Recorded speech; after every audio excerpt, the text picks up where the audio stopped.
Hello and welcome to the Kongversation. I'm Hyle Russell. And I'm Jeff Onan. And we are continuing our Donkey Kong Bananza discussion today by wrapping up what I feel is Act 2 of the game. We are going through that sinkhole into the forest layer. And then we are going into the junction. And then maybe back up to the divide. And there's a whole lot of back and forth on this episode. So we're going to be covering quite a bit of real estate today. So we've got to jump into it. Just to clear the air so everyone knows where I'm at in the game, I'm now 90 hours into my Donkey Kong Bananza playthrough. And I'm at Sublayer 1100. So very exciting times in my life. Things are going great. But spoilers in this episode will only take us to the end of Sublayer 700 when you leave the junction. So if you've not gotten beyond there, do not worry. We will not be discussing anything beyond the junction, which is a fun level name to say. It sure is. By the way, can I just say something really quick, Jeff? Because I have felt like garbage. I have felt just like the worst of the worst, a complete and total fraud, because in the past couple of episodes, I had been verbally omitting certain sublayer numbers. When I say we don't have spoilers beyond this sublayer, well, I've neglected to remember that some sublayers like only contain a boss fight and then the sinkhole.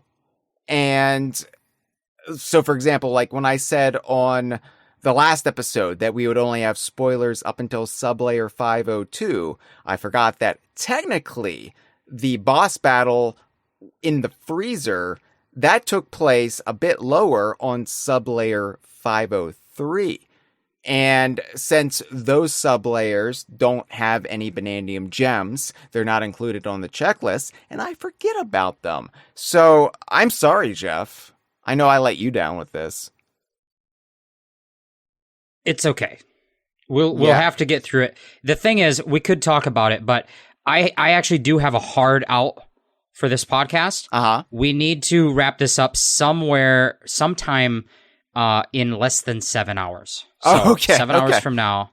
Okay. I just want keep moving. You to know, Jeff, I will strive to do better. I'm not going to rest on my laurels. I'm not going to say this is the shitty person I'm always going to be. Hopefully tomorrow I will wake up and not neglect to mention sublayers, even if they only have a stinky little sinkhole.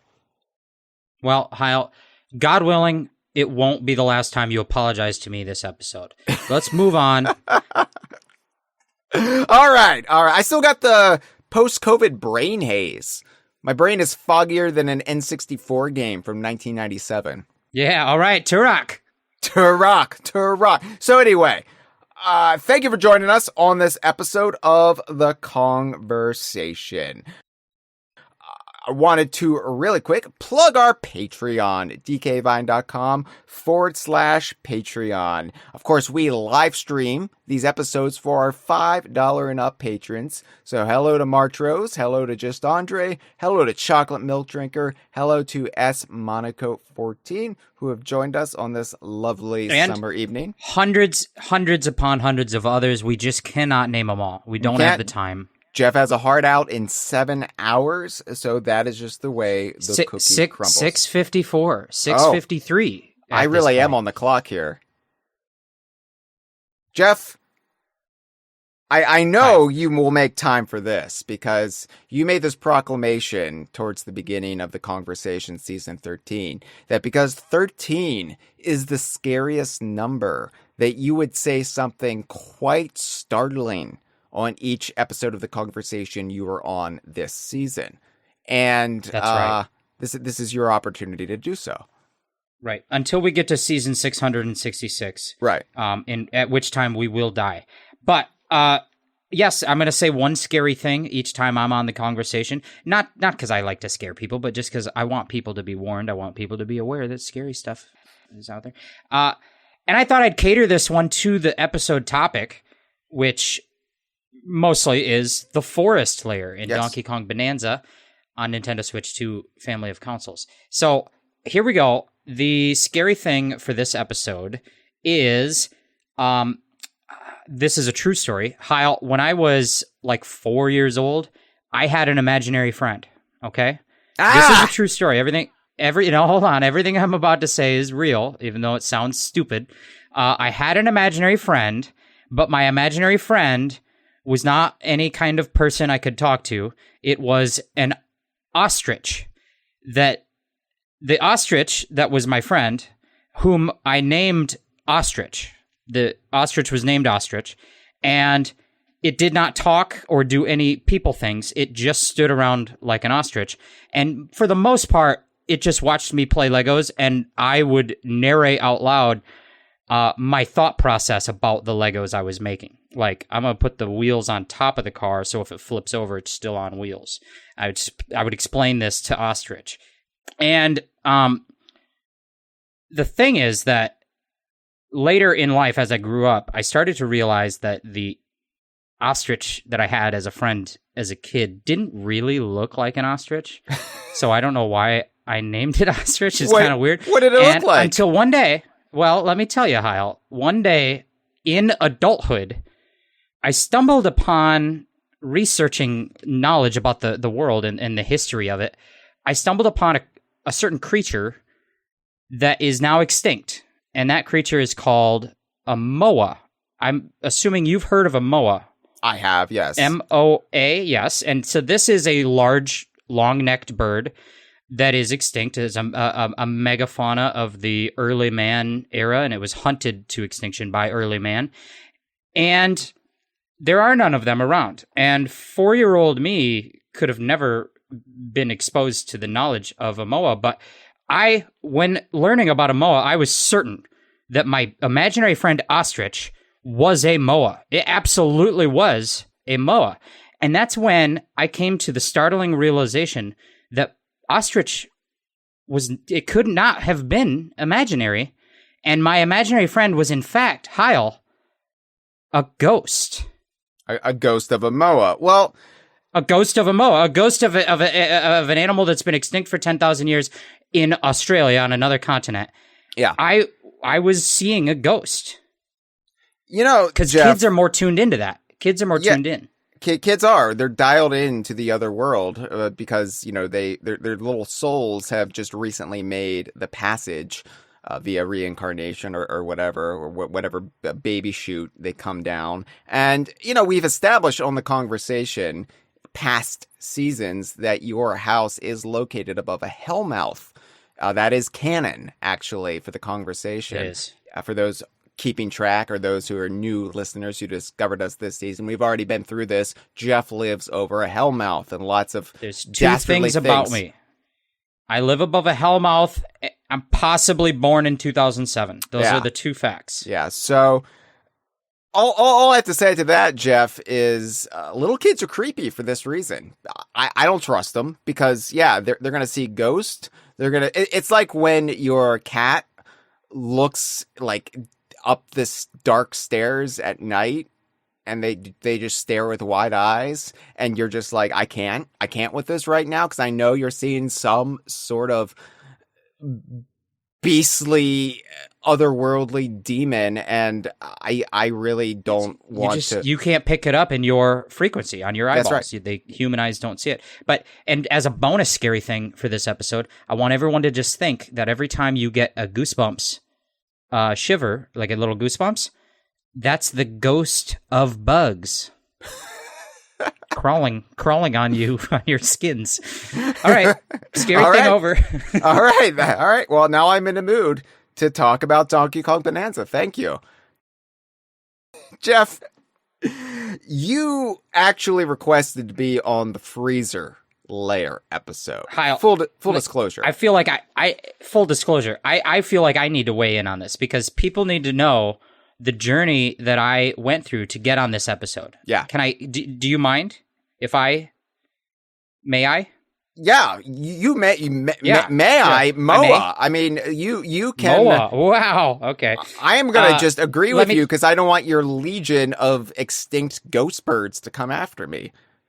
Ghost birds are coming, all right, and it's like when someone feeds the crows, and then all the crows in the neighborhood know he's cool. Yeah. I have a ghost Moas on my side, so let me just tell the audience here, I have been a nervous wreck about having to be on this podcast to talk about Donkey Kong Bananza because something people don't know, I have severe performance anxiety every time I'm on this podcast, but it's been bad because I've been feeling a lot of pressure that the game Donkey Kong Bananza is this incredibly big moment for Donkey Kong fans.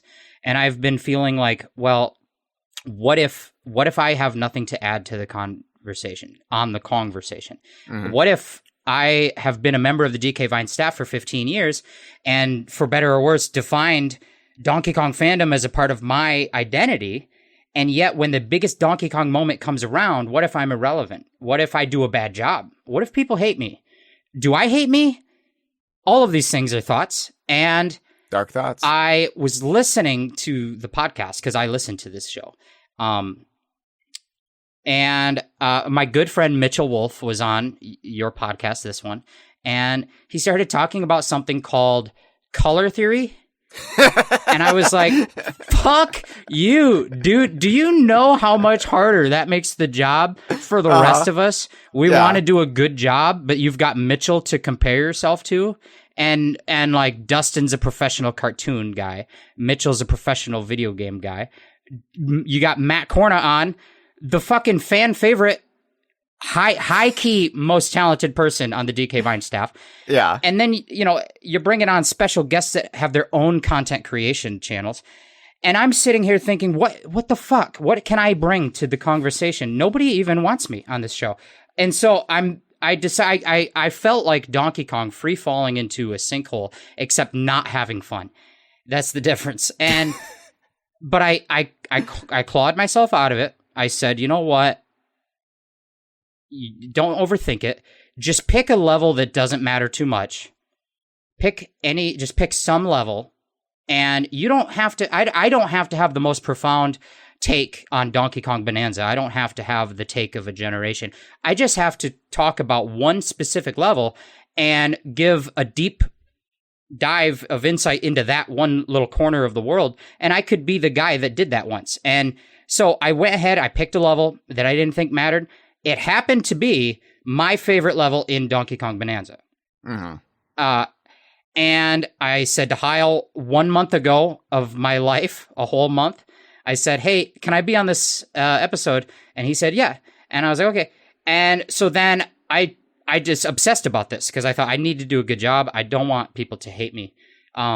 That's my main thought most days of my life. Oh man, what if people hate me? But it was really big this time. So I'm like, okay, I had a notebook. I'm always scribbling notes, but I started filling a notebook, and this is all I could think about. I am going to come to the conversation the most prepared, the most insightful and well-researched that I have ever done, and I'm going to give the best possible take on one topic. It will be the best job I've ever done. Whether I compare myself to anyone else, it's up to God. But of course, the level I'm talking about that I put all this thought into was called Ice Cream Zebras. See, if it was called Ice Cream Zebras, Jeff, you probably would have been able to be on it. That's true. That was the problem. So eagle-eared listeners might have already spotted the twist here, which is that Hyle already talked about Ice Cream Zebras without me last week. Well, let me explain. You see, a week ago, Hyle texted me on Discord, or he Discorded me, and he said, "Hey, you can't be on Ice Cream Zebras anymore. I'll just put you on Bird Motel." And just man. Like that. Can I just say really quick? I really wish your alternate names were the official canon. I could make those if those were canon. Yeah. Right. Yeah. like Dead Giraffe World. Yeah, I've got them all. But so just like that, that's all it took. Like, you can't be on Ice Cream Divas, you got to be on Bird Motel. Just like that, I was right back falling into a sinkhole and thinking, okay, well, I don't know anything I can say about Bird Motel. I don't particularly care about Bird Motel. I never expressed interest in Bird Motel. I am going to do a bad job. People are going to be re-listening to this set of episodes. This bundle of episodes is going to be the most re-listened to thing for years. People will come back and they're going to directly compare me to everyone else. And they're going to comment about how the whole thing was good except for Jeff. And it's gonna just be like needles into my heart for the next decade. And I thought, well, there I go. And, you know, I have to say something. I have to admit, I did not see that coming, but I should have, because I forgot we have a co-host in the Kongversation sphere whose name is Freezer. And that is the name of that level, technically. So, in my defense, Jeff, you and Freezer both reached out to me almost concurrently. I think it was within the same day or two. It was a month ago. Yeah, I know. Listen. Okay. All right. And you asked, can I be on the episode about Sublayer 500? And Freezer said, can I be on the Freezer Layer episode? No, and Hyle, that's all logical, but at the time, I didn't know they were the same.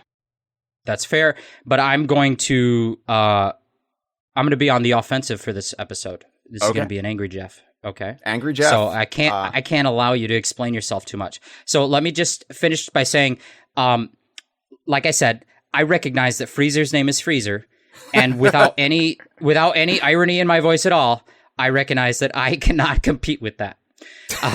Freezer was the correct host to have on that episode, and I'll also say it was a good episode. Like, great, no qualms at all. It was the right pick for a host. Granted, am I the right pick for Bird Motel? No, it's not going to be good. But you know, I was spiraling, I was sinkholing, and I don't know why I got so attached to the idea of just that I'm going to do a deep dive about the ice level.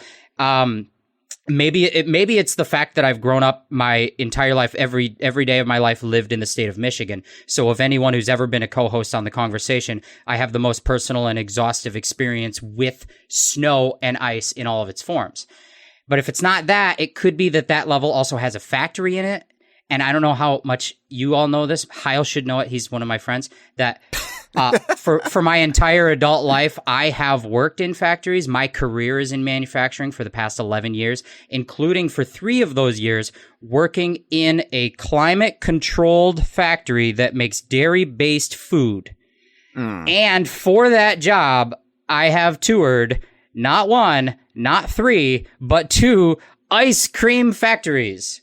So yeah. I thought I could bring a little bit of a personal touch and some sort of passion and expertise and angle that I could really dig my claws into. And then from there, a lot of ideas spilled out, and I analyzed every layer, every corner of this layer. I had a whole page of notes, front and back of a piece of paper, that was titled "The History of Ice Levels in Nintendo Platformers," and that's in the trash now. By the way, not only did I throw those notes away, but they have been dumped from my short-term memory bank, so it's gone. I watched YouTube videos about Mario 3D Land, and I've lost it. It's gone. It's out of my memory. It's fine, Hyle. It's fine.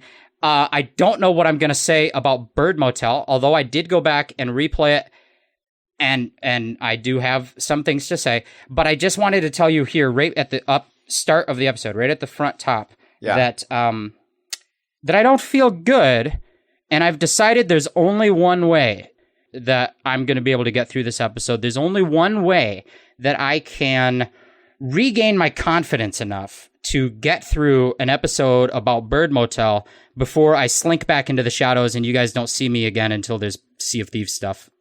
And are you ready to hear what it is that we have to do this episode for me to be able to be here? Jeff, I am your friend, and I am worried about you right now because you're saying a lot of nasty things about my friend Jeff, and I want to help you out however I can because I feel like I put you in this just god-awful mental headspace. See, that's the problem with therapy is that some people use it and they learn the language of therapy and then they twist you around. And Hyle's trying to therapy me right now. But listen, here's I'm just kidding. That's a joke. But kayfabe aside, here's what has to happen. The only way that I can get through this episode is and by the way, this is lenient, Hyle, because this is your first strike. But for one episode only, I am going to put you into podcast punishment. Okay. What does that entail? All right. Well, okay.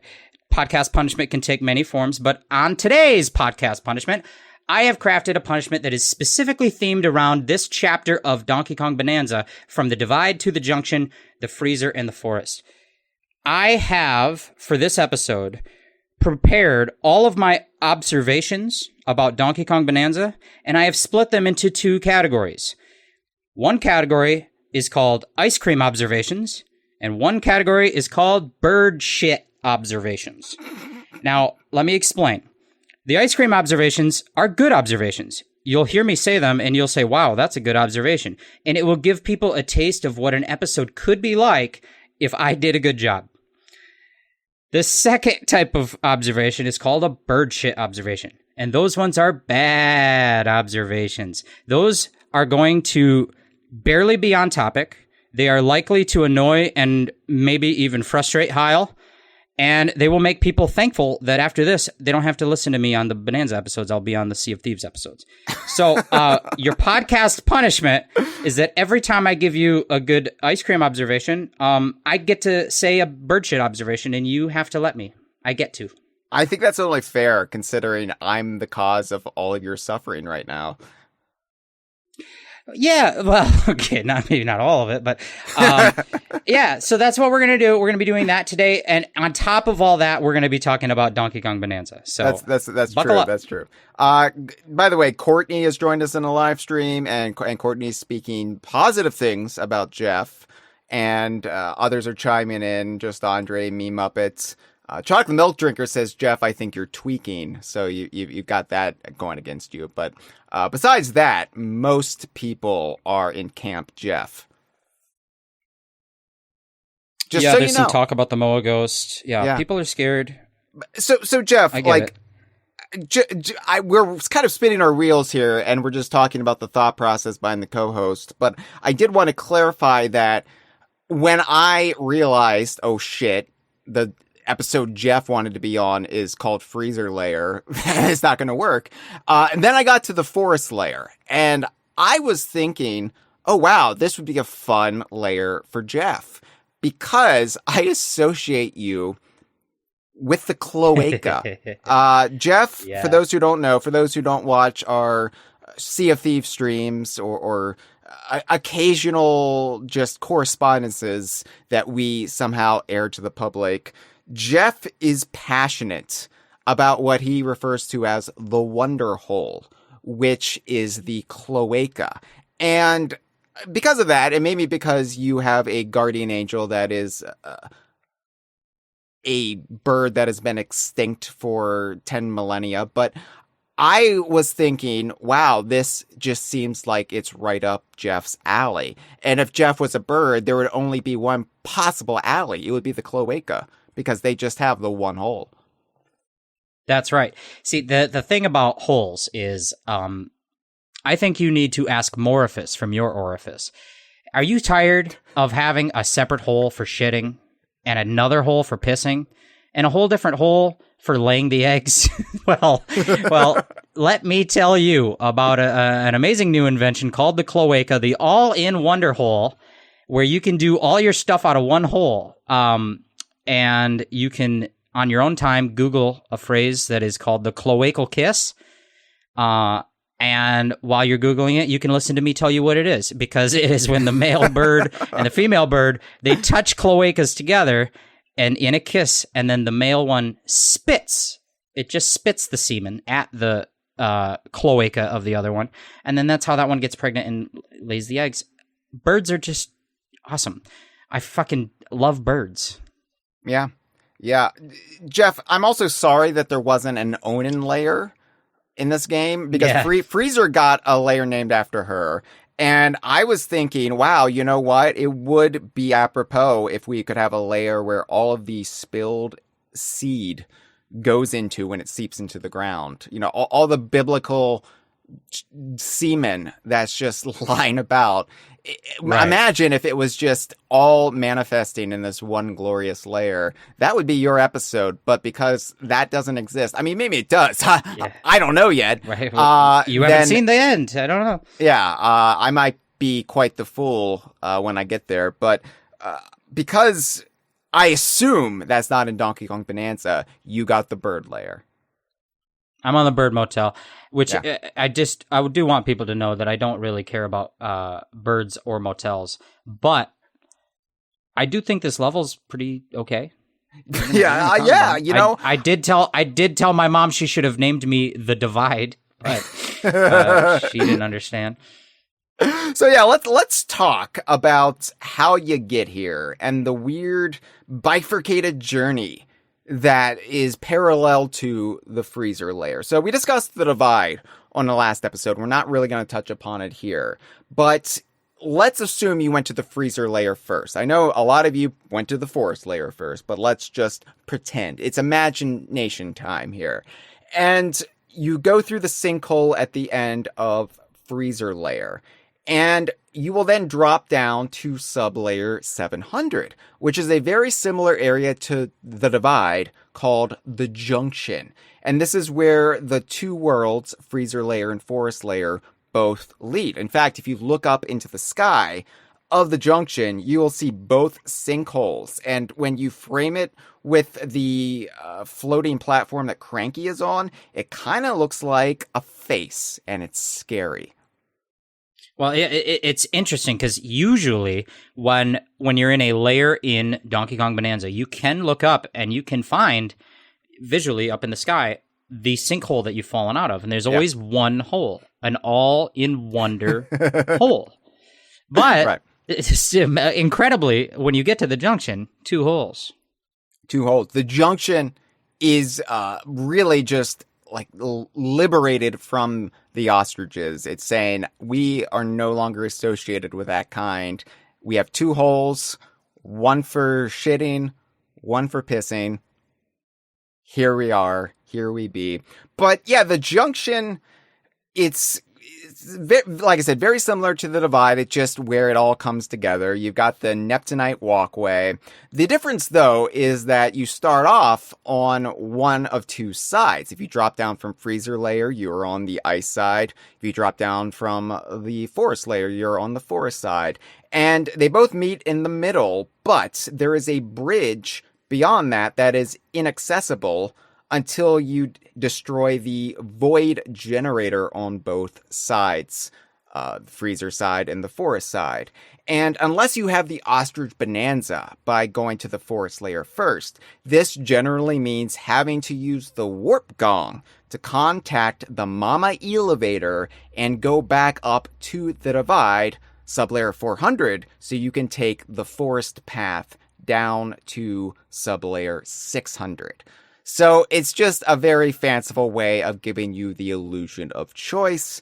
I do like it, though. It's something different. It made this whole stretch of the game feel different than what came before. And also it gave me an excuse to finally go into past layers. Like, I hadn't used the Mama elevator up until this point. I was just 100%ing as I went and just not backtracking as at this point.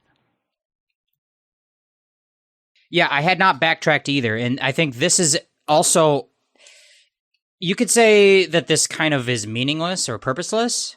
And I would argue it is. But if there is a purpose to it, this whole section does kind of serve to force you to use the warp gong if you have not yet learned how it works.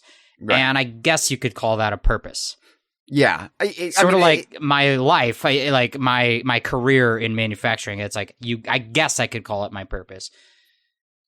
your purpose might be to appear on this podcast and educate people about ghost birds and their hole. Oh, could Bird be. Motel, baby. Let's do it. Yeah. One thing I did like about the Junction, though, is because you've got the voided out terrain. A lot of the fractones milling about the Junction have also been voided out. And so when you free the one side, that causes this crisis with the fractones that have been freed as they almost mourn for the fractones that are still in this voided out territory. And so you've got like this very morose fractone saying, say something to their friend who is just motionless, inert. And I was like, wow, that's actually a bit of pathos here in Donkey Kong Bananza. I feel a bit taken aback by this. I like when fictional characters suffer because it makes my own suffering feel lessened. Yeah, it's creepy. The Junction layer is creepy. Yeah, it is. Thank you. I'm like a notorious coward in video games, and I was thinking the Divide's a little creepy, but I was thinking the Junction in particular is unsettling, and I'm glad to hear you say so, Jeff. Yeah. I would say that the Divide, people have been describing it as like, oh, I loved that because it was so serene. It was so peaceful. And I was like, wait a minute, you guys had thoughts about that? I just glossed over it so quickly. The Divide to me didn't resonate super much because it just felt very video gamey. It's very directly a linear path, and it just abruptly changes on the left from one biome to the other biome on the right with the snow in the forest, and the whole area, it just felt so video gamey. I like the switcheroo goo because I'm a fan of bodily fluids and all types of fluids. Yeah. But again, it felt very video gamey because, like every person's observation about it is, it looks exactly like something you would see in a Nintendo EPD game. Something about that is Rare would do gimmicks in their platforming in Donkey Kong Country, especially Donkey Kong Country 3, very gimmick heavy. But their art design was typically very immersive and stylistic, whereas Nintendo's art design is very often in a mechanic like Switcheroo. It's very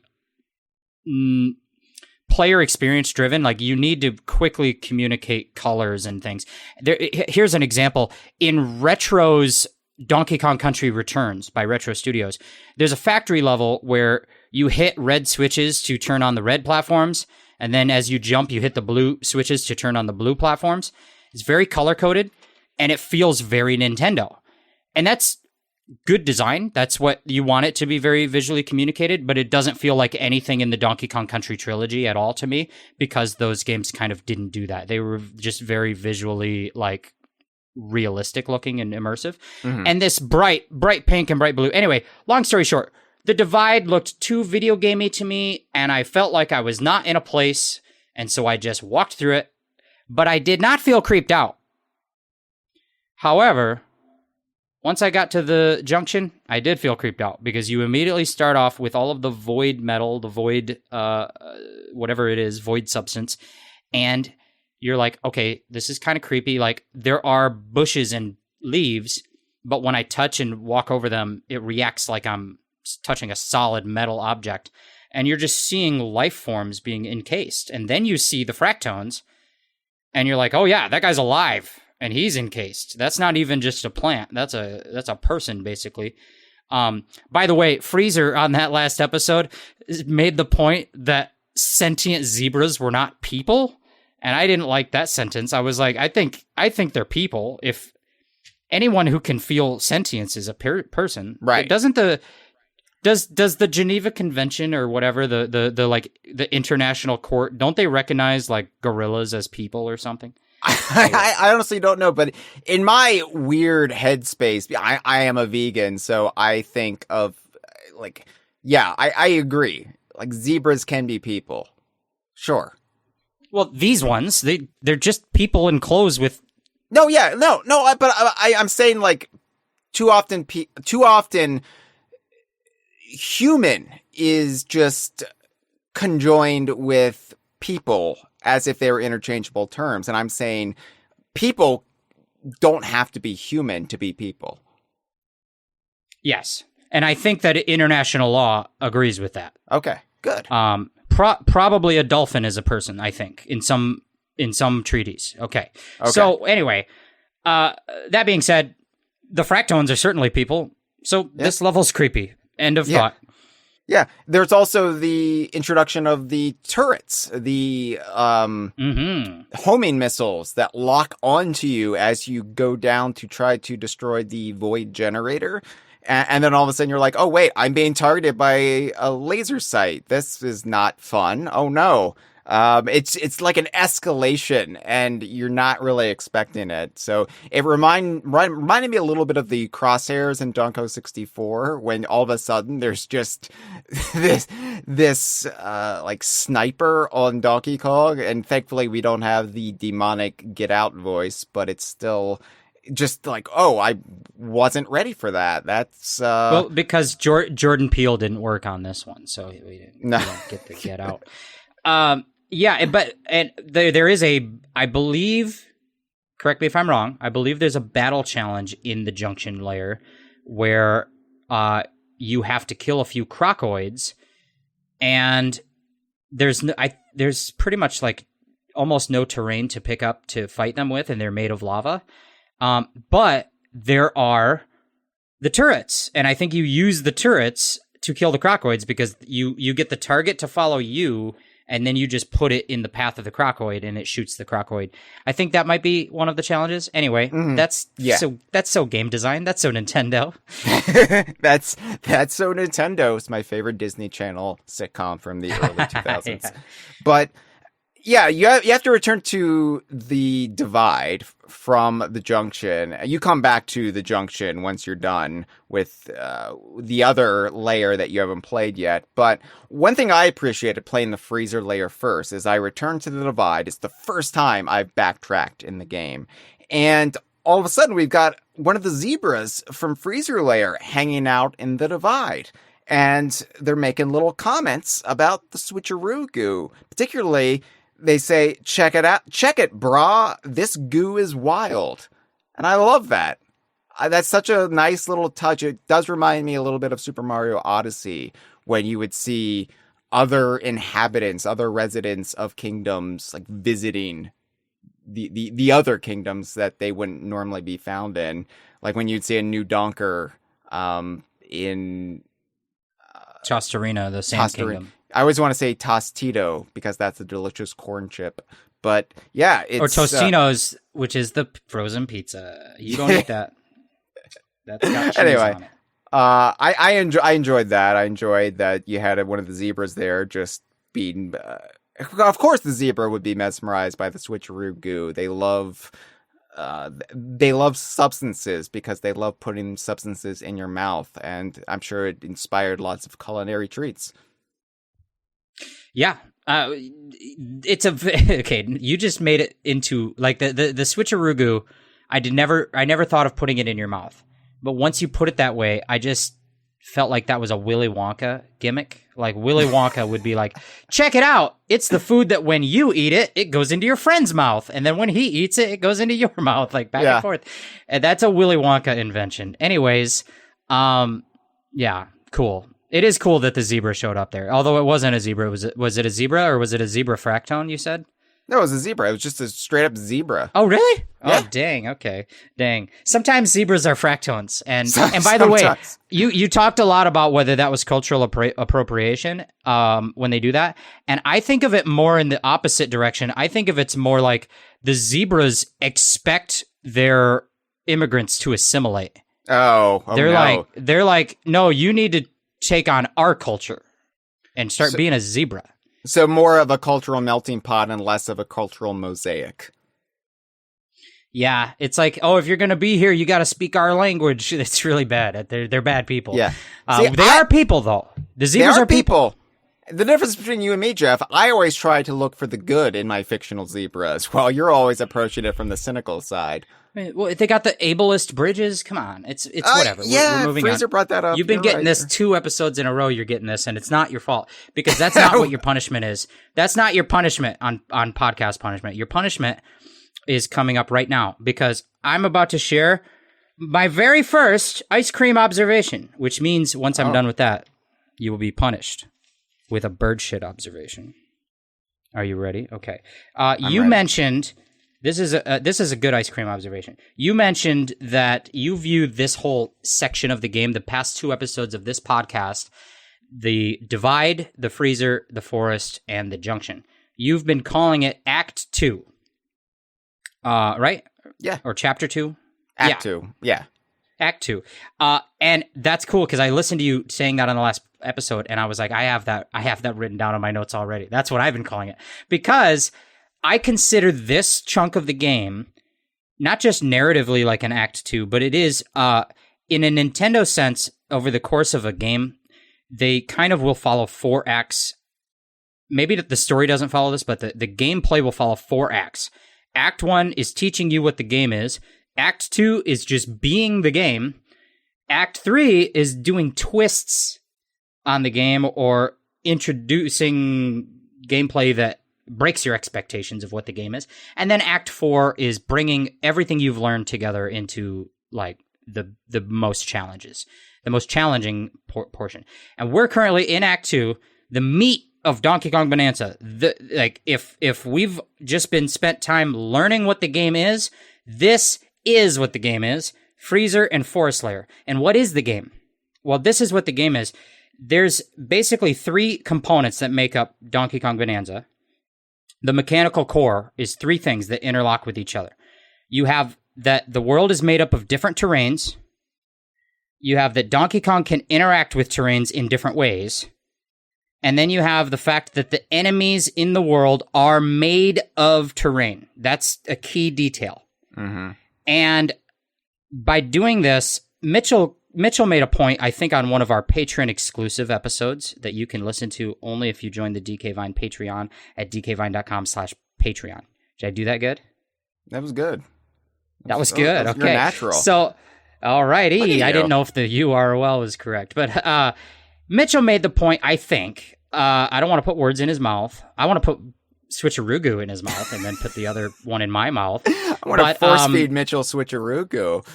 Yeah, come on, man. This will be chewing gum forever, back and forth.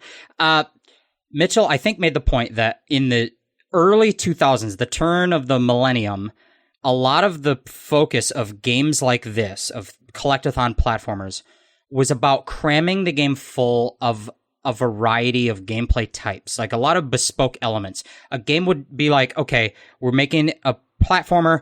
What if we made a bumper boat challenge? This is my example. I don't think Mitchell said this, but like, what if we made a bumper boat challenge? And now we have to create an entirely new gameplay where you control the bumper boat in a course, and then you get a jiggy or whatever. And then, what if we we've got this entirely brand new gameplay mode where you control a bumper boat. We got to use it for more than one jiggy. So let's make a harder version of the same challenge. Okay, now you've got harder version. You get the second jiggy. Maybe later in the game, we'll do a twist on it where we use the same gameplay, but you're doing something different. And then you get a third jiggy. And if you're designing a game in like 2001 or whatever, you just do that like 20 times, and now you've got a game. Boom, you've got 60 jiggies or 100 or whatever, and now you've got a game. You've made a bunch of random gameplay modes. Because at that time, I think that was seen as a selling point, to have a lot of variety in what you're doing. The modern Nintendo design, especially in this team's games, the 3D platformers made by this team, this development team, a lot of them are not like that. They try to make one core gameplay model. They make the core gameplay, but they make that gameplay so adaptable that they can keep just twisting the one idea in so many directions that you make a whole game that's mostly out of the one thing. Right. And that's really what Bananza is. And when I said that Bananza was 3 ingredients, it was terrain, how you interact with terrain, and enemies being made of terrain. Here in the meat of Bananza, here in Act 2, all they're really doing... The ostrich burger of Bananza. Yes, the ostrich burger, the I don't know. Here in you've made me lose my train of thought. The zebra in Act 2 foot long because they've got massive phalluses. They do. Can we not turn this into a Hyle and Freezer Blue Fest? Come on, man. Kids listen to this You stuff. wanted to be on the Freezer episode, so I'm introducing some horsecock into the discussion, like you wanted. All right. We can have a little horsecock as a treat, but keep in mind you're the one being punished. All right, but sorry. So in Act 2, the meat of the game, the main core thing here is that you know what the game is, so now we're just going to take those 3 ingredients and expand on each one. The game is about the terrain, how you interact with it, and enemies being made of it. So we're going to introduce new types of terrain that will just have new ways of interacting with you and with each other, like how the freezer layer introduces ice and lava, and how ice interacts with lava to cool it down and turn into walkable land and all that. That's a cool thing. We're also going to introduce new ways for you to interact with it, like the new Bananza abilities, the zebra Bananza and the ostrich Bananza. And then the third thing is we're going to introduce new enemy types. The focus of Freezer Layer was the Rolliscoid. Don't say it I'm wrong. not gonna make you pronounce it, Hyle. Don't you worry. And then the new enemy in Forest Layer, I believe, was the Munchoid. Oh, and yeah, what's great about the new... Trust me, I can pronounce Munchoid all night long. Oh, yeah. Believe me, Hyle is not bothered by when something has more than one hole. It's not too complex for him. He could figure out how to please all the holes. Cloaca-wise, I don't know. Anyway, shut up. This is supposed to be an ice cream observation, which makes it insightful. So don't get me talking blue. Anyway, right here in the meat of the game, the focus is just we're going to expand those 3 things. But what's really cool about it is when you add something to any of those 3 categories, it has a multiplicative effect, because if you add a new terrain, not only does that affect the world, because you can make stuff out of it, you can make the world out of the terrain, it affects Donkey Kong because of all the ways he interacts with it. Donkey Kong uses terrain not only as a weapon, because he picks it up and throws it and smacks with it. It's a melee weapon. It's a projectile weapon. But he also uses it as a traversal tool, because you've got turf surfing, you've got chunk jumping. The terrain is directly intertwined with Donkey Kong himself, but it's also intertwined with the enemies, because the enemies are made of terrain. So as soon as you introduce a new terrain, like, for example, in the Forest Layer, wood, or I guess eggshell. Yeah. Or, well, yeah, those are the 2 there's new also terrains. more Although of there's a big focus on brambles. Yeah, thorns, which were introduced back in Ingot Isle, but here they really make a meal out of the thorns. But that becomes a whole thing you can build challenges out of. Is just like, okay, well, we have the new terrain. What happens when you make a crocoid out of that? What happens when you make a munchoid out of that, etc.? A rolliscoid. And so all these things are multiplicative. It's essentially these 3 ingredients compromise a grammar in a language of mechanics, a mechanical language of grammar. And every time you introduce a new thing into one of those, like a new word, you just expand the whole language, and it creates new stories to tell, and the stories being just mechanical challenges in Donkey Kong Bananza. And that's what this game is. Now, there are those little bespoke gameplay modes, like we created something that's very situational in just its own gameplay, like riding a minecart, like dropping cubes of ice cream cubes, or throwing an acorn that can make platforms. Mm-hmm. Those things are still being added every layer, and they exist. But like, we're at the sort of the most vanilla part in the ice cream pun. It's like the most vanilla part of all of Bananza, where you understand exactly what the game is, and now it's just expanding the ingredients in its pool to allow it to throw different variations at you of challenges.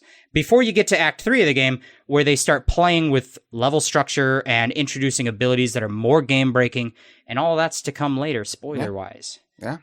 That was very insightful, Jeff. You thought you wouldn't be able to provide Mitchell Wolf level commentary here, and I would say that is equal with what Mitchell is able to spit out on any episode he's on.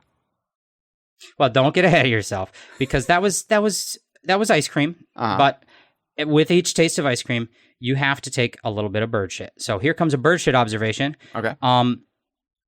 I think that the monkeys that salvage things in the lagoon layer, I don't like the name salvager monkeys as a name for their culture and group of people. I don't think we should call them salvager monkeys. I think we should call them lagooners. I take it back. That's even more insightful, Jeff. From my perspective, that is the thing I'm going to remember, and I'm going to forget everything you talked about the three types of whatever. See, I already forgot it. I don't even know. It seemed good at the time. I'm doing a bad job of punishing. Lagooners, I absolutely adore. I'm going to get that tattooed on my forehead. We could make it a t-shirt, make a little money off that thing. All right. Yeah. I think that before we talk about what happens later in the divide, once you can complete the bridges by completing both halves. The junction, you mean? Maybe the junction. Before we talk about the latter half of the junction, we have to talk about the forest layer, because you got to complete both layers before you can, you got to have your pudding before you have your meat. Ideally, there are ways to cheese it, add some cheese to the plate with the meat, but we're not interested in breaking the game here. We're interested in playing it the way it was intended, and honestly, to an absurd degree. I'm 90 hours in, and I'm only on Sublayer 1100, Jeff, so... I'm not the example to follow, but I would never try to jump ahead.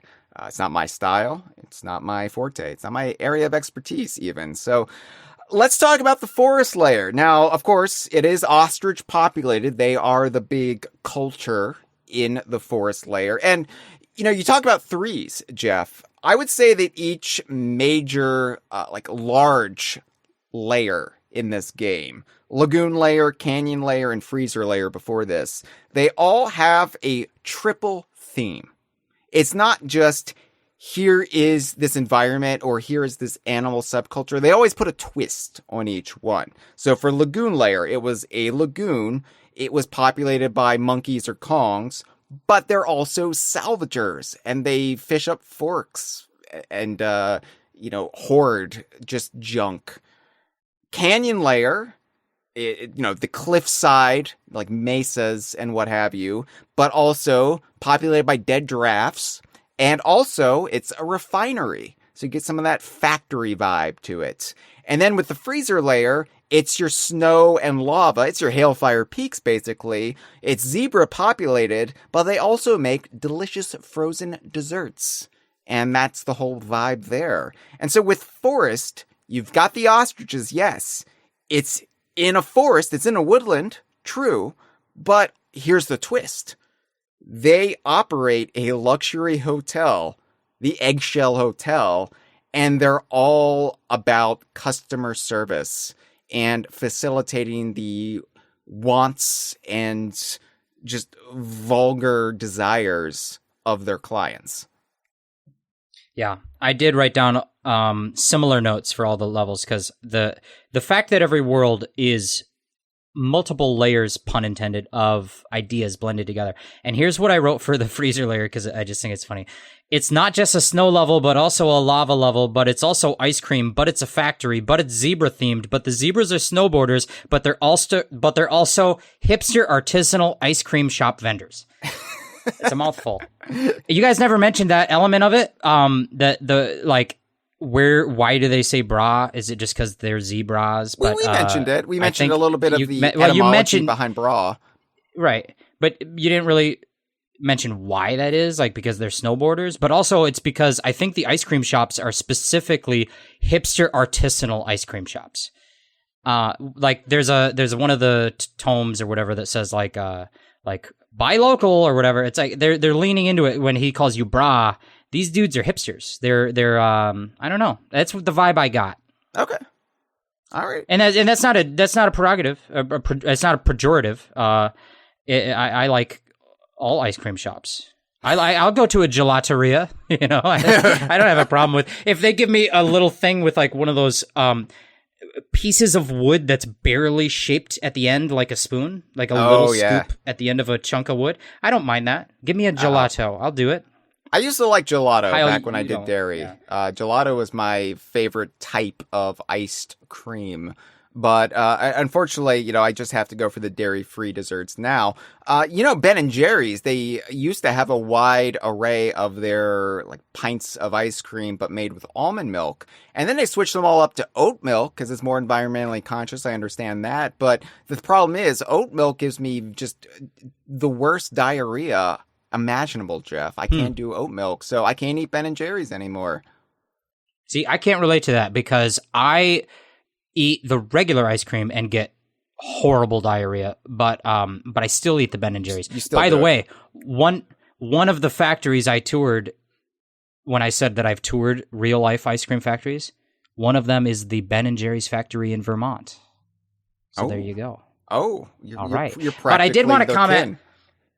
I am. Well, and also, did you know? Maybe you did know this, but the reason that Ben & Jerry's ice cream is so full of chunks and mixed textures is that one of the two, I cannot remember whether it's Ben or Jerry, but one of those two guys is anosmic. Mm-hmm. He lacks a sense of smell.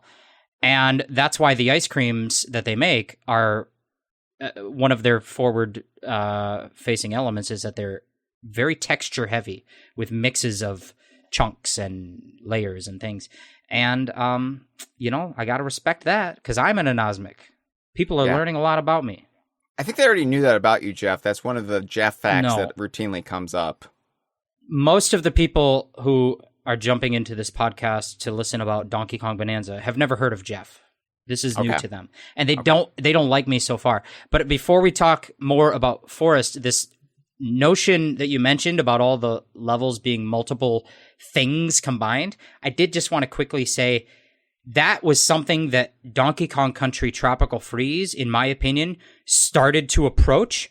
And like the best moments of Tropical Freeze are when they are multiple really fleshed out ideas combined. Mm-hmm. Most notably, what's it called? Fruit Factory? Juicy Jungle? Yeah, but Juicy Jungle.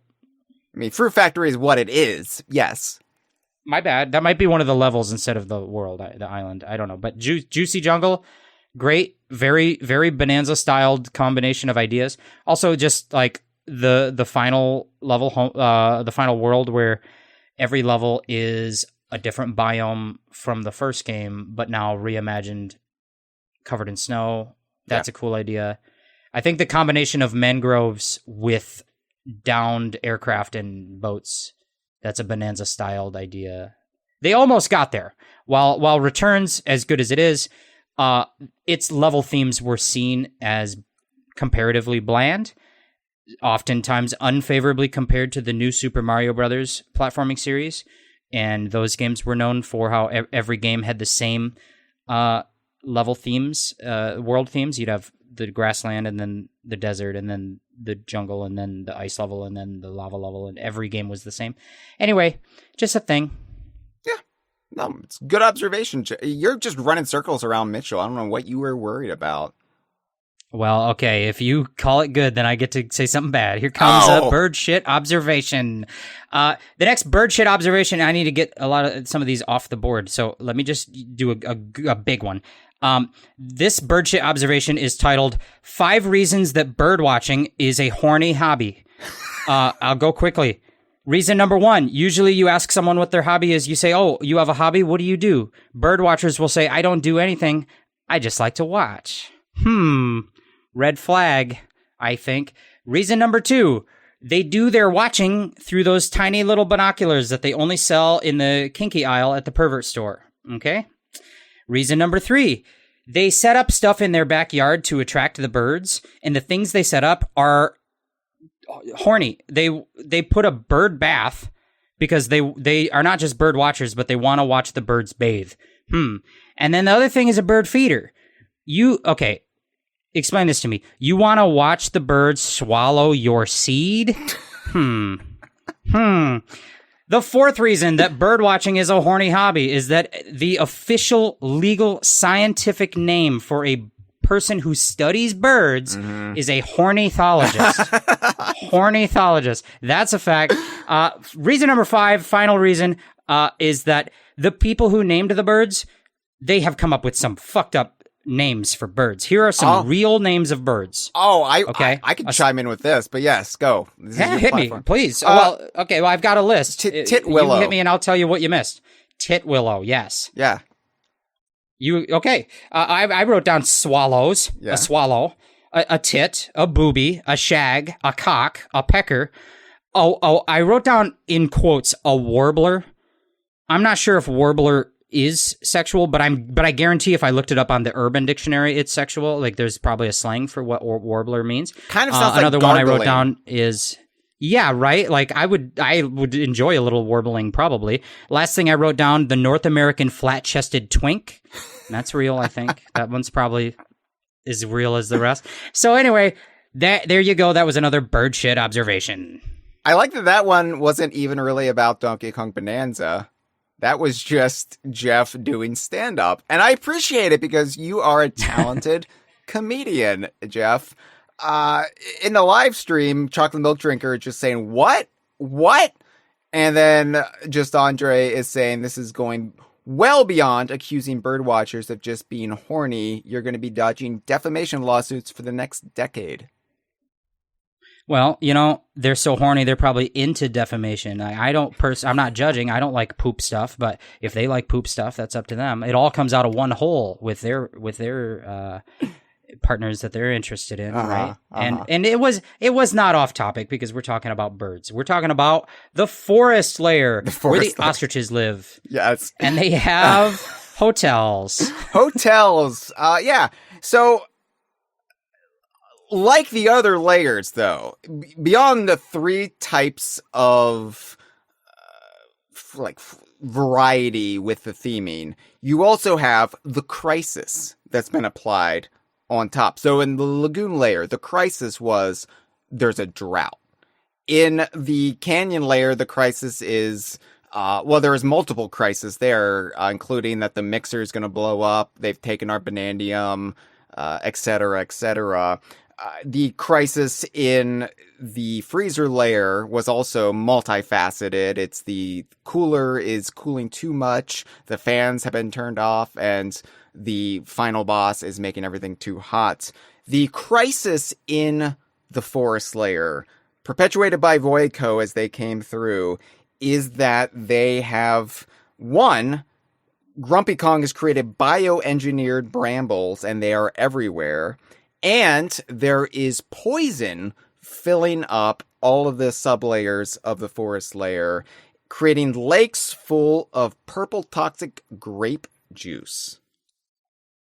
And I have to admit that the purple poison Welch's original whatever, I didn't really care for that color scheme. It seemed a bit too Mario for my taste, specifically like I just played some Super Mario Odyssey before Donkey Kong Bananza, so it did remind me a little bit of what's the island that Mario crashes on? The Lost Kingdom. And actually, I asked a few of my friends to lend me some thoughts to help me get through talking about the Bird Motel. And one of the specific ones that my friend Courtney said was that this layer reminded her of the Lost Kingdom. Yeah. Because again, just like you said, you got the green forest surrounded by purple water goop. Yeah, I thought the purple juice was a bit too aesthetically dissimilar from what Donkey Kong would traditionally go with. But the more I thought about it, and the more that I thought about Mitchell's color theory, I thought, green and purple is an effective color scheme.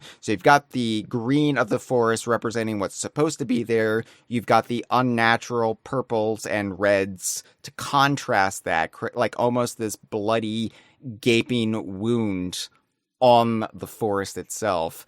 And so it kind of works as something that's completely unnatural that shouldn't be there.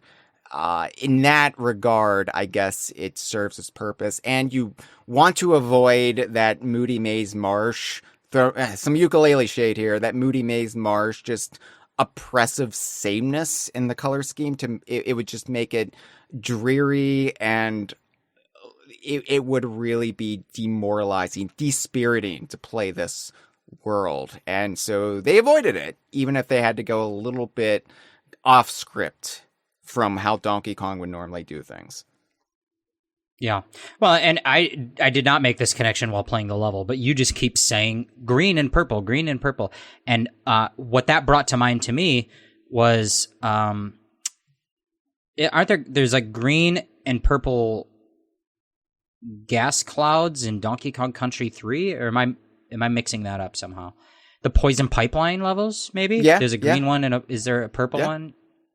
For sure. Low G Labyrinth, Poison Pipeline. I don't know. Anyway. No, that's Donkey right. Kong stuff. That's right. Okay. Yes, I did good. I get to share a bad one now. It's a quick bad one. Sorry, Hyle. This is a bird shit observation, and it is that. Here's one. This level we get introduced to the Ostrich Elder. We've already met the Zebra Elder and the Kong Elder, and nobody else is talking about this. But because all of these characters have the same last name, I think that they're brothers. They're the Brothers Elder.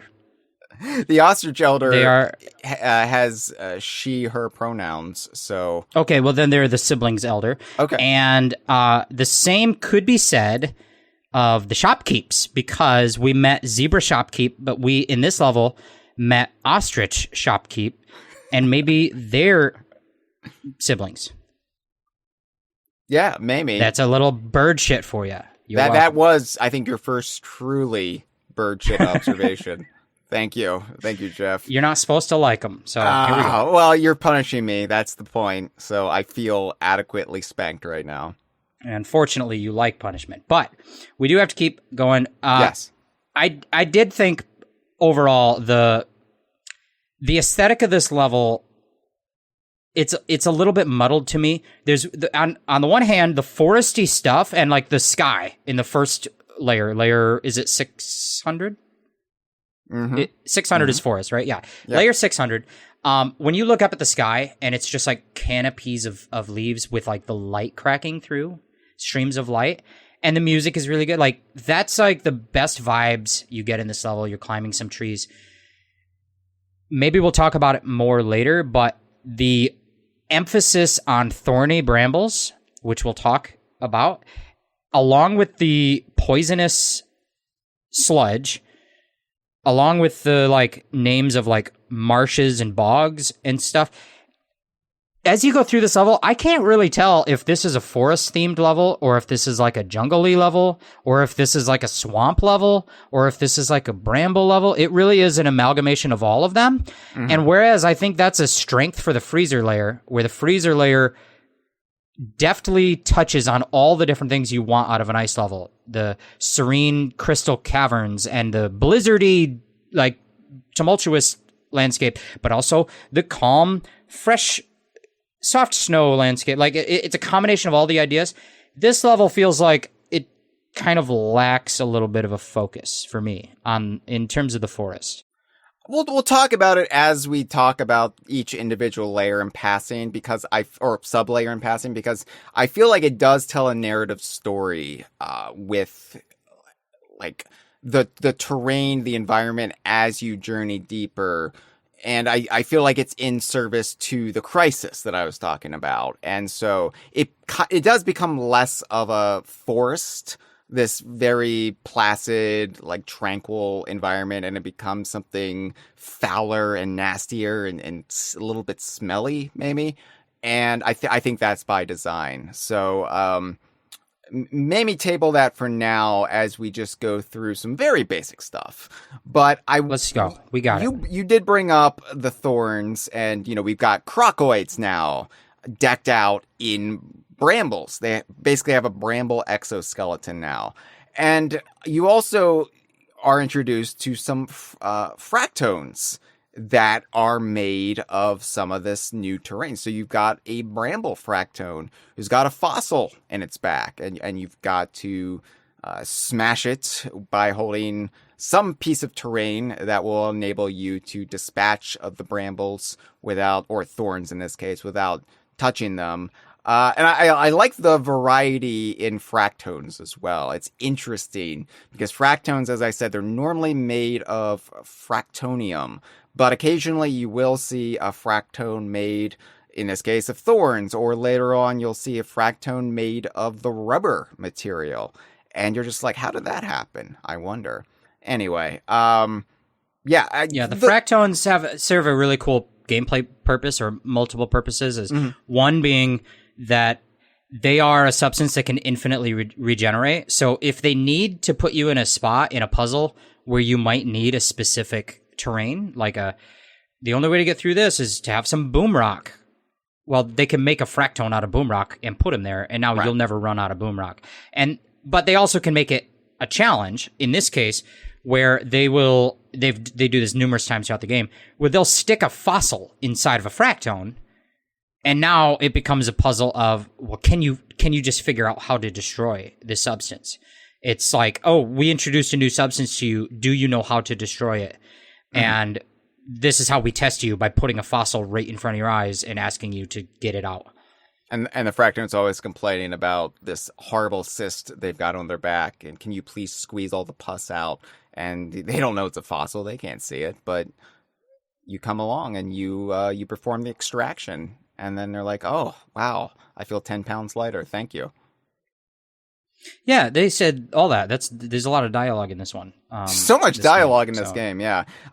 Jeff, this is your first time looking at my show notes for one of these episodes, so you see how screenshot heavy my process was playing through this and documenting everything. And so, yeah, like, sometimes you haven't even seen the half of it. Like, I've only used about 10% of the screenshots I took of the forest layer. But I have taken screenshots of basically all the dialogue, all the NPC dialogue. And it also sometimes changes depending on what you do in the level, or how you engage with a puzzle in front of that fractone or other NPCs. So it's really, really just a wealth of material to pour over. Yeah, I've heard on the podcast, I've listened to you all referencing the screenshots that you take, and now I'm looking at them, and they are there. I can confirm. So let's talk about the music really quick of the forest layer. Now, I'm rubbish in deciphering music theory. Like, I love music, but actually understanding the philosophy behind music, I am not the person to ask there. But similar to how the initial Ingot Isle tunnel music seemed to have some audio allusions to Life in the Mines from Donkey Kong Country, and the Lagoon Layer music evoked DK Island Swing, I thought I was hearing whiffs, little notes of Forest Frenzy, the Donkey Kong Country forest music, on Sublayer 600. Was it just me? No, I'm glad you also picked up on this, and equally as much as me, have a vague understanding of it, because I too believe it was there, but I too don't really know how to describe it. Okay. Let us know. Is this a remix? Is this just an illusion? Does it have a motif? I don't know music, but you definitely, as you're going along and listening to it, you're like, nope, wait a minute, hold on. This is Donkey Kong Countries. There's Donkey Kong Countries in this, and I never go to the gateway and put in the DVD to listen where you sleep to regain hearts. That's what they are. They're DVDs. Yeah, and I don't know if I have this one unlocked, this forest level. But it's probably the one from Donkey Kong Country. It sounds like it, sort of. I don't think it is just a straight up remix of it, but I think they do incorporate little refrains, and you hear a little bit that it's supposed to be evocative of it, but it's not like Donkey Kong Country Returns, where they're just straight up doing a new version of a classic song. Yeah. Right, which is a big difference. Now, Donkey Kong Country Returns, while Hyle might criticize the retro games, I want to say how much I love those, but one piece of stark contrast we could draw here is I do think this game is more successful in incorporating old music without it just feeling like the whole game is remixes. And maybe you've already said that on the podcast, but I just wanted to say that I also think it. Yeah, I think, I mean, there are, of course, a few moments in this game, and there, like one in particular we will discuss on this episode, where it just straight up reuses old music. And you're like, well, that makes sense. But I like that you do get a lot of new in this game. It's a great balance of old and new. And it is. When they started playing Refugee by Tom Petty and the Heartbreakers, we all were singing along. Don't pretend you weren't. Tears were streaming down my face. I was like, yes, finally. Finally. Munchoids. Nostalgia blast. We already mentioned the Munchoids, Jeff, but these are, God, these fucking things. They're like a really clever idea because they're effectively, you've got these metal turrets that produce the Munchoids. The Munchoids come out, and the Munchoid is this metal snake head, and then they've got some long, winding terrain body. And you can dispatch the Munchoids if you destroy their body. You can also sometimes trick a Munchoid into running into something that destroys them, or you can even ensnare a Munchoid with another Munchoid for just it's called the 69 position. But my only note on Munchoid, and I made this note while I was playing it, I actually wrote this down. I too utilized notebooks, and I wrote, they must be really great at eating ass because they're a pain in mine. Yeah. They can be frustrating. What I love about the Munchoids, personally, so every enemy in this game is very smartly designed in not just being a challenge for like to inject like an obstacle into the environment that's going to attack you and try to kill you, but every enemy is also a limitless respawning source of terrain if you might need that terrain, just like the Fractones. Every enemy is also multi-purpose. Like an Anticoid will try to kill you, but an Anticoid is also just a delivery system for a perfectly round little chunk. Here, have one. Have some. The Munchoid, its kind of second purpose, other than it wants to kill you, is that it also kind of creates a bridge. You can use it to get places. They do that in a couple of the challenges. Maybe not in this level. I don't remember, but these come throughout the game. And they're really smartly used of being like, okay, this thing will chase you and create a long neck, much like a giraffe. And rest in peace. Maybe I'll start seeing ghosts of those guys, just like the Moa. But maybe they're not extinct. That was a firework. Holy frick! It's a firework weekend, I guess. It's Thursday, guys. Chill. It's not even sundown. Okay.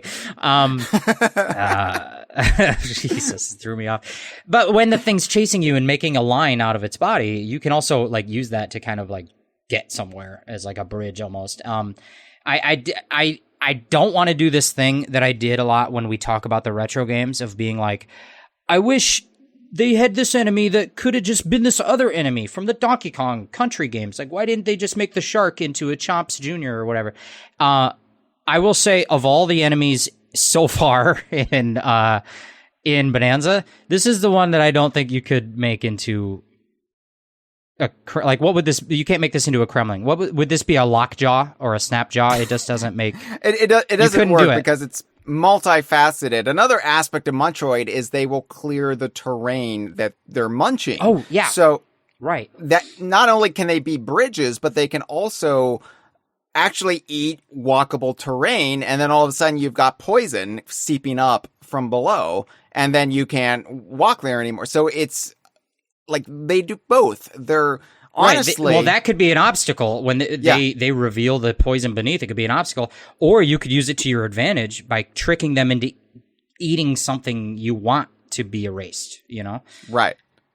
So honestly, like you talk about the Wonder Hole, you talk about the Cloaca. These might be the enemy equivalent of that, given how much they're capable of. Right. Well, and you're the one who brought up 69ing, which is a position, sex-wise. Sex-wise.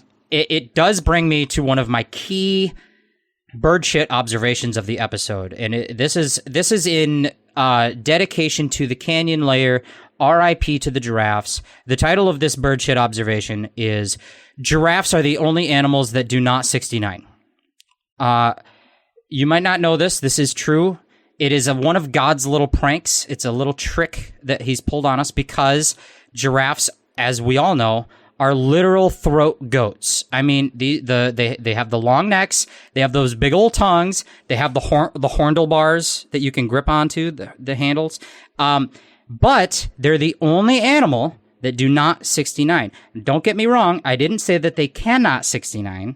I said they do not. They choose not to, and that is because of purely it's a logistical concern about where, once the male giraffe is going to culminate, where will they put the culmination? Historically speaking, there are 3 schools of thought when the 69ing goes down. Where are we going to put the giraffe cum? You could swallow it, put it on the T-Taz, or facial. We all know about facial. Giraffes cannot do any of these because, like, logistically. Swallowing, that's a no-go. You're with me, Hyle. Keep awake. Because the neck there, the swallow, that's like 45 minutes of swallowing. You're coating 20 meters of drain pipe with giraffe cum, and it's going to be upsetting her stomach. It's going to give her bad tummies. Oh, it's going to be every upsetting. Time she eats. Yeah, I agree. It's going to be upsetting. The other thing is, often say, okay, well, come on the T-Taz. Those tits are in another time zone. If you can picture logistically where the head and bodies are in relation to each other while giraffes are 69ing, the penis, the sheer velocity it would need to launch the cum and reach the tits, it's just not doable. Don't even try. And then with regards to facial, have you seen those beautiful eyelashes? Do you really want to gunk them all up? You want to gunk up a giraffe's eyelashes? Do you know how hard it is to wash spunk gunk off when all you have for limbs you're a 2-toed ungulate? There you go. That's my bird shit observation about the Canyon Layer of Donkey Kong Bananza. I'm looking up what episode the Geek Critique requested to be on because I don't want to get myself in this position again where I have to be punished. This is terrible. No, I hate this. This is great. You're doing great. All right. You're almost there, buddy. I know it's hard. You're doing all right. All right. Well, that's the Munchoy. Thank you for that, Jeff, by the way. Educational. I do like learning. And that is a little fact about me is I have a thirst for knowledge. And it's a good thing I don't have a thirst for giraffe semen.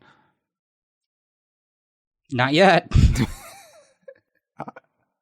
Well, there is ambient wildlife like the other layers. You've got the little crystal critters running around. You get something apropos for the environment, but they've got little crystals on them. And in the case of the forest layer, we're introduced to little squirrels running around, little like pink, maybe magenta squirrels, and they've got crystals on their tail.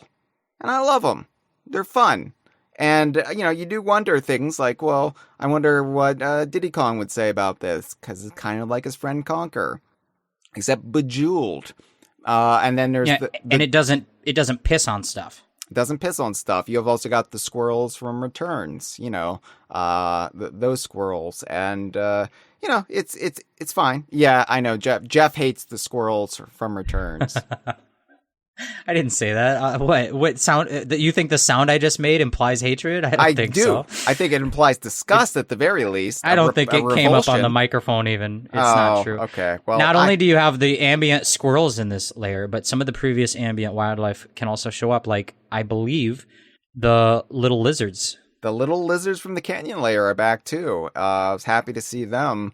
I was like, oh, they're just repeating themselves now. That's not fun. But I got over it. Pretty quickly. Yeah, it's like when they bring a zebra into the divide layer and the guy's like, brah, goo, switcheroo goo. You love that. So this is the same thing. Not to be confused with bra goo, which is one of the disposal options from the 69ing process. I think Bragu is the next Star Wars movie with the Mandalorian. All right. He's adorable. He's my favorite Christmas decoration. You put him out in the lawn. We love that guy. He's like, kill him. Yeah, he's basically the Pauline of Mandalorian. Eats the frogs, yeah. So, Jeff, this is also another reason I wanted you on this episode, because you are an outspoken critic of the way retro would incorporate... No, listen, we both love the retro games, and I don't want this to be an issue or a pissing contest. Like, no, Jeff hates them, I love them. No, Hyle hates them, I love them. But one of our shared... We can all hate them. One of our shared criticisms of retros games is, at times it felt like they were afraid to make a Donkey Kong game. They kept a healthy distance from referencing anything, really, from past Donkey Kong games. I mean, there were things in there, but more often than not, you would see more references to Mario games than you would Donkey Kong games, like little background Easter eggs. You're like, well, what the hell is that doing there from Super Mario Brothers 3? What are you doing? Why are you afraid? So this is the first time hearing of it. I would say that Forest Layer is really where Donkey Kong Bananza starts to go all in on Donkey Kong nonsense. And the game really slow walks it. And then you hit this turning point, and it's like, all right, you're with me so far, right?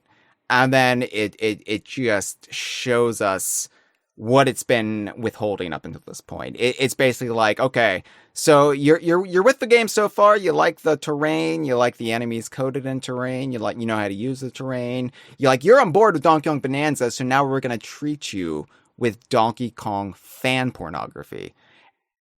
And as a Donkey Kong fan, I like it. I like that you like it. I also like it. Now, yeah. I actually, I think this was before Bananza was even announced. I think that after Donkey Kong Country Returns HD released earlier this year, I went to Hyle with a bunch of pitches for episodes. I do this every year. It's one of his punishments. And we're like, well, hey, if no new games come out, I guess we'll do an episode about Jurassic fucking Park. I don't know. And I just throw shit at the wall. And but one of the pitches I pitched for an episode, and I still think we might do this. I think we will, yeah. I wanted to be on an episode titled Retro Studios Retrospective, where we would throw all the gloves away, throw away all the weapons, and we would just look at the games, Donkey Kong Country Returns, Donkey Kong Country Tropical Freeze, for what they are, and deep dive what they are and not what they're not. Yes. Because I think when the HD game came out, Returns, I replayed it. Then Bananza gets announced, and I replayed Tropical Freeze. I wrote down a lot of notes. It's something that I'm known to do. I write down a lot of notes when I take a podcast seriously. Sometimes I throw them away, though. I think I wrote down 50 bullet points about Donkey Kong Country Returns, and then an additional 30 bullet points about what Tropical Freeze did different from Returns. Mm-hmm. And I still want to do that episode because I think it would be fun. Yeah, no, it's definitely on my to-do list. But cool. But this has been a busy summer, and I understand that. But that being said, another episode I would like to do in the future, maybe next season, is analyzing how games in the DKU have handled nostalgia. And I think it's not a binary, like, yes or no, does it have past stuff or doesn't it? There's degrees. You can have a big, important core thing in the game that is something old, but you can also have little stuff that's not important, like the fossils. Mm-hmm. And they're just little. They're just fun to have. And that can be nostalgic. And you can bring something old back, but do it in a new way. You can do something new, but in the mold of an old thing, like how Bananza has introduced new Kongs. And that's not nostalgic. That's not an old thing. It's a new thing, but it's exactly in the mold of the old things. And it feels more at home because we're finally getting new Kongs that feel like a continuation of Donkey Kong instead of getting like a weird pig that doesn't have a name. Yeah. And that could be a whole episode where we dissect the spectrum of nostalgia, from cheeky references, like coy textual references, to little flair, like discovering a fossil, to then more substantial stuff that we might talk about later on in these episodes about Bonanza. And I think that'd be fun, but not just to dissect Bonanza versus Returns. I wouldn't frame it like that. But you could also look at, like, how does Donkey Kong 64 handle adapting that IP that is now 5 years old in 1999 and bringing it to a next generation? I think Donkey Kong 64 kind of handled like a mix of old and new better than any other Donkey Kong game, even though I don't really like the game Donkey Kong 64. I think its handling of balancing what old and what new and how much, Donkey Kong 64 does a good job. And then you could talk about what Jungle Beat does. What does Nuts and Bolts do with regards to nostalgia and old elements versus new? Anyway, that could be a whole episode. Long story short, this level had Naughty the Beaver in it. Yeah. So we knew this. That never happened in any other game. That hasn't happened in any other game. This fossil, these beaver fossils, it was the first indication when we had that original Donkey Kong Bananza trailer. And I've likened it on the podcast before. I coined the phrase Jungle Beat Scaries because the Donkey Kong fandom and the broader DKU and Rare fandom even, we have this kind of collective shared trauma is too strong of a term, but it's this kind of weathered resignation towards what it means to be a Donkey Kong fan. And so when you get a new game announced, and we hadn't had that in 11 years, when you get a new game announced and you see it for the first time, you are kind of judging it on some criteria that fans of other series would never judge a new trailer by. And it is what or how much are you treading in Donkey Kong iconography? Because Jungle Beat really did set a nasty tone for the fandom. Of course, I've come around on Jungle Beat, and I really admire what Jungle Beat is, and I think it's actually very fun to play. I do think it was a mistake not to have any returning elements in your big Donkey Kong game on the GameCube, your first one following the purchase of Rare by Microsoft. But, we're always looking for this stuff, and we're always looking for some indication that they actually want to be making a Donkey Kong game. And, all of our reporting on this game, before we knew it was Bonanza, when it was just the EPD game, one of the things that kept being relayed to me and what I was learning from sources was, hey, this team, they're actually really big Donkey Kong fans, and they're eager to work on the property. And then you see the Bonanza trailer, and you don't see anything recognizable. I love the fractones now, but I didn't know what these weird rock things were. One of them's in the shape of a giraffe. What the hell is this? Are the giraffes all dead in this game? Seems a little bleak. But, we're not seeing anything recognizable. Donkey Kong's got this little rock, like, plum pudding on his back. Like, what the hell? What the hell? What the hell? Where's Diddy? Where are the Kremlings? And then we saw this naughty fossil. We didn't even know it was a fossil. It just was a rock. But it had the unmistakable shape of a naughty beaver on it. And that was what we hung on to for like the several hours between that and the reveal of Cranky Kong. It's okay. There's stuff in it that we recognize. That's a good sign.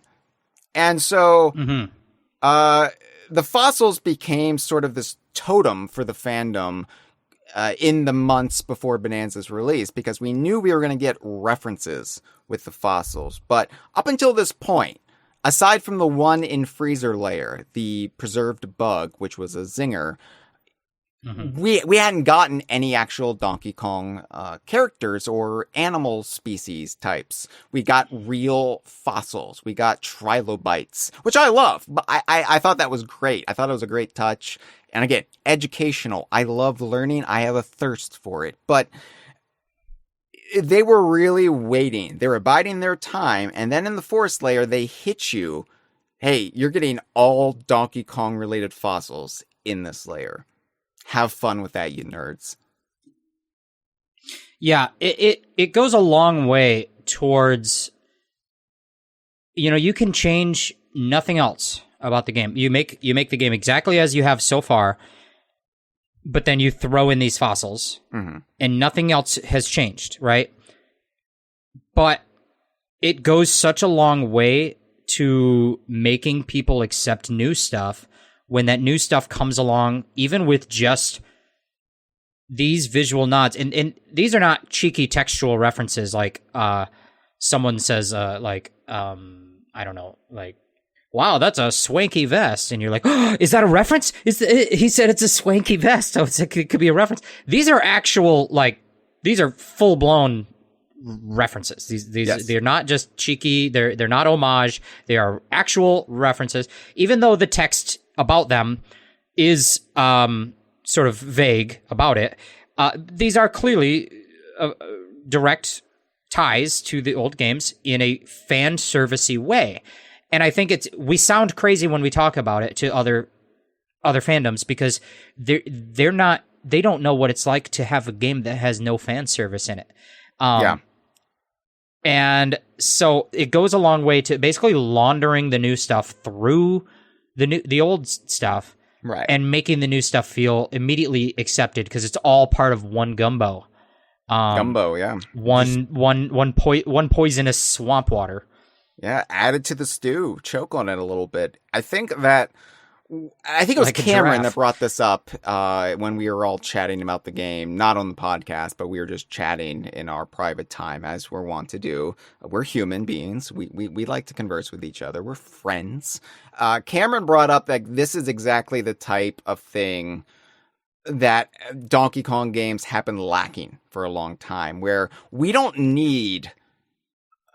for example, Squitter the spider to actually show up. I mean, it would be nice if Squitter the spider would show up, but we don't need that per se, but some sort of acknowledgement that it's possible just goes a long way. Right. And so with the fossils here, we got the naughty fossil, and I should point out that like the Zinger fossil, which was preserved bug or whatever, they're not labeled by their Donkey Kong subspecies type, but that's always alluded to in the description in some little wordplay. So we've got the common fossil, which is the naughty or beaver in this case. We've got, and that's 50 or 61 beaver fossils that you can find throughout the 3 sublayers of the forest layer. You've got the rare fossil. Ironic, given that this is a fossil from the retro games, but it is 10 of them, and they are pig. And of course, we kind of knew about this because we recognized the shape of the emblem when we saw screenshots, but it is of an oink, which is the pig clan that Professor Chops, i.e. Tutorial Pig, belongs to. And then the rarest fossil, the one that exists as this giant fossil, it's only one in the entire world. It is effectively an homage to Squitter the spider, just called Spider. But it's in the shape of Squitter. And yeah, do you want to read those descriptions really quick, Jeff? Just they're fun. Oh, do you have them in the document? Or I have do you them expect in the me to bring them? Oh, buddy, here we go. I have them. They're right here. All right. So, Beaver, in your screenshot says you only have 32 of 61, so get back to work. I took this right after I got the spider. I was like, okay, time to take a screenshot to document this. I've 100% completed the fossils in Forest Layer, Likely Jeff. Story. So, the beaver fossil says... This naughty, buck-toothed critter lived in all sorts of places, from jungles to ancient ruins. Now, okay, breaking that down real quick, I do want to point out for the people who are only experiencing this over the audio medium, which is everyone in every single one of you, the word naughty that I just read out loud is spelled, although it's lowercase, it's not capitalized like a proper noun. It is spelled GNAWTY. Yeah. Naughty. That's not like a vague reference. It's a direct reference. And then you have, like, its references the jungles to the ancient ruins. Obviously, Millstone Mayhem is probably the more memorable, other than Jungle Hijinks, the most memorable thing a Naughty has ever done is the one time it was inside of a giant rolling rock, which I guess gives it a lot in common with the Oid enemies throughout this game, because they're inside of rocks. Now, I would say Beaver Bother would also be a more infamous use of Naughties, but or like also appearing in Banjo-Kazooie. That's another. They can't reference Banjo-Kazooie here, so they don't. Get around. The second fossil is called Pig, and it says it's unclear why this polite porker. Okay, it's unclear why this polite porker lived in the jungle, but he always had the chops to help a Kong in need. I like that dig, because one, you're kind of like being like, look at this son of a bitch. That's kind of a dig at the character, because I think we all kind of think the character is not like anyone's favorite. And then the other dig is being like, why is he even in a jungle? Which is sort of a dig right at Retro, because that is a common thing people say is like, well, why would a Donkey Kong character even be a pig? Although it should be noted that Rare themselves also made Donkey Kong characters that are pigs. Like, for example, the one that is a member of the duo called Trough and Scoff, and I'm not sure which is which. And then the other, of course, the flying pig. Don't tell me it. Hogwash. That's right. I'm on top of it. You're on top of it. Jeff, a little mnemonic device to remember which is Trough and which is Scoff. Pigs eat out of a trough, and a scoff is a term for a hippo's asshole. Hippos eat out of a scoff, which is a term for an asshole. Hippos. Cool. Yeah. Cool. The third and final fossil in the game, not in the game at all. In the world. In the forest layer, I suppose, is the webs this squiddish spider spat out were sturdy enough to stand on for a while. So it's a reference to how Squidder could make webs you could stand on, but they were temporary. They would fade with time. Although, is squiddish, is that a word? Or is it like a pun on skittish? Yeah, I think so. I don't know. It's a pun on skittish. Okay. I think having the squits means having the shits in the UK. So... that's a point that I just thought of. You could call this a bird shit observation. I think it's an ice cream observation. On your episode about the freezer layer, you guys went into depth about how eating ice cream gives you diarrhea. And not one of you drew the connection to the fact that the Zebra Bonanza runs really fast. And you could have said that it gives you the runs. Oh! That means diarrhea. All right. I was just saying. Oh, that's... Jeff, maybe you should have been on the freezer layer, and maybe freezer should have been on the forest layer. No, she did a good job, because I don't have this note anymore. I wrote down a list of the grotesque things you guys said on that episode, the topics that were covered. There was talk of pedophilia. There was talk of ice. There was talk of like Gary Glitter comes up. You talk about every bodily fluid I can think of. Yeah. Except for cloacas, I guess. That's not a fluid, but eggs. Eggs are a fluid of a kind. Anyways, yeah, you did good. It made me laugh a lot. Good. I'm glad. I'm glad I could bring a smile to your young face. It's something Gary Glitter would say. We don't condone that. That's true. He would. What I love about these fossils is, and this is the thing, I think that Dustin often makes this point of saying, all of our friends are predictable. You mentioned what Cameron says. I mentioned what Dustin says. Like, they repeat themselves. Dustin's catchphrase is, I don't need every character to come back every game, but I just want some of the stuff. And I think we all feel that way. We're not asking for a lot. I don't think it's going to hurt anyone's feelings that Naughty is not actually an enemy in this game, or Zinger, and it's not going to hurt anyone's feelings when an enemy isn't even a fossil. Like if a Slippa or an army is not in the game.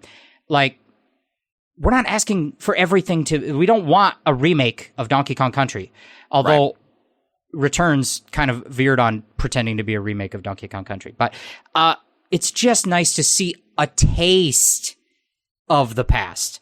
Yes. And in this case, with this set of 3, This is a varied taste because you're not just referencing Donkey Kong Country, which is often a thing that they'll do is just reference the first game. Like, sometimes Smash Brothers will stick to kind of the first game, or like Mario plus Rabbids has the weapons that are just based on the animals from the first game. A lot of times that happens. But they also reference the second game with Squitter here. Yeah. But they also reference games that weren't even made by Rare. They didn't even come out in the 90s. They reference games that were not part of our childhood. Not part of our childhood, but part of our audience's childhood for sure. Yeah.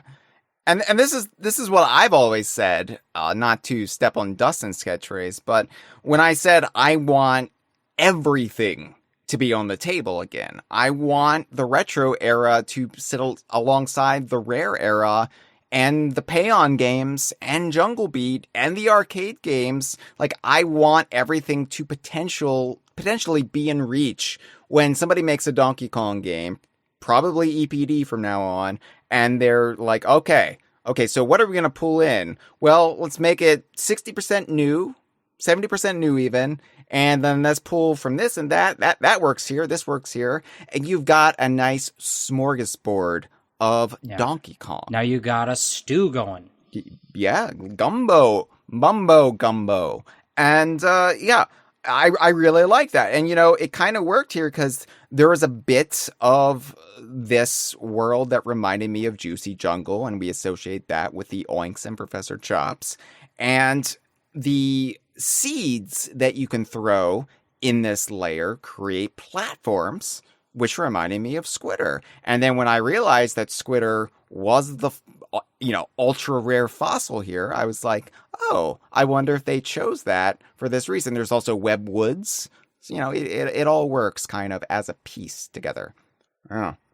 Yeah. I mean, that's cool. I wouldn't say that the three of them have really a lot of thought, or not just these three, but throughout the whole game. There's not often, to me, a lot of thought put into which fossils are found where and why. And I guess I won't. A beggar can't be a chooser. I'm not going to complain about that. But no. It's just like we're just throwing three fossils in there. This is the level that happens to have the mix of the jungle beaver and the pork chop and also the spider. They don't really tie into this level, which is about eggs. I'm not saying that there was actually thought put behind it. I'm just saying it kind of worked if you squint. If you squint. And we just squint. You just might. If you have enough ice cream in your little cheeks. They'll be coming out of your cheeks. I set you up for that, and I waited. Well, and I was like, sometimes a layup takes a minute to go in the basket. Yeah. But so this level, we're talking about the top layer of this set of sublayers, Sublayer 600, where you first enter the level in a little island called Beaky Thicket.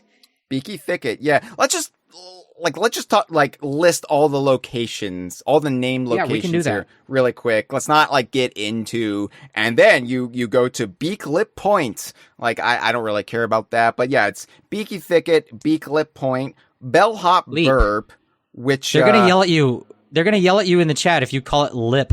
It's leap. Beak Leap. Sorry, I was thinking about those sexy ostrich lips. Yeah, how one does. I got you on the 69 track, but you did. No. You did. Now I'm horny. There's only 60. There's only 62 beavers in this level. We're not 69ing beavers. Hey-oh. I'm like, hey, ostrich bellhop, can I get some room service here? And I point down. Ostrich shopkeep. Do you know what your brother zebra shopkeep taught me? I don't know. I have the runs. All right. Yeah. Beaky Thicket, Beak Leap Point, not Beak Lip Point. Oh God, no. Bellhop Burb, which is established as the village that the bellhops that work at the hotel actually live in, because they're not good enough to live in the hotel. They have to put them in this kind of lower class colony. A Hooverville. Hooverville. Yeah, exactly. That's a good historical reference, Jeff. Hooverville. We'll all be living in Hoovervilles within the next 2 years. Well, since you complimented my observation, you got a little taste of ice cream. I have to quickly throw in some bird shit.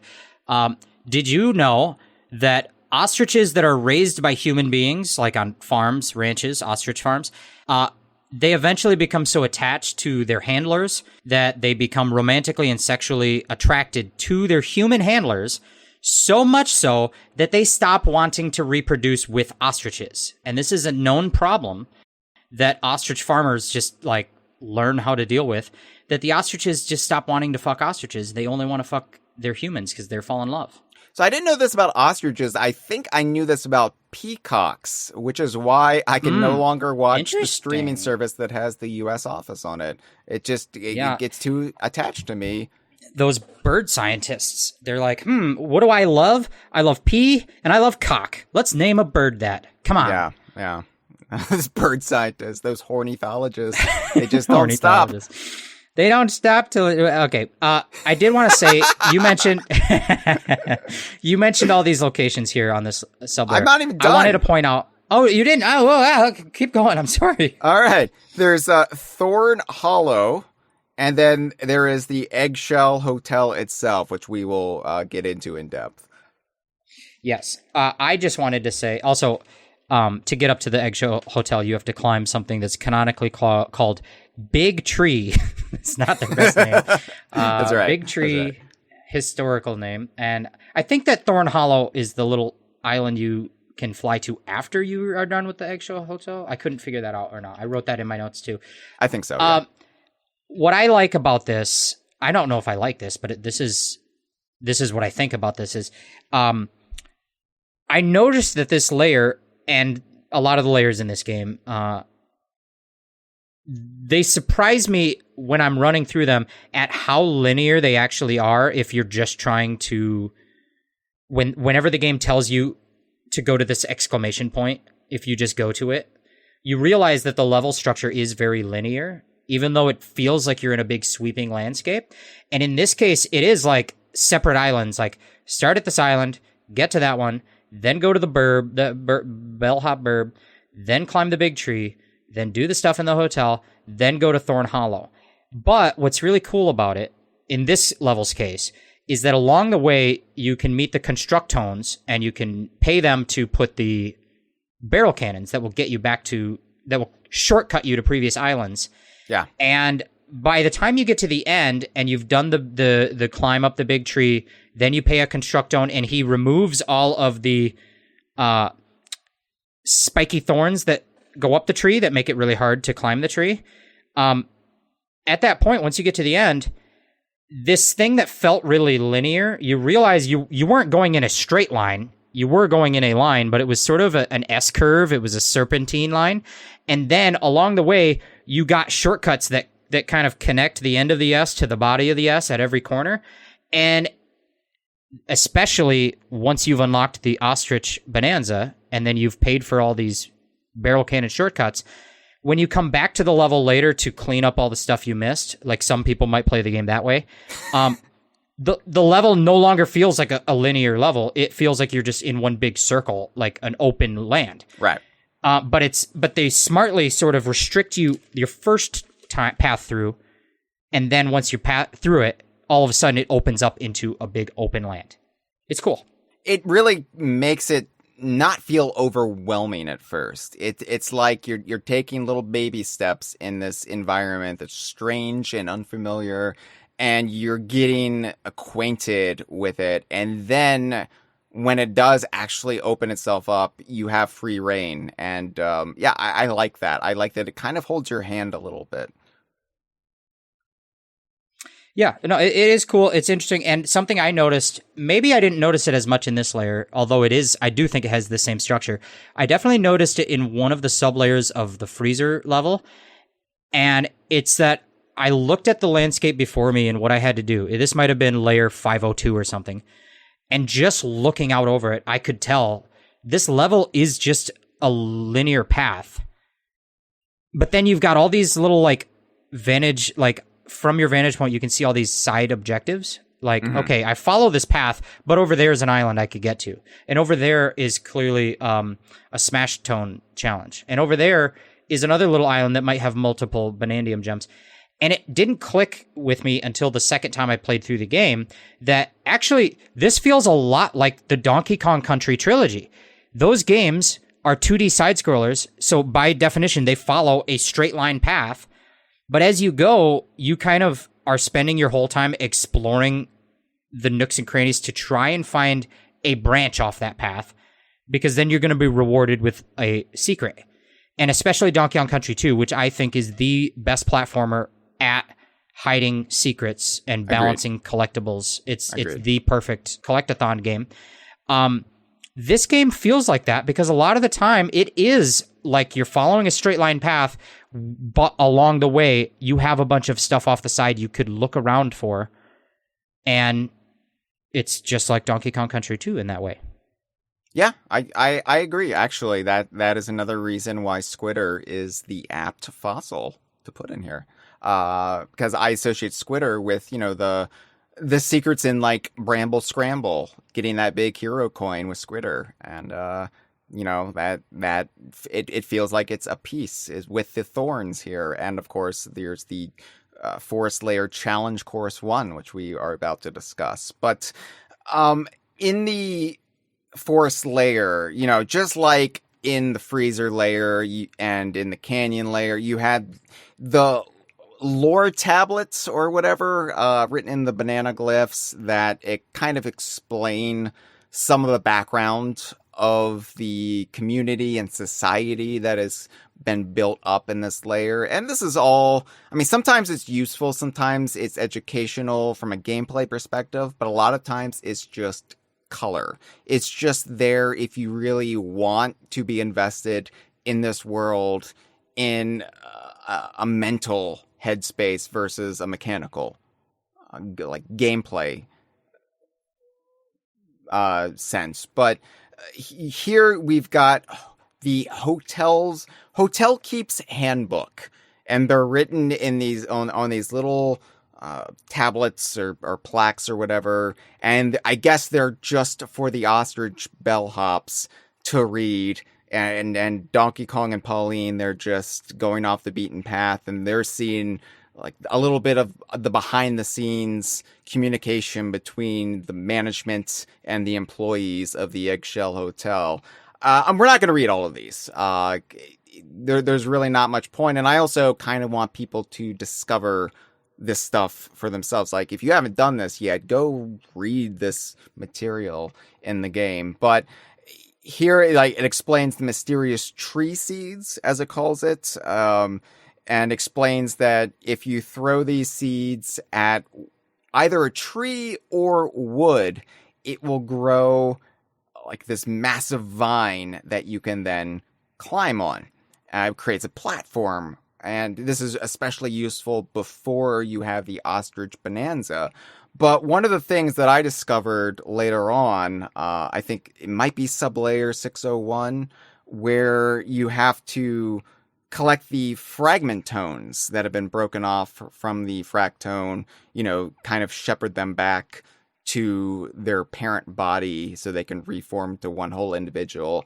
There's a bunch of little fragment tones on a small island surrounded by poison, and you have to get over there, but the only way to get over there to get the fragment tones back, because they won't come back if you just use the Ostrich Bonanza, is creating this little vine platform. But what wood do you have to use on this island? There's no tree, but there is a crocoid in a wooden exoskeleton. And I loved that you could throw the seed at the crocoid, and then it would completely immobilize the crocoid. It would be like he was gagging on the big vine and then couldn't move. And then the fragmentones could just walk over it safely, and all the crocoid could do was impotently squeal with this big leafy appendage in its mouth. It's just wondering the logistics of where are we going to put the culmination? Where are we going to release the juice? Yeah, what I love about... So something cool in this level is there are a lot of heights. There's like trees that are tall, but something in this game is you can climb up walls. That's what makes this one of the key things that makes this unique among 3D platformers. You can just climb up every wall, and in a way that completely either breaks the game or it changes the way they have to design the game to counteract that. Because if they don't compensate for it or think about it, then you break the game. And there's a lot of times in this game where you can break it, and it is intentional that they're allowing you the freedom to do that. But there are times where if you could break it in that way, it wouldn't be breaking it in a fun way. It wouldn't be feeling like you're clever or creative by figuring out how to bypass the game's limitations. Instead, if you could just climb to the top of these trees willy-nilly, it wouldn't feel good. It would just feel trivial. There would be no challenge. Like, especially when you're climbing the big tree and they have laid out a spiral path up it that is full of, challenges and interaction points. If you could just climb the tree, the whole thing would be trivial in a bad way. It would not feel like you're solving a way to get around it. It would feel like the game just is too easy. So anyway, the way they solve it in this level is they put the vine, like a ring of vines at a spot on the tree, and that stops you from climbing up. Now, there's still ways for you to get around it, and then it does feel like you're clever because you got around it. But the key thing is that the level puts them there to stop you from just being able to get everywhere you want. But then once you've passed the challenges, you get a way to you unlock a way to get rid of those vines and totally open up the freedom of the level. So it is intentional that you can break it after you've beat it the first time. But the other thing is that the level gives you 2 tools that eventually allow you to get around these things. One, you mentioned the ostrich bonanza is a great way to bypass some of these blockages. And then 2, it's this, the seed bridge, is there an official name for the seed? I saw somebody call it a pit seed, but that doesn't really make sense as a name. I've just been calling them acorns. Well, the Hotel Keep's handbook calls them mysterious tree seeds. Huh. Well, I'm just going to call them acorns then. And but you can use these to make bridges to get above the thorn blockages on trees. I think there's probably a million ways you could get around them other than that. But it's cool that this level introduces, one, a novel, different way of preventing you from climbing every surface. But then two brand new tools that allow you to get around the obstacle it just introduced. And that's cool. I agree, yeah. And of course, as somebody who is 100%ing as much as he could as he went along, it was like it wasn't open up for me, so I had to get creative sometimes. I already talked about the snow bridge I made on the last episode. Nothing in this layer was as kind of off script, but yeah, I did feel like I had a lot of freedom with these mysterious tree seeds, and then eventually the ostrich bonanza and all the other abilities you have learned and gathered, like turf surfing. It's really fun, and eventually it just becomes second nature, and you're not even thinking about, oh, how do I get over there, or how do I dispatch that enemy, or how do I get that bananium gem? You just reflexively do it. And I think that's good game design. I wouldn't know. I'd have to ask Mitchell. But I have a hunch. It's pretty expertly crafted, this Donkey Kong Bananza. I think it is. Yeah. Good job, guys. Yeah. Oh, you get a little treat there. Did you know this, Hyle? Did you know that the what do we call these bramble bridges? These vine bridges?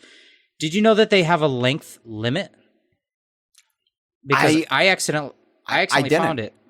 You found it. I one time threw an acorn at a wood that was so far away. I just arced it and threw it really far, and it happened to make it. It happened to hit some wood and start making a bridge back to me, and the bridge didn't make it all the way back to me. It left, it made it about 90% of the way, and then it just stopped in midair. And the bridge was still there, fully formed, but I guess it just hit the length limit. It just couldn't be longer than that length. And so I had to kind of jump across the gap to get onto the bridge that I had just made. Interesting stuff. You know who never hits the length limit? Oh yeah, ostriches. I mean, well, I was going to say giraffes? Ornithologist, but yeah, Ornithologists. Yeah. Well, that just kind of reminds me of a really good bird shit observation I have, which is that the ostrich heads in the environment in this game, the tree, I guess they're tree trunks or something in the distance and around the level that are shaped like ostrich heads. I think they look like cocks. Yeah, a little bit. I mean, it's unavoidable, isn't it? I mean, yeah. you have a long, slender shape with a rounded head, and of course Cock-like. a beak, which mine has. Yeah, that's our cloaca. It's on our cock. We had it installed. There is a lot of cool challenges in this level that utilize these tools and things, but there's probably one challenge that needs to for sure be talked about while we're here today. By challenge, I mean like, are they officially called bonus rooms? I'm kind of unclear about the bonus room terminology in this game. So bonus rooms are the little golden pads that you find that you just kind of spam collecting gold in, and you can only access them once. But they're not actually towards completion. Only once while you're there, but later they have a cooldown. Eventually, when you come back, you can do them again. So yeah, eventually, but yeah, like yes, right. The challenge course through the ruins. I think they're just called challenge courses, but then in the getaway, which you wouldn't know since you don't look at the disc, but these are actually labeled 2D challenge course. And they are designed to be evocative of the Donkey Kong Country games. And we already had Nostalgia Country in the Hilltop layer, which was kind of a tribute to jungle hijinks, but more broadly speaking, just jungle levels in Donkey Kong Country games. And here we have Bramble Country, which is the tribute to the barrel blasting bramble levels from Donkey Kong Country 2. Yeah. I think the audience probably at this point mostly wants to hear how you reacted to this, Hyle. This is probably one of the bigger oh shit moments. I mean, not to say that I didn't have a big reaction, but just how, it's your show. Please. Is it? I don't know. I'm the vanilla everyman of the show. Everybody's like, "Oh, Jeff's on this one. Ooh, Matt Korn is on this one." Nobody's ever like, "Oh, Hyle's on this one."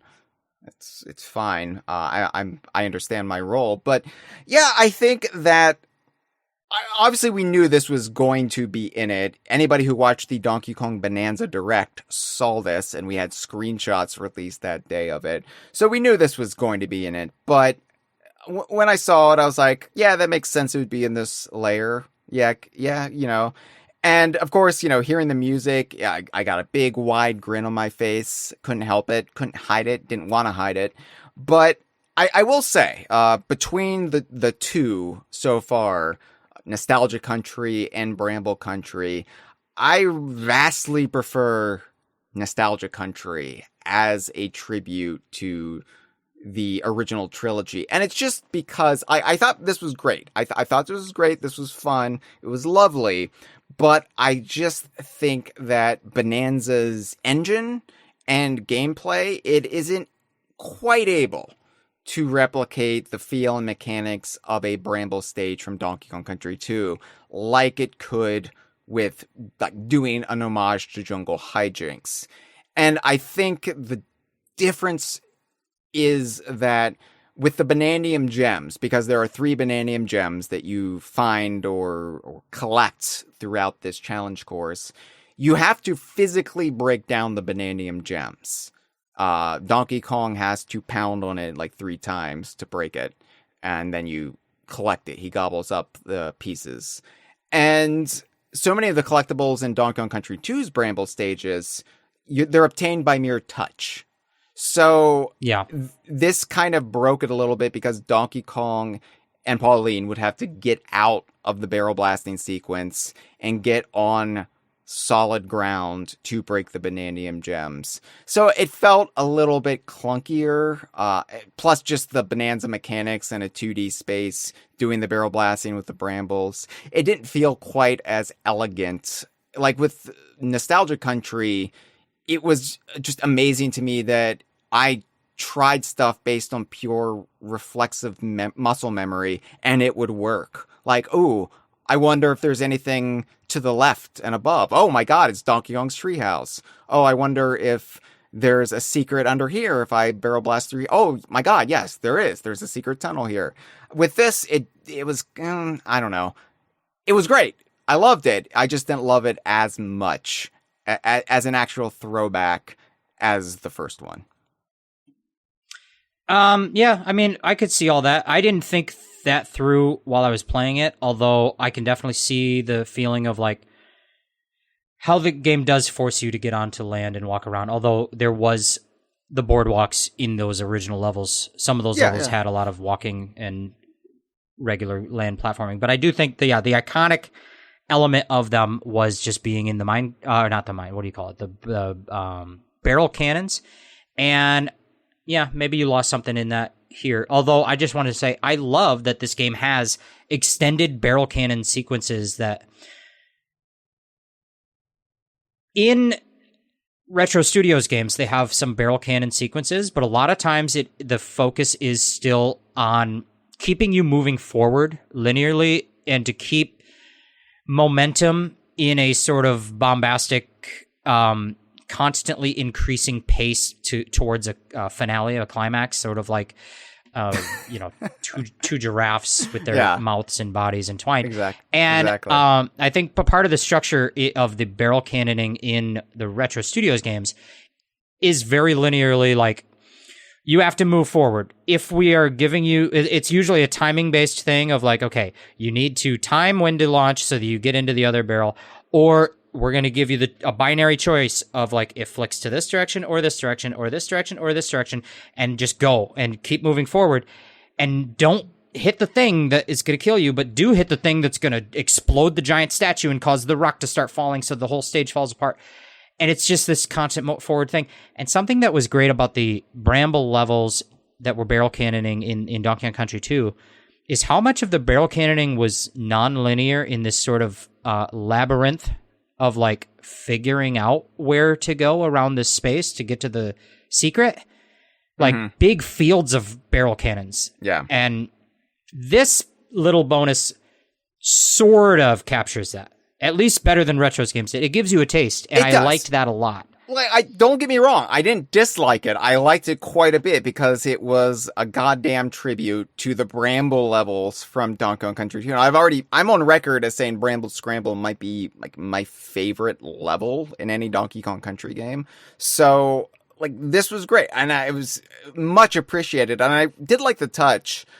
I didn't really understand it at first, just because I knew what was coming, because I watched the direct, I put the screenshots on our website. But one of the touches that I did come to appreciate was, at first you don't see the bramble background. It's covered in like shrub or maybe kudzu or something.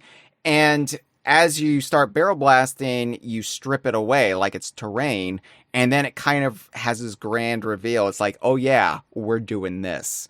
So it was a great touch. And again, it's unfamiliar for me to be a fan of all of this and to have these loving tributes doled out. Like, right. The people who made this love this just as much as we do. And that's a weird feeling. I'm not used to it yet. And when I talked about the sort of different levels of nostalgic throwback, whether it's just a cheeky textual reference or finding a fossil that's a picture of a thing, this is like a much bigger thing of like, we're giving you a whole level sequence that is a complete nostalgic recreation of an old thing you recognize, like Jungle Hijinks. And like, these are huge. And there's not a ton of them in the game. I won't say how many or what you'll encounter, but it's not like there's one in every single level. You would know that by now if you've reached this far in the game. But it's just enough to be like, yeah, we didn't make a whole level of this game just a recreation of an environment, but we will make a bonus that is a recreation of an environment, and we'll throw those bones at you, and it will make all the new stuff completely like feel at home because it's being accompanied by these old things that are pleasing us. And, compared to Odyssey's 2D sections, where Mario goes through, like, into this, like, wall realm where he becomes the 2D sprite from Super Mario Brothers, I think these are so much more well done. I mean, I didn't hate those in Odyssey, but just... I mean, obviously, I'm a Donkey Kong Country kid more than I am Super Mario Brothers, so this is going to appeal to me more, but I think as just these grand sequences, and they're almost like sub-levels, like outside of the environment itself, where those were just part of the world, and just this weird sequence where Mario becomes flat and just walking across walls to get from point A to point B. Yeah, I really like these little bespoke, curated nostalgia hits. It's great. Yeah. Well, and on the topic of like the challenge courses and the battle courses, battle arenas, battle courses, battle, yeah. all of the sub levels that are inside of an ancient ruin that you travel to from the main layer. The combat ones, the battle ones, kind of take place inside of this big, like, cylinder space with a ceiling. Yeah. And I don't know why I don't know what those places are. It's kind of like when you go into the Bananza, like, tutorial when you first learn a Bananza and a dome forms around you. It's kind of like that. But anyway, it's shaped like a cylinder, and it reminds me of Donkey Kong 64 bonuses where you're inside of a barrel. Well, I mean, that reminds me of the Donkey Kong 64 Battle Arena pads. I mean, it's kind of same thing, just those. Brought into a much more elegant context, I would say. They're much more expertly designed. No shade intended towards Donkey Kong 64, those who worked on it, but, I mean... These make you use your brain a little bit, whereas I feel like Donkey Kong 64 is really just spamming like enemies that come at you, and I've just with the way that game was designed, it's not really designed around combat. So, like I would say like all of these though, I'm never like whenever I get to one of these ruins, whether it's a challenge or an arena or whatever, I'm always like, ooh, like, what is this going to be? And they do get pretty difficult as you keep progressing, especially the challenge courses that have, like, 3 Banandium gems, and you're, like, it becomes this puzzle, and they always hide the one Banandium gem somewhere off the beaten path, and, yeah, I mean...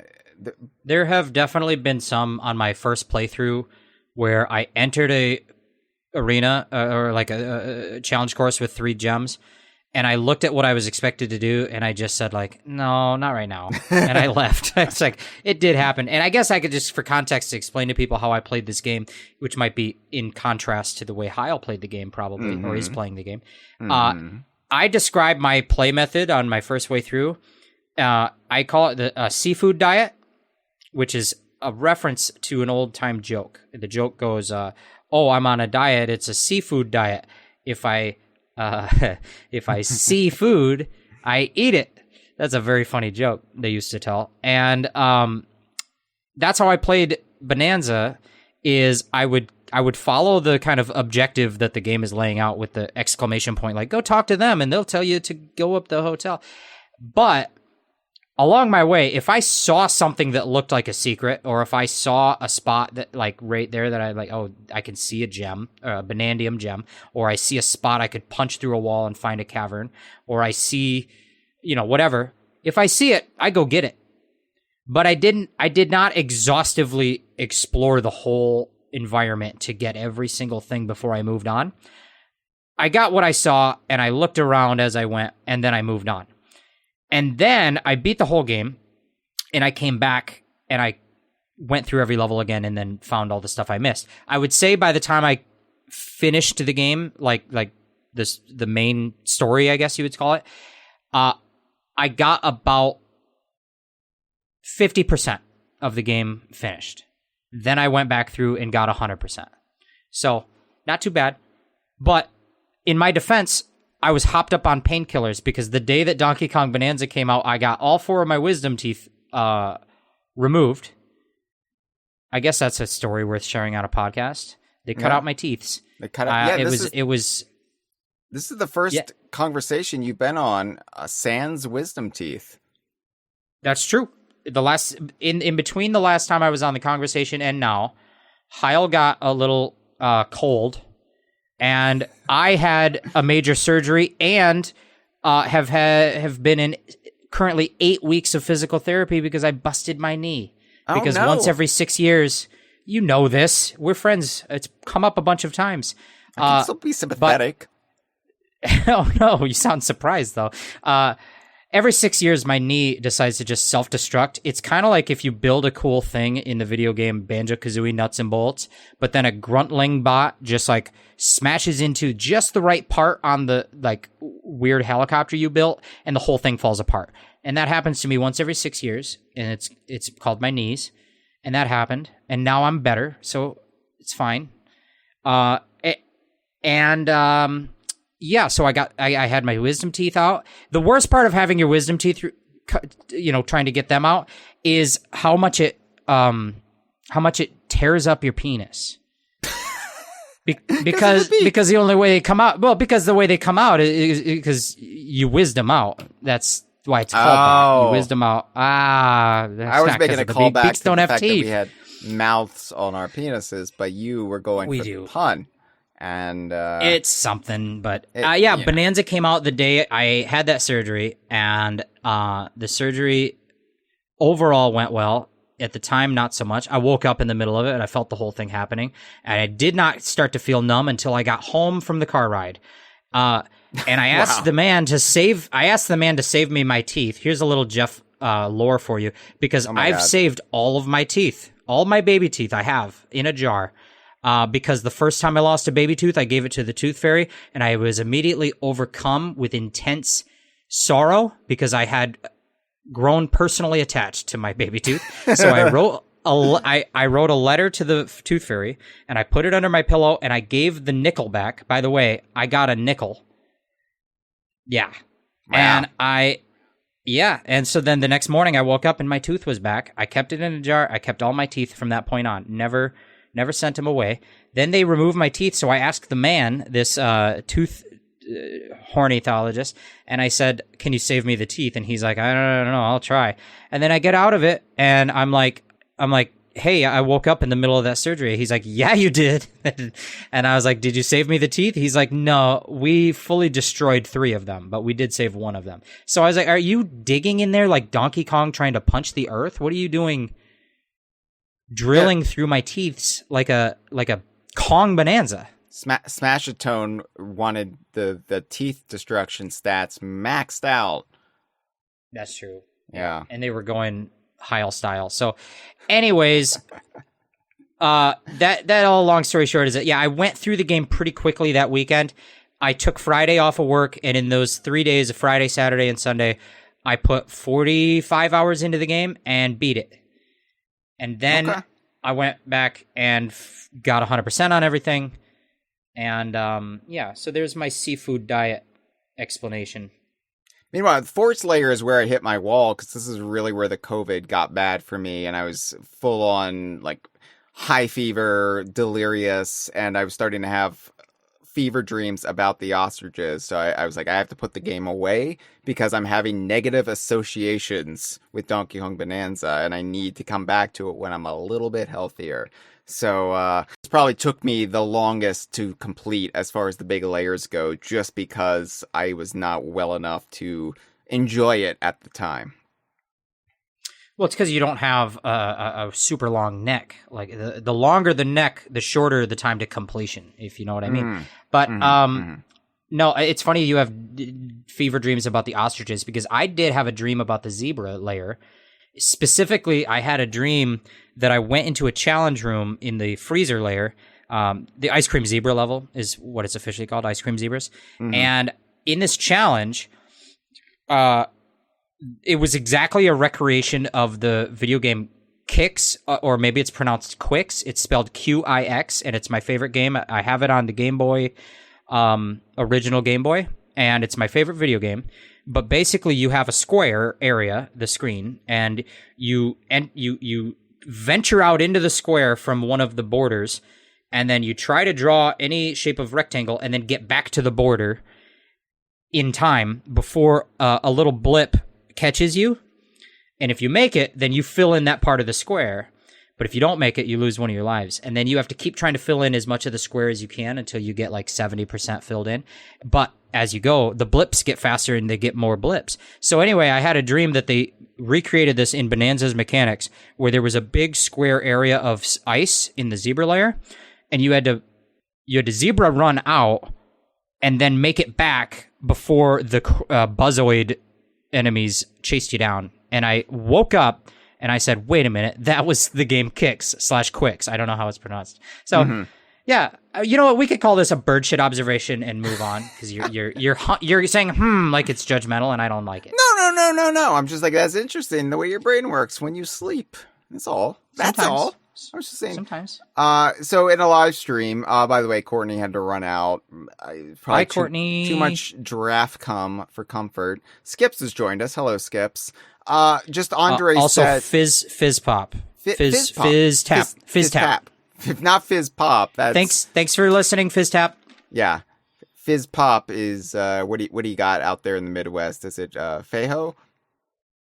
Faygo. It's Faygo. All right. What the Juggalos drink. Juggalos, but yeah. So, just Andre says, there's a reason the throwback challenges don't crop up everywhere the way the 8-bit warp pipe sections do in Odyssey. They all involve a lot of bespoke developmental aspects, asset creation especially, that are specific to each challenge. We have logistical proof of what passionate and dedicated Donkey Kong fans the dev team are. Yeah, why did the Odyssey team hate Mario so much? Yeah, why do they want to spend so much time allowing you to play as any type of creature besides Mario? It's because yeah. So, gonna get to what might be a controversial talking point with you, Jeff, because I want to talk about Cranky's forest rants. So you have issues with the way Cranky is presented in Bananza. I think you're really overselling this. On the last episode, you said a lot of people are really upset by this. And I meant you, Jeff. I meant you. Yeah, I know you did. It's not true. Because it had come up in discussion before I recorded that episode with Freezer. But yeah, Cranky, by this point, by this point, you know for certain that, oh my God, Cranky just says a whole lot of the same shit. And then at the very end, he'll throw in something new, something that is worthwhile. And on one hand, I kind of think this is cute because you are listening to an old man with the same fucking complaints, the same rants he says every time. Like every time Retro's games come up and we're like, well, Snow and Guard, it's the same thing. And it's very true to going to Cranky's cabin in Donkey Kong Country and him just talking about the first world, and you're just like, ugh. Is on one hand, okay, that's great, that's true, and I really like the way Cranky is written in this game. On the other hand, they really couldn't come up with new dialogue for the entire rant for each layer. Yeah, I don't even have to speak because you pretty much just laid out both sides. Yeah, I think it's one of the things on this podcast is that your co-hosts will sometimes say, I love Donkey Kong Bananza. It's a 10 out of 10. It's one of my favorite video games of all time, maybe in my top 5 or even higher. And then they'll say, it is too bad that they don't have real giraffes in there, right? And then you will say something like, no, I love that they don't have the giraffes because they put a little bit of lore in there that adds a mystery. And then someone will say like, well, I love this game a lot. It's amazing, but I do think that Cranky Kong, it would be cooler if he had unique dialogue each time. And then you'll say like, no, I love it because it didn't do that in Donkey Kong Country 1. And I'm not trying to put you on blast, but yeah. But you brought me into it. But I'm just saying it's okay to criticize a thing. It's not like you're saying, oh, this bothers me, I'm really mad about it. People are just kind of saying, oh yeah, it would be nice if they did this differently. And I think that if you make any human being come on your show and talk about any topic for 3.5 hours. A normal person is probably at some point going to try to, out of just like journalistic practice, both sides it a little bit and try to introduce where the game could improve. And you've been quick to defend the game every time. Although I think on the last layer, the last episode is the first time you actually did offer up any criticism at all of Donkey Kong Bananza. And it's where you sort of semi-agreed that the Zebra Bananza isn't the most useful one. Yeah. So, okay. Good job. Yeah, look, I know I really like Bananza because I am coming up with bullshit defenses for even the most innocuous of criticisms. And I did this when I was a kid and I was playing Donkey Kong Country 2, say. And you would get like an occasional bit of slowdown in Web Woods or something. There's just too much stuff happening on a screen. And I would be like, well, that's not the game's fault. It's the Super Nintendo's fault because it can't handle a game of this magnitude. So, you know, I'm being a little bit tongue in cheek for some of the defense. I do like that all the drafts are dead because, you know, they're not willing to commit to pleasuring each other. Yeah. So actually, Mitchell did this one. He said, it is too bad that none of the like villager NPCs, like salvager monkeys, like none of them have a unique name, and that not even the Kong Elder has a name. And then you immediately were like, no, it's good they don't have names. I think they're great. And it's fine. You're fine. I will give you credit. You did, on this very episode, say that you weren't entirely satisfied with the Bramble Country bonus. Yeah. So I'm giving you kudos where kudos is.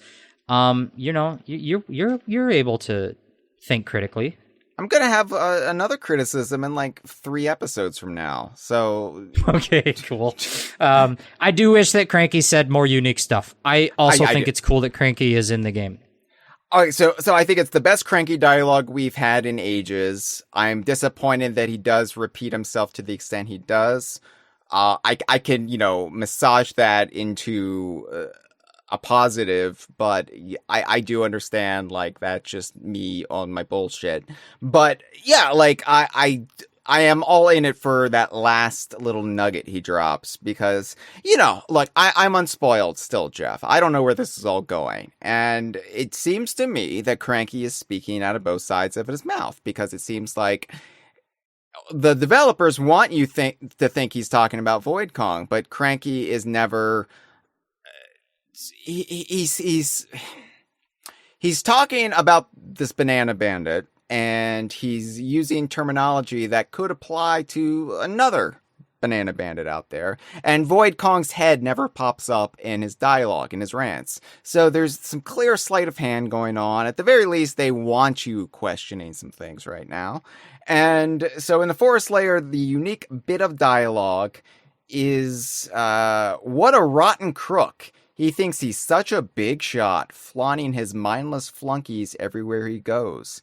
If I was in my prime, I knock all those goons out with a single barrel toss. So anyway, that's what Cranky says in the Forest Layer. Yeah, not one of his more thrilling ones, huh? No, definitely not. But, you know, they can't all be winners. He appears in every layer. He did mention gooning there.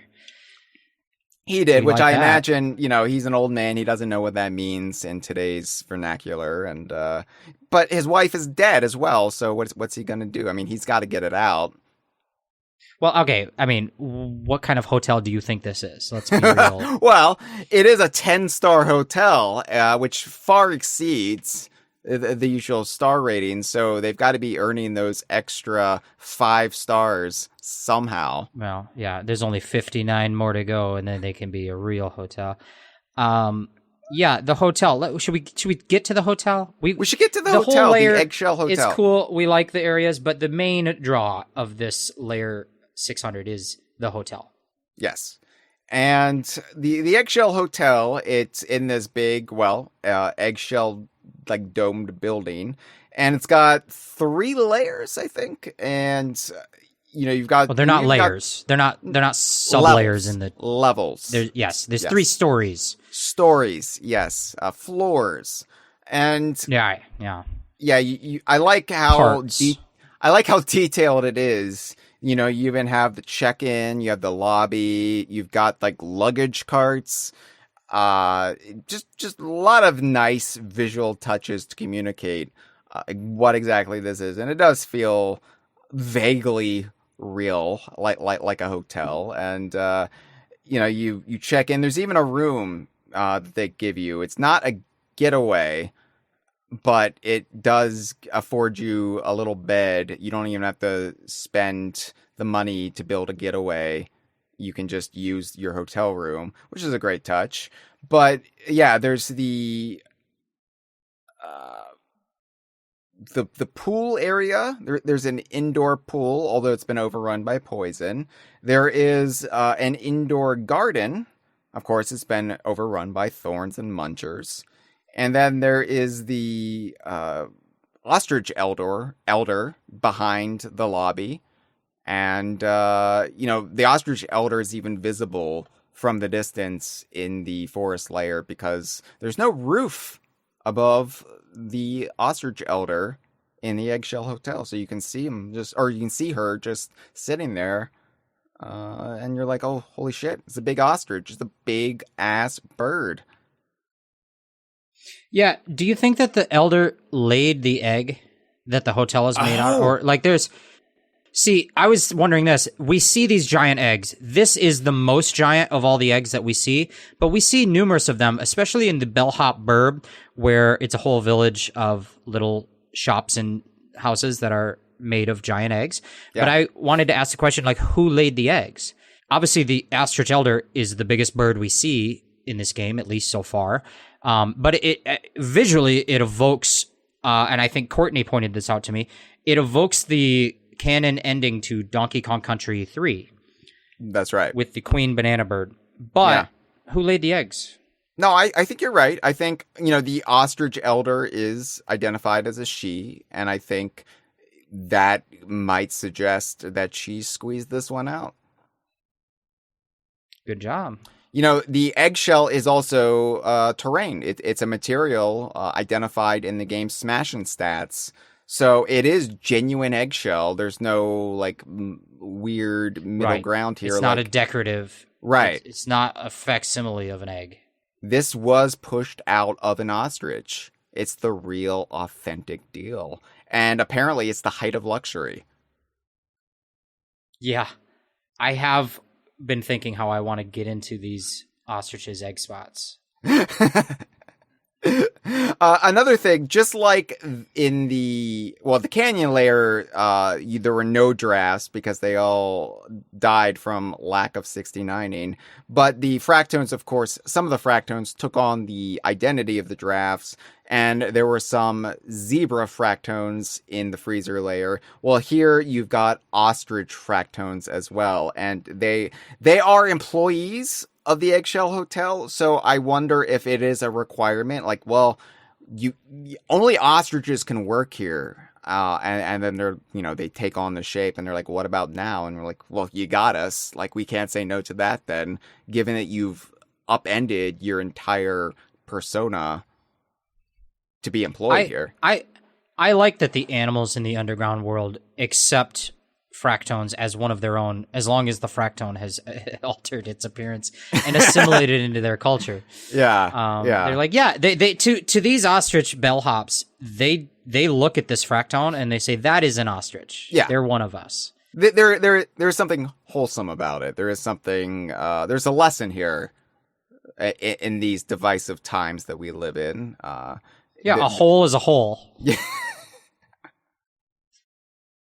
So anyway, the ostrich elder, once again, she her whole deal is she's the manager of this luxurious establishment, as she called it. And she says, thanks to my skills as a proprietor, the Eggshell Hotel boasts a 10-star hospitality rating. That's a lot of stars.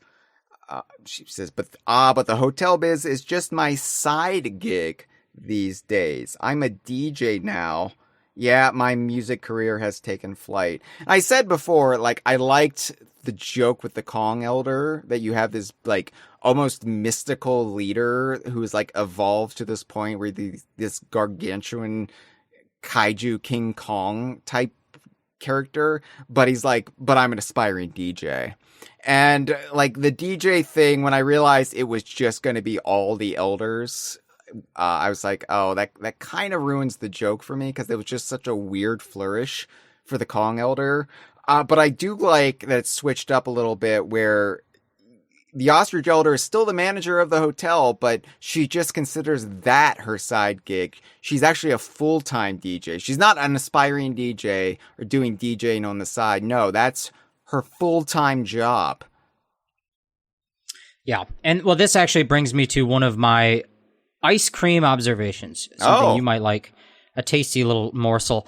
My theory on the elders and why they're all DJs. We see that for Donkey Kong to be able to take on a Bananza form, he needs the power of Pauline's song, her music. And it also requires assembling the ancient record and putting it on the Eterna table. Also, when Donkey Kong goes into a Bananza form, I don't think it's controversial to say that he grows in size. Donkey Kong becomes larger. Yes. So, in addition to that, some features of his hair and fur and feathers become bananified. He's got banana dreads or a banana, like zebra head or whatever, banana stuff around his neck. That's part of his fur or hair or feathers or whatever that becomes bananas. And that all of those things are also true of the elders. The elders have the banana features. The elders have also grown in size, although tremendously so. And the elders are practicing music or studying music or employing music. And so my theory is that the reason that they are the ones that hand down the Bananza forms to Donkey Kong is that all of them are currently in Bananza forms. They live Bananzafied at all times, and that's why they continue to grow to tremendous size. And the reason that they're able to do it is because they've mastered music. And they don't need a little Pauline on their shoulder singing, because they just put their headphones on and listen to it, and it allows them to channel the Banandium energy, the Bananergy, and go all Bananza. But what are they doing with this tremendous power? Are they, superheroes that are conquering the world? No. They're just chilling out. They just sit in a chair. I don't know. They were too old at this point, I guess. I don't know. But they're like, I used to manage the hotel, but at some point I started studying music so good that I gained superpowers. And now I just chill out and listen to music all day in super form that makes me feel high as God. I think that's a good theory. I mean, it's definitely the Bananergy that is coursing through them, and they're kind of like almost like a steroid junkie or a human growth hormone junkie, like those meatheads who are just like injecting testosterone in them, and like they lose the shape of their neck as a result. That's what these elders are. They're just constantly surging on Bananergy, and they've grown into these monstrosities, and they need a constant fix, so they have to keep the headphones on at all times. And it allows them to rise through the political ranks of their society, because they are now seen as the wisest and most noble. And probably oldest. I mean, we know they're the oldest, and they might even be immortal. Like, the Bananergy is keeping them alive through the centuries. And we know they're all brothers. So, now that I shared an ice cream observation, I unfortunately, as punishment to you, my good friend, I have to share a bird shit observation. And it is about the ostrich elders and the Bananza form. First things first, the ostrich elder has the grossest shins. Look at those things. Them are gross. Second thing second, the only time in this game that you can see the feet of an ostrich is on Ostrich Bananza Donkey Kong. All of the other ostriches are wearing shoes. Yeah. And we'll talk about those shoes. But I just want to point out that Ostrich Bananza Donkey Kong's toes are gross as hell. And that's my bird shit observation of the day. I wonder how Donkey Kong feels. We talked about how Donkey Kong feels to have a massive horse cock. But how does Donkey Kong feel to have a cloaca?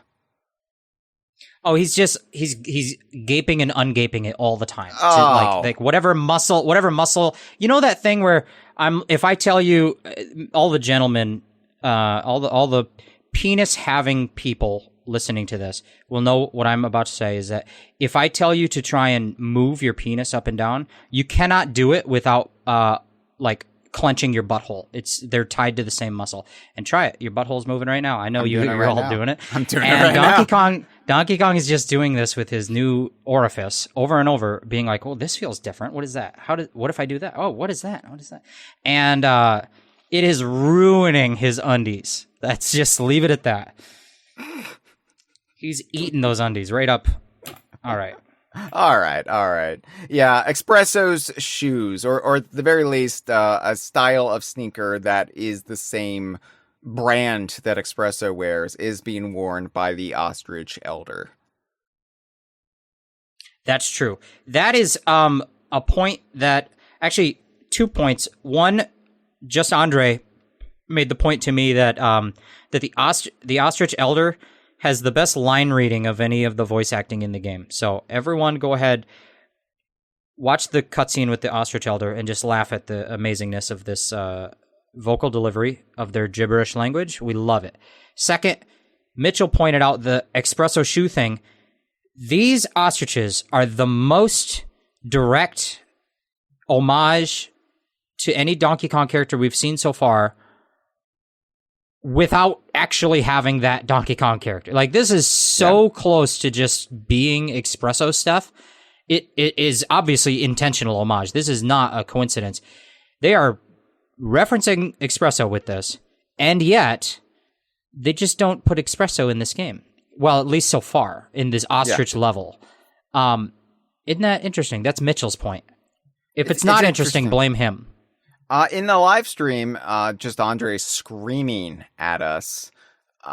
Wait, have you even brought up yet that all the ostriches are British?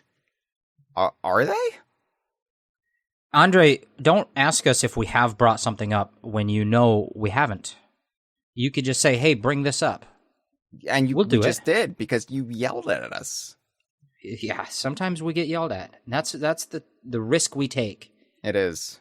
I don't know. I don't know if I clocked that they were like, did they have a British accent in their gibberish language? Well, they didn't have great teeth. I didn't see any teeth at all. Yeah, little British joke. Not funny though. Not funny at all. Tim. Kind of a stereotype. Not really true even in the modern day. Well, did you know that British people prefer Yamahas and Canadian people like Bose? All Mexicans only buy Onkyo. Wait a minute. Those are just stereotypes. Okay. I feel like you've done that joke before, because I laughed at it back then, but I'm not laughing now. And I think it's because I heard it once before. Not on this podcast. This was just like, okay, Jeff is always on. This is what you need to know. Like, this guy I'm talking to right now, this isn't Jeff Onan's podcast persona. Jeff is always Jeff when he's talking with his friends. And so Jeff will bust out the most hilarious line in just day-to-day casual chat. And you're almost flabbergasted that this brain exists and he's not tearing up the comedy charts or whatever. But then he just pulls out the same material and you're like, oh, Jeff, I heard that.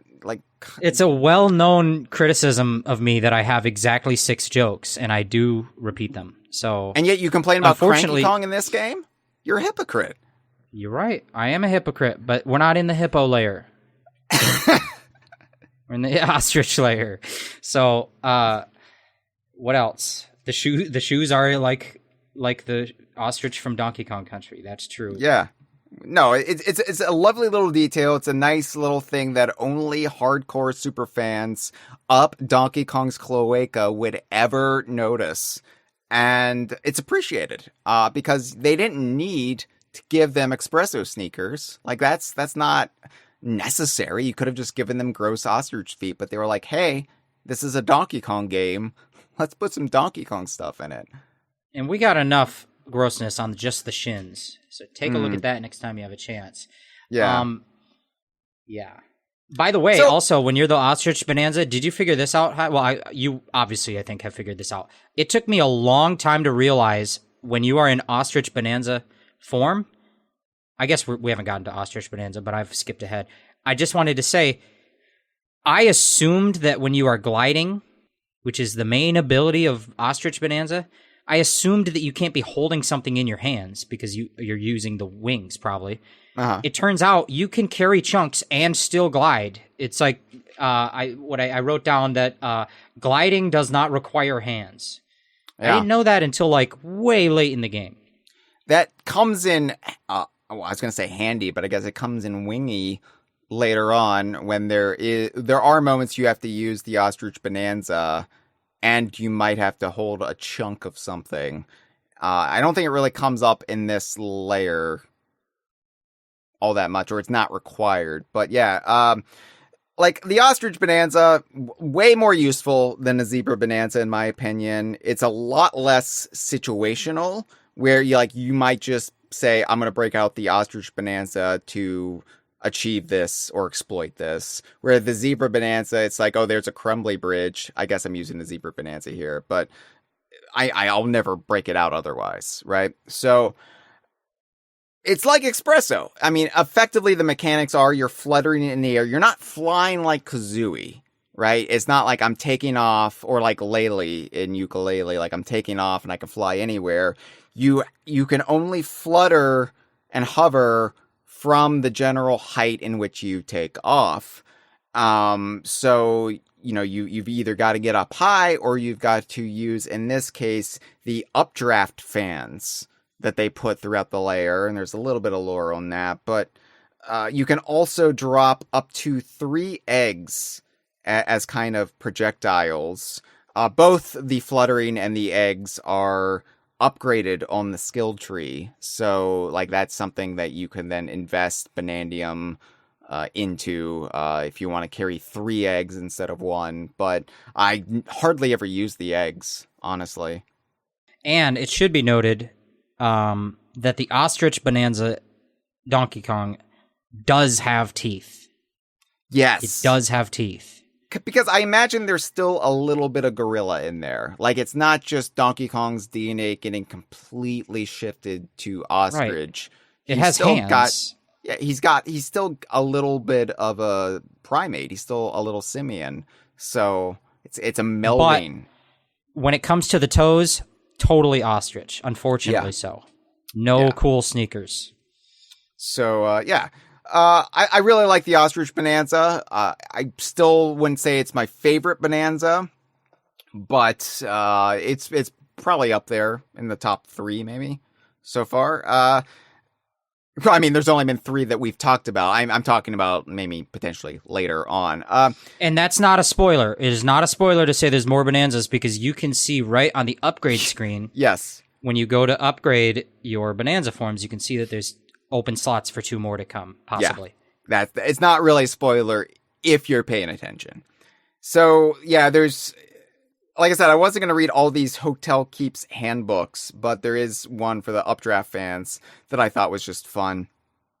Updraft and we mean the fans that blow air in the game. We're not talking about fans of updrafting.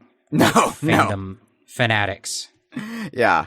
Updraft fans have been placed in key locations around the forest layer. These are vital for the staff's ease of flight. For those customers who do not have wings and thus cannot fly, well, they can seem frivolous. So consider this. When you speak to these guests, try referring to the fans as dryers instead. Clothes, hair, surely they'll find a use. That's the kind of bullshit customer service, lying to your customers. Anybody who's worked customer service, whether that is in retail or restaurants or I guess hotel Hospitality. Yeah. It like there are these almost condescending things you're told and taught how to bend the customer's mind to the management's will. So I appreciated that the Ostrich Elder seems a little bit like a dick sometimes. Or a cock. Right. Despite not having one, because ostriches don't have those. Cloaca. She has a cloaca. Yeah. Mm-hmm. So, yeah. You get the Ostrich Bananza, and then you can fly over to the little island with the steak. Yes, I the believe it's called Thorntail Hollow. And you go down to Sublayer 601, which is Moss. You land in Moss Plume Marsh. And this sublayer, it's mostly purple, with only splashes of green throughout. They kind of invert the color scheme of the sublayer above. But here we've got 3 poison-producing plants, and the main story task is eliminating the 3 of them. And they're gross little bulbous. They almost look like pitcher plants that are spitting, just constantly spitting this grape juice. To me, they look like a mega victory bell from the upcoming Nintendo release, Pokemon Legends ZA. I'll take your word for it, Jeff, because I've never gotten out of the grass of Pallet Town. Well, someday. For those complaining about my speed of progress with Donkey Kong Bananza, it could be worse.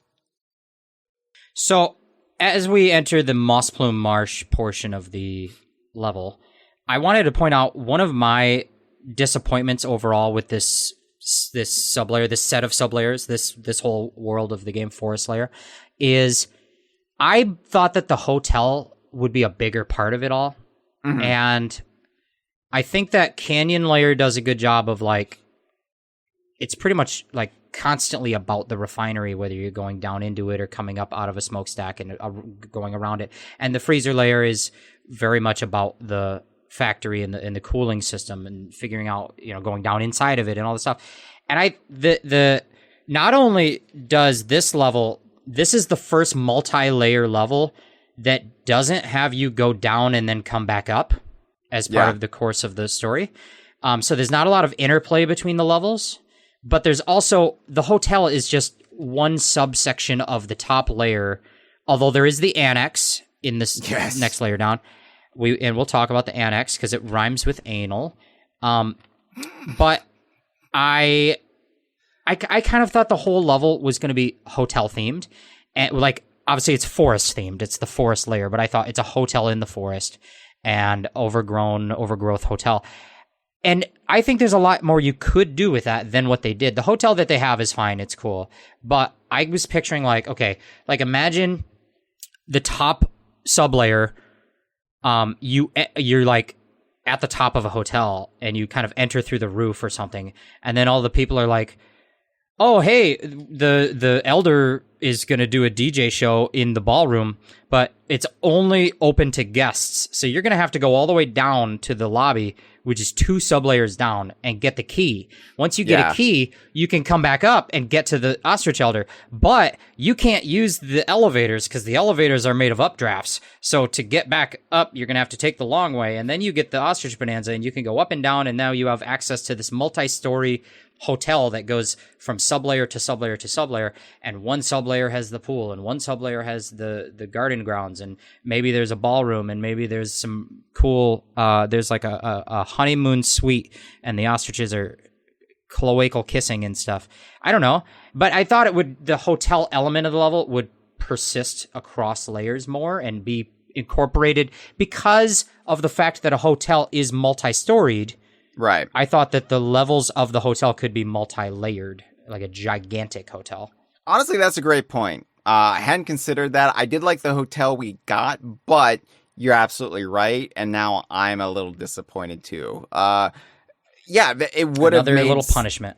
It would have made sense. It would have made sense to have like an entire it extending down from the top down into an entire sublayer, or it just be a constant presence, like maybe not the entirety of the sublayer, but like the hotel exists in all 3 sublayers, and you just keep going down and down, and that would have been interesting. And you're right, there's so much more they could have done with it. Like, I can understand why they maybe didn't do a spa, like something a hotel would have, just for reasons that I'm not going to get into here, but because it's not a water level, it's a forest level. Right? Yeah. But, there are, like, where's the restaurant? Where's the ballroom? Where's the presidential suite? Where's the business center and the gymnasium, the like shitty treadmill? Void Kong could have been checked in the presidential suite and just like eating grapes on the bed or something, like a little deviant. But yeah, you're right. You're right. Like, I did like this layer for what it was, but yeah, the hotel, they try to keep the hotel in play with the annex, and another little bit down on Sublayer 602, but it does feel very perfunctory and kind of like an afterthought. Like, oh yeah, we need to keep this thing in play thematically. So it is, yeah. It's a little mark against this. It's not as fully realized as, say, the freezer layer. Yeah, and then in terms of the forest, we now descend down, and it's like the poison pond swamp is sort of leaked down, and it gets worse each sublayer. Would you say that? It's like more poisonous the further down you go? Except instead of leaking down, I think it's bubbling up. Oh, yeah. Okay, that makes sense. So it's the top layer is getting a bit of it, but it's coming from below and it's worse. Yeah, that makes sense. Which, yeah, you're right. It would be lame to have it be leaking down, because that would just kind of be a repeat of the waterways in the lagoon layer, which you're trying to get to leak down by unplugging them. But yeah, and you've got 2 different sources of the poison. You've got these plants that you have to destroy on Sublayer 601, and then there is the boss, effectively, which is the main source of both the poison and the brambles. But yeah, this one was a lot of... It reminded me of the Sublayer, was it 101 of Lagoon Layer, where you have to like get the water flowing again, and there are 3 different points that you have to like break to get the water flow back. Instead, it's reversey here, because you're trying to stop the flow, in this case, of poison. And there are like more mechanics and more terrain that are introduced here, like the rubber. Yeah. Yeah, this subsection, the first area, the Moss Plume Marsh, I got a list of the areas. What is it? Moss Plume Marsh, then Rubbery Roost, then there's the annex. Okay. The marsh area is only notable for being like, this is the first little area that fully is built around expecting you to use the Ostrich Bonanza. Nothing up on the top really forces the Ostrich Bonanza. Now you're here. They know you have it. They know you've unlocked it to get here. So let's do some Ostrich Bonanza stuff. Then you go to Rubbery Roost, where you've got this new mechanic of the bouncy rubber, which at first I thought was just totally random and not thematic at all. But I guess rubber is a plant that is found in a marsh, sort of. Is rubber a plant? I think it's derived from plants, right? Right. I mean, there's synthetic rubber. Well, like, isn't that song about the ant that little old ant pulling up that rubber tree plant? Isn't that a song? It is now. If it wasn't before, you just brought it into existence. Whoops, there goes another rubber tree plant. Well, anyway, I felt like this felt out of place. It didn't feel thematically tied in. Then I thought about, I guess a rubber tree plant is a thing, so it's fine, but it's fine. More just gamey. It's more just gamey. Yeah. There is a Hotel Keeps handbook about Rubbery Roost, and it says, Rubbery Roost is quite popular, but also quite perplexing for some guests, because why is there rubber? Many visitors complain that, try as they might, they cannot achieve extra high jumps off the rubbery terrain. Simply reassure them that an extra high jump is possible. All they need to do is execute a dive punch or hold B. Both methods are valid, and each guest must decide what works best for them. We also... Yeah, I think... Oh, go ahead. Well, they make a point. They make a point to say, like, just hold the button down. Don't try to time your jump, which I think is a very smart thing to, like, directly say to the player, because it feels like every time you see something like this in a game, it works either the one way or the other. And people always kind of fumble around it. Like I do. I fumble around being like, all right, I'm trying to time my jump. Or like, oh, wait. Oh, you're supposed to just hold it down. Oh, I get it now. And for them to just say that, it feels a little immersion breaking for them to like directly say something so video gamey. But it's not video game. It's not like in Banjo-Kazooie when a character talks to you and the N64B button appears in their text. It is in context of them telling people how to jump. Just jump. Don't try to time your jump. I don't know. It's fine. I like that it's couched, though, in just, again, like talking to the employees and be like, oh, yeah, make sure that the guest hold B. Like, that's the kind of bullshit, rare style that I always appreciate, where they know they're in a video game and they're going to reference being in a video game, but also they're going to, like, hide it within the reality of the world itself. It's a very, like, mixed messaging, but it works for me. In the rubbery roost, we're also introduced to fractones made of a softer form of the rubber, which can be broken. You can smash this rubber. You can use it, like pick it up and chuck it and swing it and break it. And these fractones are interesting because the one is singing its little song, and it says, "It cannot be denied, we love our rubber hide." And then, so I do take notes as I play, and I take screenshots related to the note. And in my notes, I just wrote the Fractone Guide to Orgasm. And it's in relation to a quote from one of the rubbery fractones where they, if you hadn't read the Hotel Keeps handbook, they explain holding the button down. But the way they phrase it is, just keep holding the button down and let the rubber take care of the rest. Very innuendo. In your endo. That's so blue, Hyle. This what happened to our podcast? You mentioned how some of the kids grew up on Returns. They're less than 10 years old. That game came out in January, Hyle. That game came out in January. I think that the kids should know how to pleasure their lover. It's a two-way street, buddy. Just try to spell the alphabet. It's not that hard. All right, clip your fingernails. Yeah, I will bring up, you mentioned that the fractone is singing his sing-songy song, and I've been trying to find a way to incorporate this organically, but I do have an ice cream observation about Bananza generally that I kind of wanted to say. I didn't know if it would ever be relevant, but I'm just going to force it here. Sure.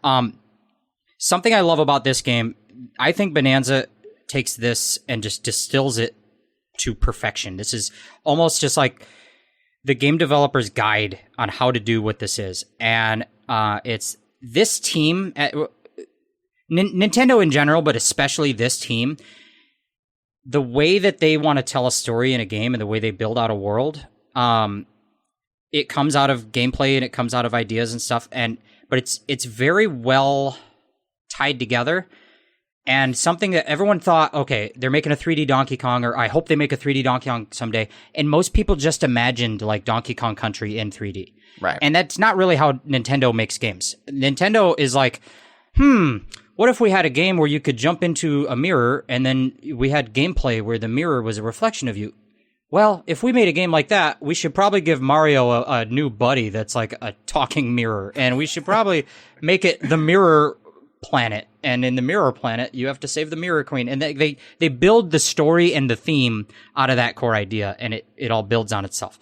And this team especially is really good at it. But like, if you want to look at, for example, Mario Odyssey, and when I say theme, I'm not talking about like literary theme, like narrative subtext. I mean theme as in like, if I invited you to a party and said the party is 90s theme, it's just like, I'm talking about the window dressing, the flare, the visual identity of the game. And this is how Nintendo builds these games out, especially this team. Look at Mario Odyssey. They wanted to make a game that was more about exploration of the environment. So then they said, well, one of the core concepts, one of the core ideas could be travel. So we'll make the game about travel in terms of its story and setting and stuff. It's about traveling to exotic places. And then from that core idea, they build out the theming of the game and the story of the game. And that's when you get stuff like, well, what if every place you went had an exotic art style with different types of people you normally wouldn't see in a Mario game? What if every place had its own regional currency? What if the map screen on the pause menu was a brochure? That's all like thematic stuff that's tied to that core idea. Then they have another core idea. We came up with Mario throwing his hat, and it's very acrobatic. And then maybe he throws his hat on a Goomba and he can become a Goomba. So let's make one of our core theme ideas hats. So, okay, maybe Mario's hat is an NPC, is a character named Cappy, and it's got googly eyes. And maybe there's a door with a hat on it. Maybe a bunch of NPCs have hats, and we build hats into everything. And the hat is the theme of the game, is hats. And then the third core idea of Odyssey was weddings. Because they're like, I think they just had a story idea of like, it'd be cool if Bowser tried to marry Peach. I'm not sure if that one came out of gameplay at all. But once they have that idea, they're not just going to tell a story about going to a wedding. They built it into all of the world. And what they're really good at, I'm getting to it. I'm getting back to Bananza. What they're really good at is once they have identified these core ideas, they then try to intermingle them, combine them in novel ways, and that's how they build out the game, the world and the setting and the dressing and the everything. So if you combine the idea of travel with the idea of hats, that's where you get the idea that maybe his ship is shaped like a hat. That's where you get the idea that maybe every world he can get a new outfit and have different hats. And stuff like that. Maybe the idea of travel mixed with the idea of hats is where they came up with the Cap Kingdom, a whole location of people who are hats that live in houses that are hats. If you take the idea of hats and you combine it with weddings, you think of formal wear, you think of top hats. So that's where they say, oh, well, maybe Mario's buddy is a top hat and the ship is a top hat and the place is top hats and everything is formal wear. And then there's a princess that's a tiara and it's tied into the wedding. If you combine the idea of travel with the idea of weddings, that's where you get, oh, well, maybe every place you go to has one item related to the wedding, and then the place is themed around that item. Like, there's a whole land that's themed around the bubbly sparkle water, and there's a whole land that's themed around the mermaid land is where they get the dress. And if you look at the terrain, if you look at the cliff sides, it's flowy like a dress. It's very much like the giraffe towers looking like giraffes. It's baked into the scenery. That's where this stuff comes from. Like the Brutals are a member of the bridal party, but they also wear hats and attack with hats. But they also are tied into the travel theme because the culmination of the exotic travel theme is that they go to the moon, and that's the spoiler at the end of the game. But rabbits are tied to the moon in Eastern culture, and also rabbits are pulled out of a hat. You pull a rabbit out of a hat. So rabbits, the Brutals are tied into everything. So anyway, that's what they do. That's how they think of the story. That's how they come up with a story. Back to Bananza, it's the perfect distilled version of this. Are you with me, Hyle? I know we're off base. We're off track. Up. I am. Okay. Every word that's coming out of your mouth, I'm hanging off of. Okay. I know it's far away from the Forest Layer, but we're getting back to Bananza. Bananza has done this thing with a few core concepts. The main one is we've got destructible environments as a tech.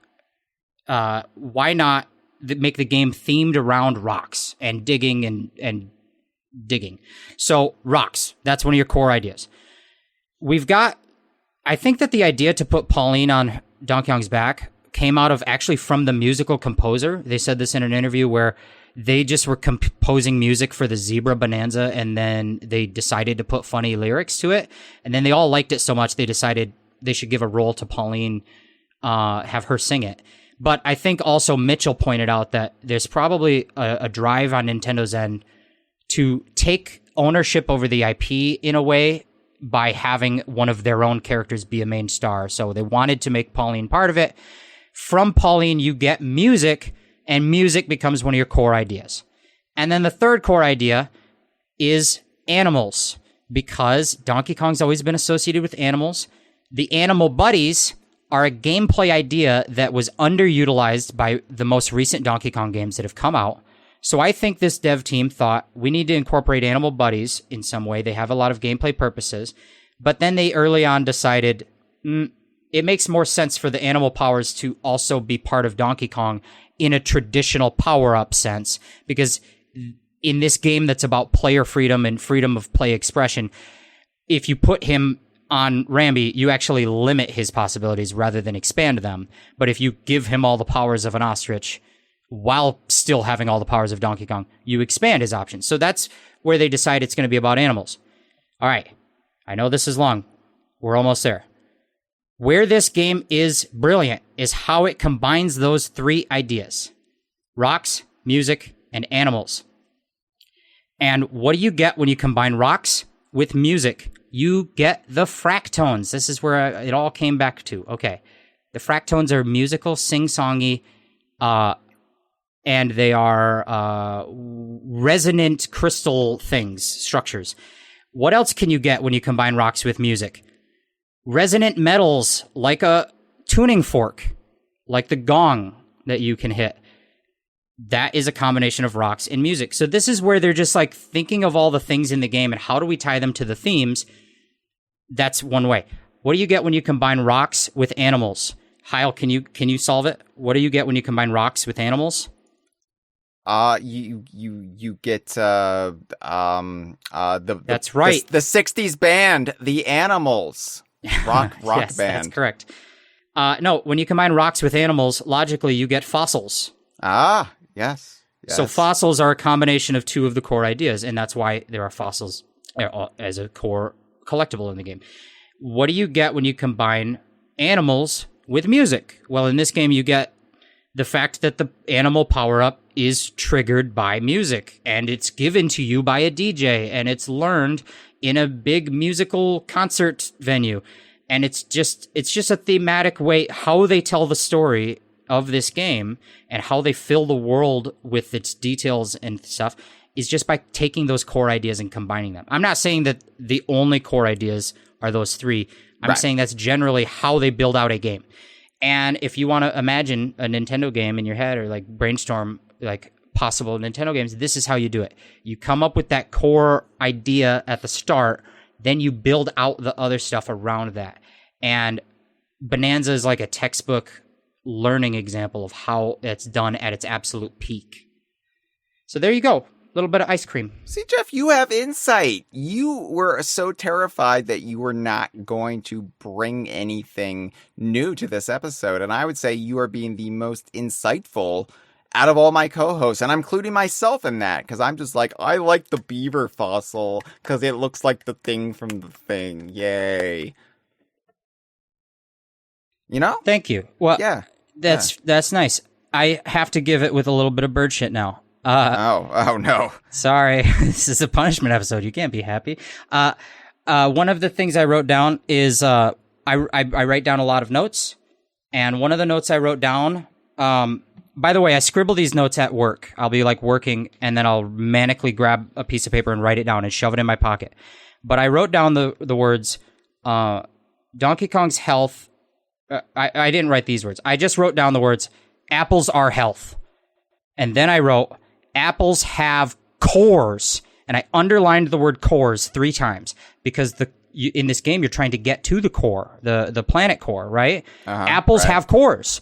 That's why the apples are used, because apples have cores. That's genius. So I wrote down, my note said was, apples are health, apples have cores, underline the word cores.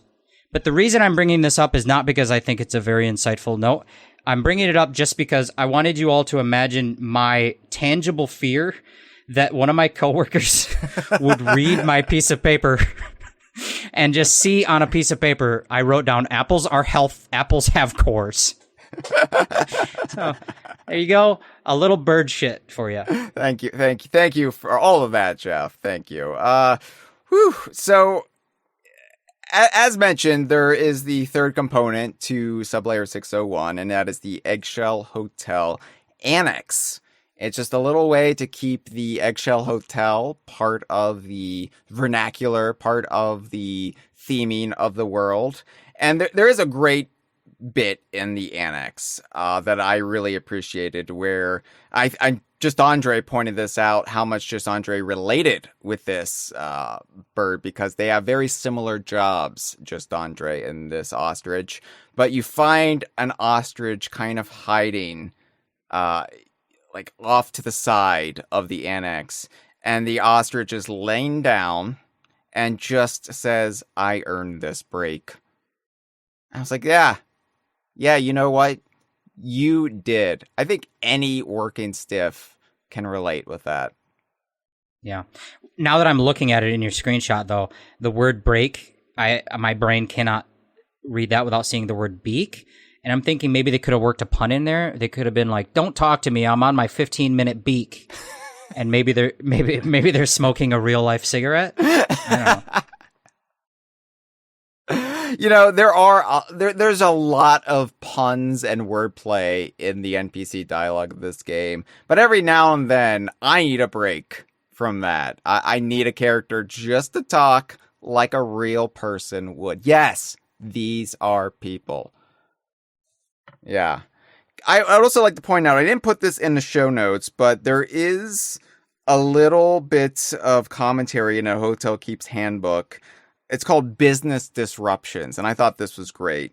So it basically talks about how the architectones, why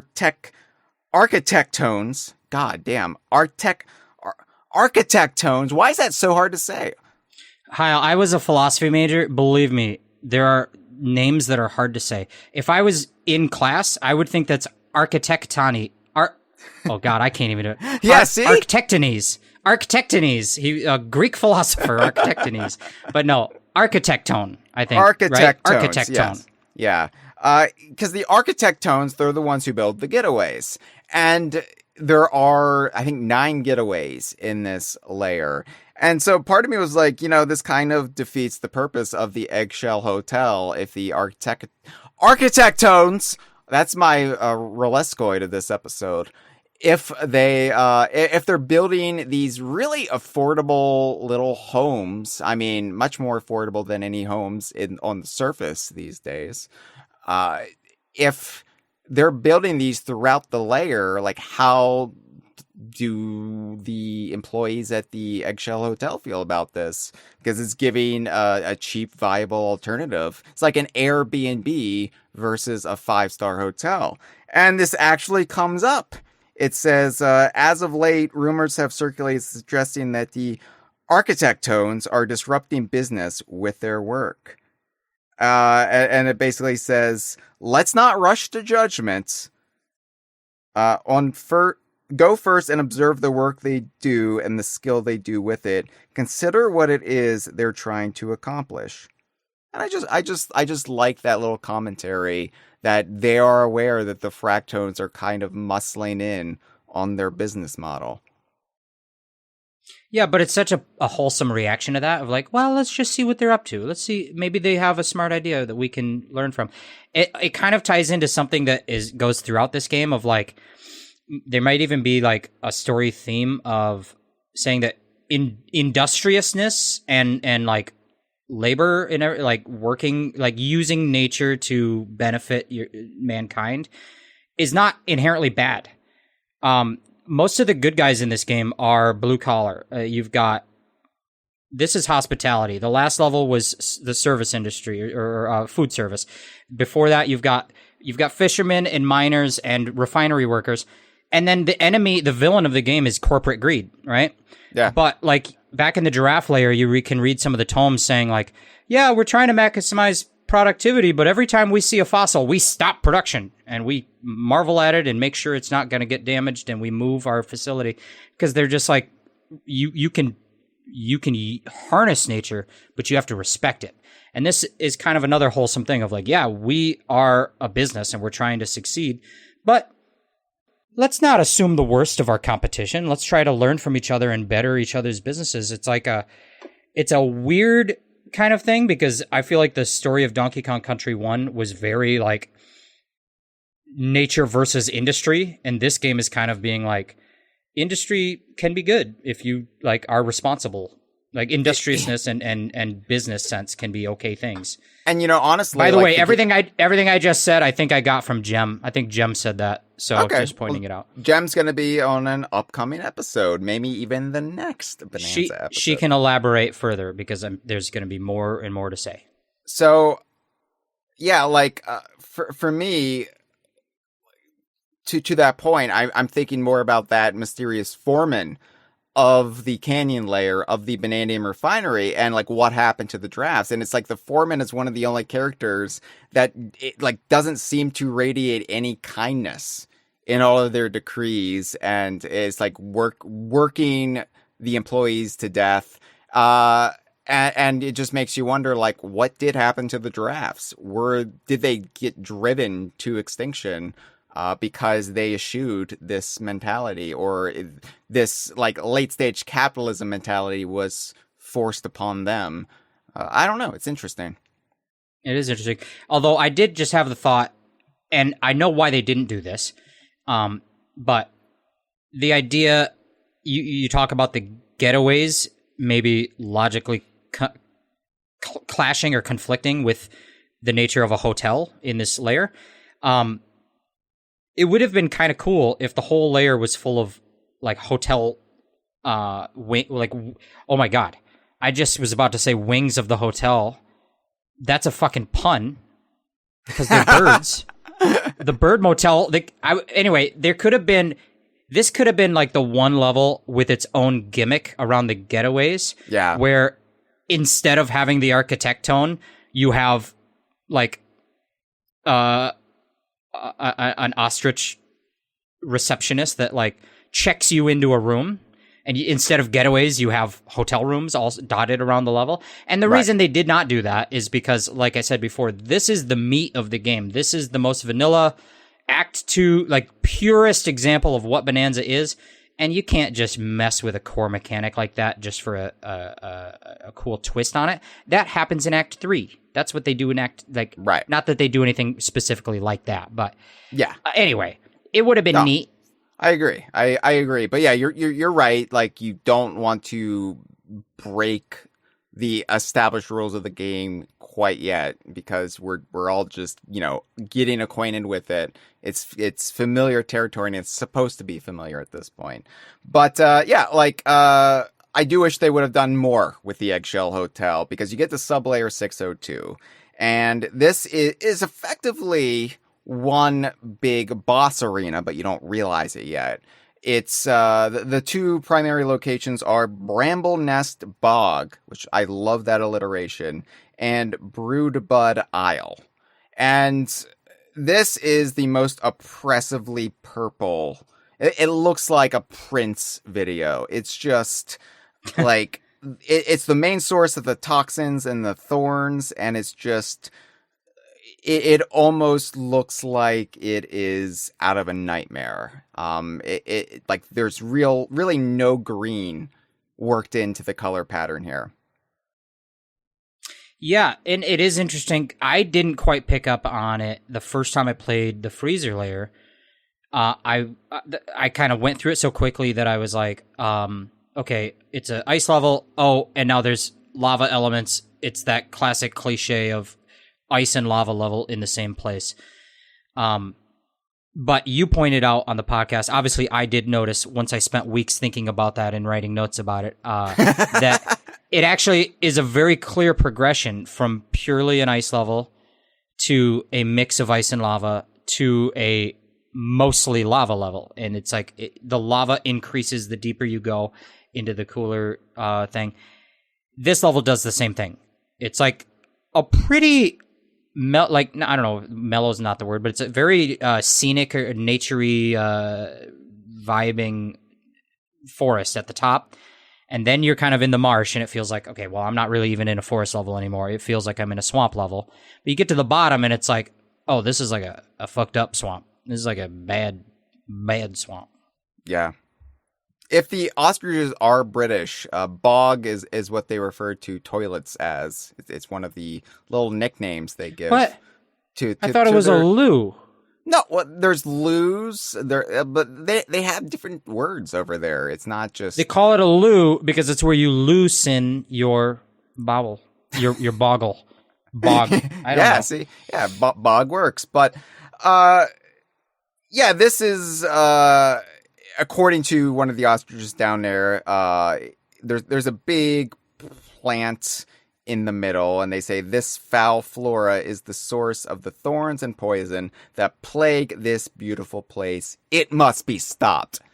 And there's more stuff you can do before you get to like the middle area, but there is no hotel annex down there. But I found it interesting. There does seem to have been one at some point in time, because you find this kind of sideways eggshell hotel type building that's like buried in the sand, and it's almost like it's being claimed by the swamp, either during this poisoning or even before. Just the natural elements have kind of claimed it. It's no longer a working part of the eggshell hotel, but they did have some sort of infrastructure down here before. It's something I like in games where you this is not by any means considered a spooky level. Sometimes a game will have a spooky level, and you love it. You love to see it. It's my favorite. I think every game should have a spooky level. But if it's not a spooky level, you can still just have like a little corner of creepiness. And running into this building that has like no doors, and it's just sort of like sunken into the sand, and you're like, what is this? And you go inside and there's a banana. It's a little corner of creepiness, and we like that. I now think that Spirit Halloween should really have gone with a little corner of creepiness as their brand name, because.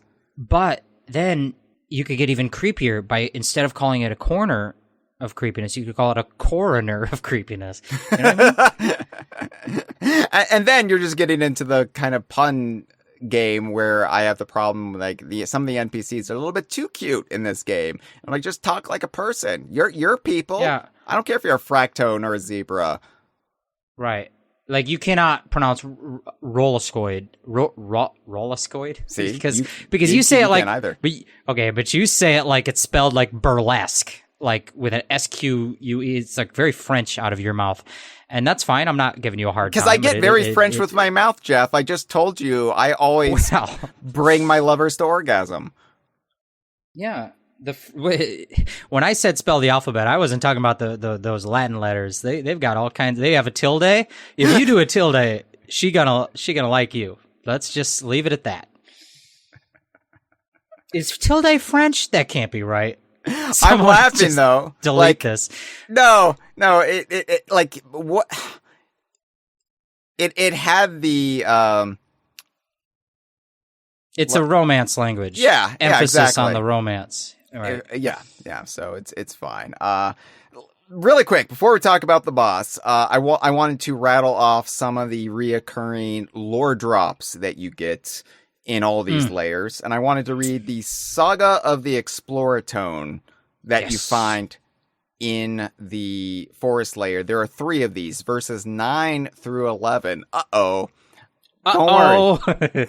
Don't worry. Well, I believe it has been recently announced that the King K. Rool... Is it the King K. Rool amiibo is going to be re-released? And it's coming back on 9/11? Oh, is it? I know it's like still available in Japan, but they might be bringing it back over here. I think they're doing a rerun of it, and it's happening on 9/11. I only mention this because you said 9/11. Yeah, I'm going to stop saying 9/11. I mean, we can never forget, Jeff, and whatever it is that reminds us, whether it's the Exploratone or the King K. Rool amiibo, I think it's important that we keep to that adage, and we always remember and always think about 9/11. But really quick, verse 9, and these aren't that interesting, but just for completionist sake, I'm reading all of these because I am invested in the Exploratone and the little journey of self-discovery that they're on. The air here is thick with the pleasant smell of plant life. Oh, I'm sorry, Jeff. It's rude. It's rude. Rude. Yeah. The audience doesn't even know me, but I can't smell. No, Jeff, you established that like 3 hours ago. They know. Now they know I can't smell. Yeah. And the Fractons don't even have noses, but yet they're sniffing everything? Come on. We are surrounded by grass so tall that it tickles as we walk through it. In the distance, we can see a large nest sheltering its eggs amidst the deep blue waters of the lake. All these sights and scents taken together combine into a tableau of incredible beauty. It soothes our spirits. Yeah. So it was once blue. The lake was once blue. Oh. Like our podcast. It's not very blue. Yeah. Draft come. All right, verse 10. The tall birds here were very polite in their greetings to us. They call themselves ostriches. They have an enormous egg in which they host guests to their lair. Inside it are beds crafted from leaves and tree branches and soft carpeting woven from grass. We saw no reason to decline their gracious offer of lodging for the night. This is sounding like a penthouse letter now. Yeah, it sounds like you can check out anytime you like, but you can never leave. Yeah, in our live stream, I've actually titled it, "You can peck out anytime you like, but you can never leave." You say you don't like the puns. He's like, I'm sick of these puns. Just talk like a person. And then he says you can peck out anytime you like. It's a little Eagles reference, another cloaca having bird. Right, and a rock band. Rocks, music, it all fits. Animals. Yeah. All right. Verse 11 then says, after we notified the hotel staff that we were departing, they surprised us. The full staff of the hotel appeared to extend their thanks and give us a proper send-off. Not only that, the manager who founded the place personally escorted us all the way to the sinkhole. Such hospitality. We have high hopes that the next leg of our journey will be just as luxurious. It really just sounded like they wanted them gone. Right? That's what I thought. They're like, oh, even the manager themselves personally made explicit confirmation that we were gone. It's like when family has been visiting too long and you're like guiding them out to their car. It's like, yep.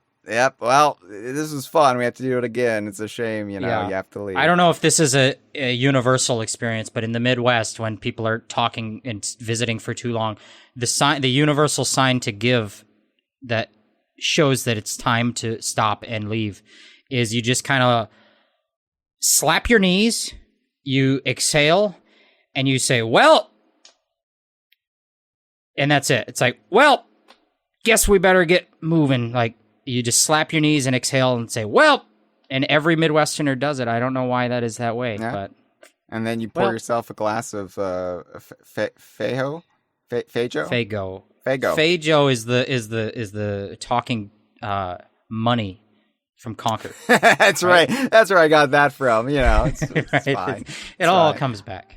Not that squirrel. We're talking about the forest layer. It's got different squirrels. Yeah, well, crystal squirrels. So not that crystal. That's it. That's another. So interesting Pauline getaway commentary. So Jeff, since you didn't luxuriate in the game like I have, did you realize that Pauline has different? Absolutely, yes. I love these. I have listened to all the Pauline things. I only made a joke when I said that I don't listen to the DVDs. That was a joke. All right. So there's not as much insight into Pauline or her identity, her past in the forest layer, but I did jot some things down. And by that, I mean I took screenshots. And so there's one where she says, "Look at your feet, DK. They're covered in mud. You can't just barge in here and track dirt all over the dirt. Oh, I guess I'm pretty muddy too, huh? Whoopsies." Little dialogue there. Great line reading. We love it. Yeah. Then there's, "Hey DK, you awake? The thorns here look scary, but the flowers on the same vines are so pretty. How does that old saying go? Every rose has its thorns?" Good things bananas don't have thorns. They would be much harder to eat. Not for you, though. Your appetite can tackle anything, DK. So yeah, I love that Pauline references the band Poison in the forest layer where there's poison. Right, and back in the canyon layer, she said that and every cowboy sings a sad, sad song. If we could use licensed music on this episode, that is how I would play us out. But there we go. But we cannot. We cannot. We want to make ad revenue. It's the only way that we can, because I want to let the listeners in on a little secret. Hyle and I both spent $700 to do this podcast. It's true. I spent a little bit more because I got the amiibo. I don't know if you got the amiibo. I got the amiibo. Okay. So what? Yeah, I guess it's closer to like 1,000 or whatever. It's been a lot. I had to pay a man to cut my teeth out. It was nonsense. And then you requested a bag, but he already spent the teeth. Yeah. You spent it already? All right. All right. Finally, what's next? Finally, one more. I was thinking, ostriches can't really fly, right? So isn't it weird that never mind. Which I like the occasion where Pauline, who is generally an outsider to this series, she tries to make sense of the incongruities of Donkey Kong series logic. And she's trying to point out, but ostriches shouldn't even be able to do the flutter thing that Espresso did in the first game and that the Ostrich Bonanza can do here. What the hell is happening? And then Donkey Kong's like, shut the fuck up. I'm trying to sleep, little girl. Yeah, and we like that. Also, the Zebra Bonanza is the one known for running fast, even though canonically, ostriches run faster than zebras. That's when true. I say canonically, I just mean in real life. In reality, canon of the planet. In our own timeline, yes. IRL. And Andre in the chat has pointed out a fun reference to Poison and Bret Michaels and referenced the show Rock of Love, because it's a game about rocks. So good job. Yeah. We have to talk about the boss. Bret Michaels is actually going to be on Sublayer 1000. Invited him on. My co-host. On the podcast. Yeah. I thought you meant the video game. Yeah. No, and I said we have to talk about the boss, but I wasn't talking about Bruce Springsteen. No. We're moving on from the rock and roll. We're going to talk about Steve Miller Band, because the boss is Abra. Fuck you. I was going to say, moving on from rock and roll to rocks and roll jumps, and then you did the Steve Miller Band. And we famously have decided that the Donkey Kong movie should be nothing but needle drops from Steve Miller Band songs. Yeah, because you get Jungle Love, and they'd all work. Jet Airplane for when Funky Kong. Yeah, right. No, we've got it. All right. Really love your peaches. Want to shake your trees? Yeah. We're going to do an episode speculating on the Donkey Kong movie, and when we do, it will only be talking about Steve Miller Band, but not today. Not today, although we are talking about Abra Kajabia, which took me a while to figure out that pun. I was like, is a Kajaba a type of plant? I'm not getting this, and then I realized Jabia, like the thorns, like the brambles. Is there a fruit called like is it kabaya? A fruit? What is that? Papaya? Oh, papaya. Abra papaya. Okay, is the J pronounced like a soft? Is it Abra Kajabia? No, I think it's Jabia. No, it is. I'm kidding around. I get that it wants to jab you and reach out and grab you and all of the above. Yeah. Which I feel like that is probably inspired by the Steve Miller Band rhyme. Well, aren't we all? Aren't we all? Yeah. So I would say I heat up, I can't cool down. Look it up, kids. I'm not going to explain it to you. You Professor Chops loving returns babies. I'm not going to explain the references we're making. Which, by the way, the references we're making are even old for us. We're going way back. Oh, yeah, dude. I was born in 2007. The Abra Kajabia is a big monster plant that has, like, a lot of these bosses seem to be, like, like the key to the stake in the layer seems to like animate them or give them power or something. I don't really know how it works, but I think it's a creation of Grumpy. He uses the key is a creation as like of Grumpy. Engine, right? An engine to mutate them or something. Yeah. And when they defeat Abra Kajabia, which is such a fun name, and I can't stop saying it because it's just like, flows off the tongue. I like that Pauline refers to it as a pokey poison plant witch. Yes, I wrote this down. When you are going through the sinkhole to the next area, she has my favorite line of dialogue. I said this on Discord. This is my favorite line of dialogue in the whole game, and I think it should be a rotating site motto. Said, I thought Voidco was a mining company. Why would they make a pokey poison plant witch? Mm-hmm. I don't know. I just like it. I don't know why. It's good though. I also like so in the like loading screen little tips and tricks, they will always have that the hand drawn art.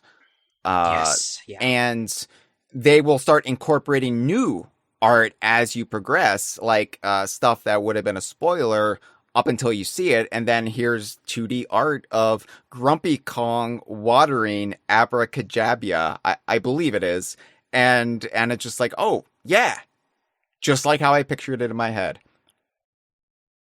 Yeah, that's a really great one because it shows a kind of a different side of Grumpy Kong. He's a grumpy guy, yes. But that scene is that drawing is a little sweet.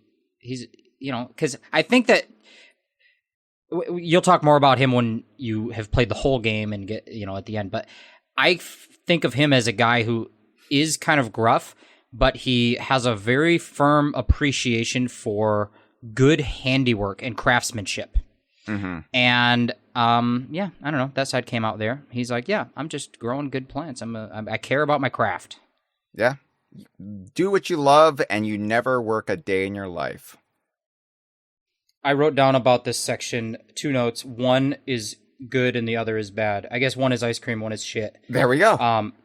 I said that layer 602 is a lot bigger than I expected because some of the boss layers really are just the boss fight and nothing else.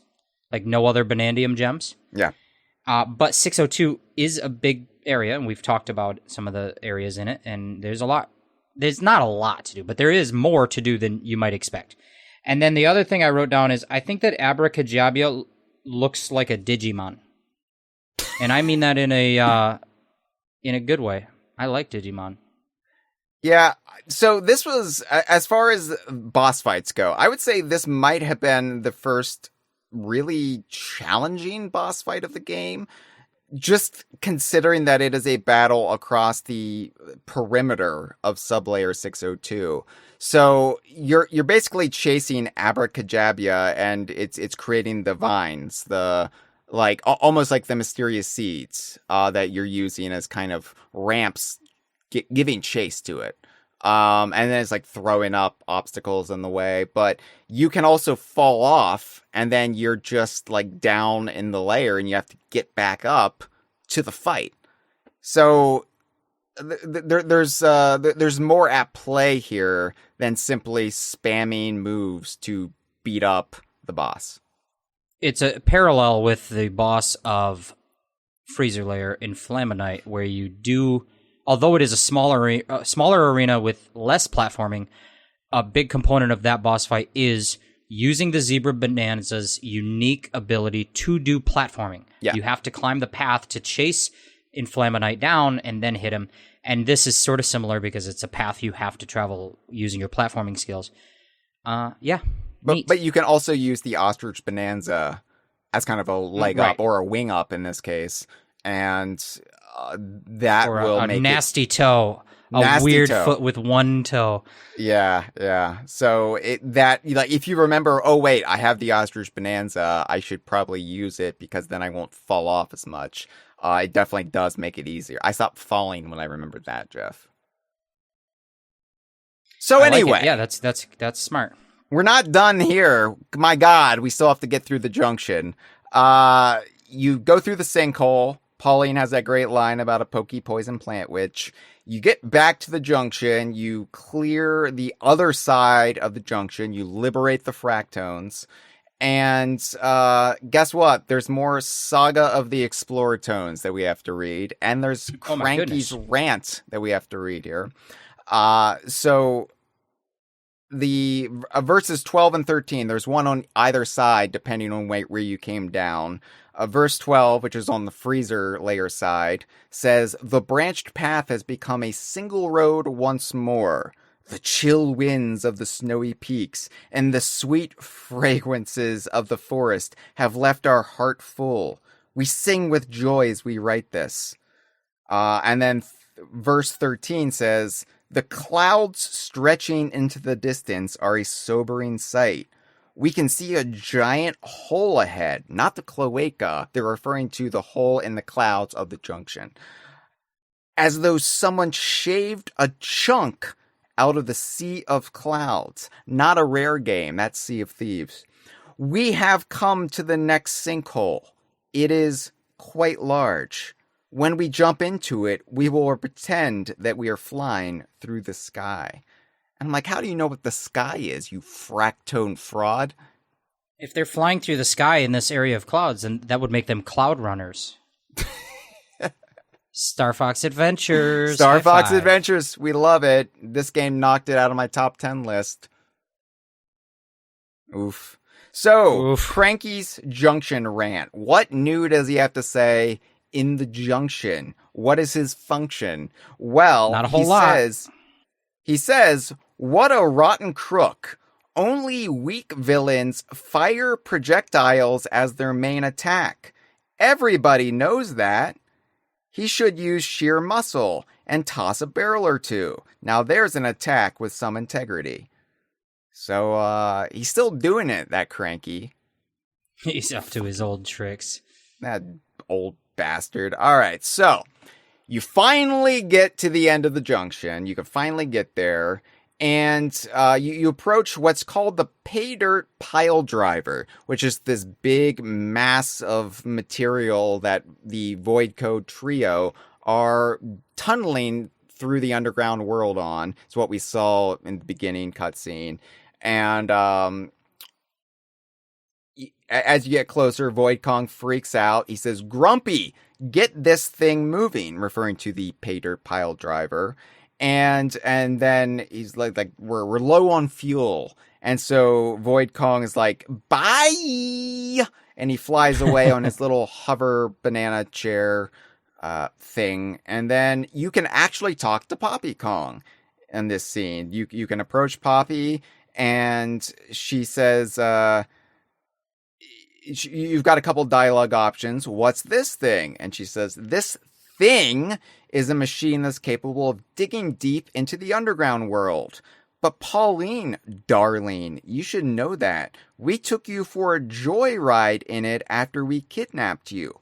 Little bit of interesting insight there, because we had only seen her fall as Oddrock prior to this. Of course, right now, it couldn't dig its way through a toddler sandbox. Little Kitty Kong reference there. It's out of fuel, you see. I'm sure the president is acquiring bananas from the layers above as we speak. They power it perfectly. And then you can also choose Let's Fight, a la Clubus Kiosk in 1995. And she will turn Donkey Kong down. She will say, "Absolutely not. I do not work overtime unless I'm paid to do so." Which I appreciate with Poppy Kong. Yeah, and it's not really personal with Poppy Kong or Grumpy Kong. They're just, well, you shouldn't say they're just following orders, because that's never really had a good connotation, has it? But they are really just doing a job, and they don't really care much for getting into it with Donkey Kong if they don't have to. Right, like not every zebra cares about ice cream. But you gotta have a job, right? Like, yeah. Pay the bills. So anyway, Void Kong has absconded to the upper layers. And this is where you're like, oh wait, is this like a chase sequence? And it kind of is. it's really splitting up a boss fight into 3 sections, and you have to go back to the warp gong, and the fractone there is like, I think he's gone up to the hilltop layer. And you're like, how do you know that? Okay, fine. So you use the mama elevator, and you go back up to the hilltop layer, and in the fractone village, this is where you have your first little battle with Void Kong. What do you think about the Void Kong battles? I like the notion of a boss that just like sends out waves of terrain altering effects and like terrain, like throwing terrain, growing terrain up out of the ground and changing terrain. It's cool and it makes sense to be in this game. It's such a double-edged sword. It's a little disappointing that you're just going back to locations you've already visited to have these fights. On the other hand, most people after Super Mario Odyssey kind of complained that the locations that are just boss arenas weren't fleshed out enough. Yeah. So you're damned if you do, damned if you don't. I did write down a couple notes. I wrote down that Void Kong, the way he fights and the way he is, as a little guy, he's a little guy on a floating platform that uses essentially a ray gun to shoot out magic status effects. Well, mommy? Reagan. Oh, okay. I'm sorry. You know what? I just was so not prepared. I thought it was like, is this Liam Neeson trying to talk to me on the Taken phone? Who is this? Jelly beans? I don't really have a Reagan. It's not a bad Reagan. I'm sorry. It's just I wasn't ready, and he's so dead. But I wanted to say that he's in the underground guy world. On the hell. He is. He was my imaginary friend when I was growing up. But okay. Void Kong is a little weak guy on a floating hover vehicle using a sort of ray gun to do status effects, shoot out beams and stuff. He reminds me, this won't mean anything to you, he reminds me a lot of Dr. Neo Cortex, who is the main villain, supervillain of the Crash Bandicoot games, which is so full circle because we know that Crash Bandicoot was very heavily inspired by Donkey Kong Country. And Dr. Cortex is a very iconic villain through that long-running franchise. But this is exactly the structure of a Cortex fight, how it would take place. Sure. Although it's using the terrain element of this game's gameplay, which is very cool. I didn't dislike it in any way. I just thought that's an interesting parallel that we've gone back to the Cortex thing. I did like, on the subject of revisiting past areas, I did like that there was this notional idea that these areas that you've become attached to, these little villages and these people that you have helped out and that you might care about if you're invested in this world, they're at risk. They're in danger, and you're kind of coming to their rescue. It's a nice little bit of raising the stakes, even just artificially. After he leaves Hilltop, and then you're like, oh, crunch, I better run to the gong and chase him to wherever he went to. Then you kind of have to run back through the wreckage of what he left behind. Yeah. That's when it did hit me of like, wow, it is actually kind of crazy seeing this.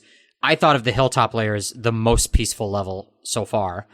And then you go back through it and see the Fractone Village, the most peaceful area so far, and it's just like decimated with weird like lava growths and terrain smashing and stuff.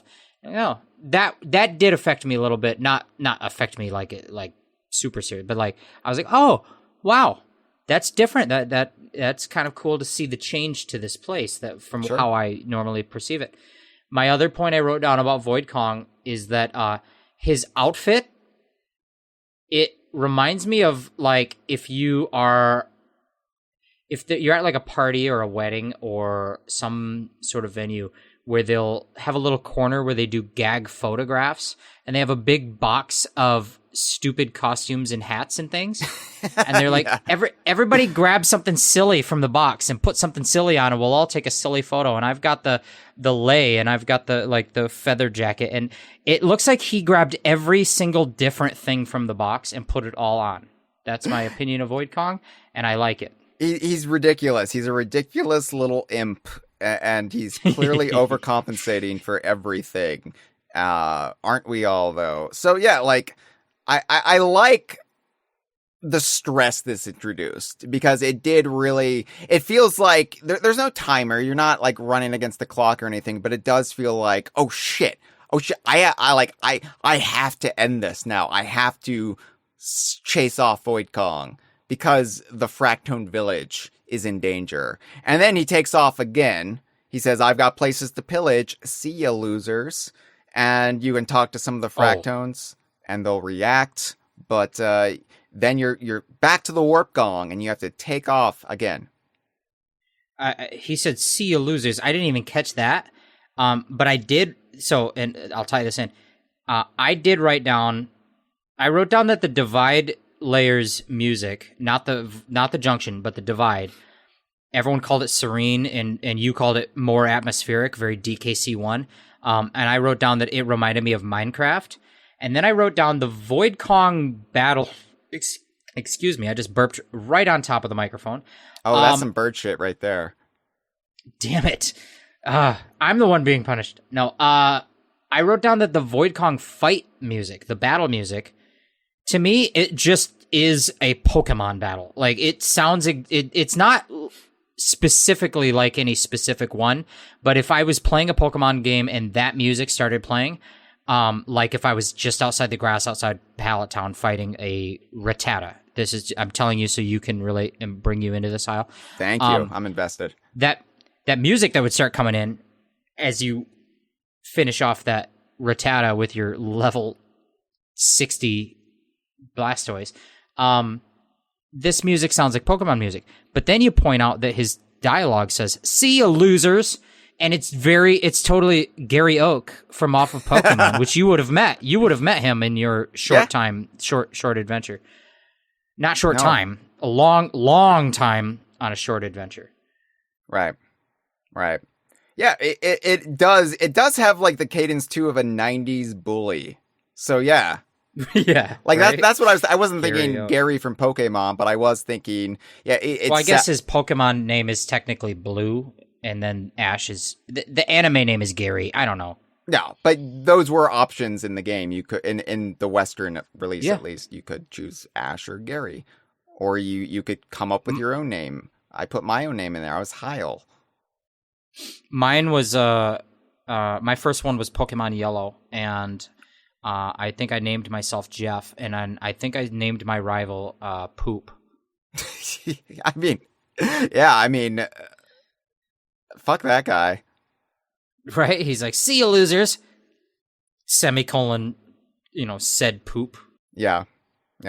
So, Jeff, Void Kong goes even higher. He goes up to the lagoon layer around the area of the Elder Court. These are all near where the Warp Gong of the layer is. So here you're basically fighting Void Kong in front of the Kong Elder, which was interesting to have that kind of judgmental audience for the boss fight. I'm not used to established characters observing you fighting a boss. That's new. That's new for me. Yeah. So yeah, my first thought was, why didn't the Elder do anything? He's a freaking giant. But then, and I thought, like, I was honestly disappointed. Like, is he not even going to react? Because it would feel very immersion breaking if you have a giant battle in front of the like important leader of this land, and then he has no like dialogue. And then he did have dialogue, so I stopped complaining. I also like the cutscene of like Void Kong ordering the salvager monkeys to like load up the Bananium gems. The Lagooners, please. Lagooners, sorry, yeah.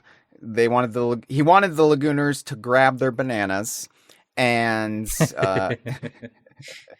so Yeah, but you chase off Void Kong yet again, and then you can talk to the Kong Elder, and he says, "Ho ho!" Like the Jolly Green Giant. You two turned our choppy waters back to smooth sailing. Kind of becomes like Billy D. Williams there.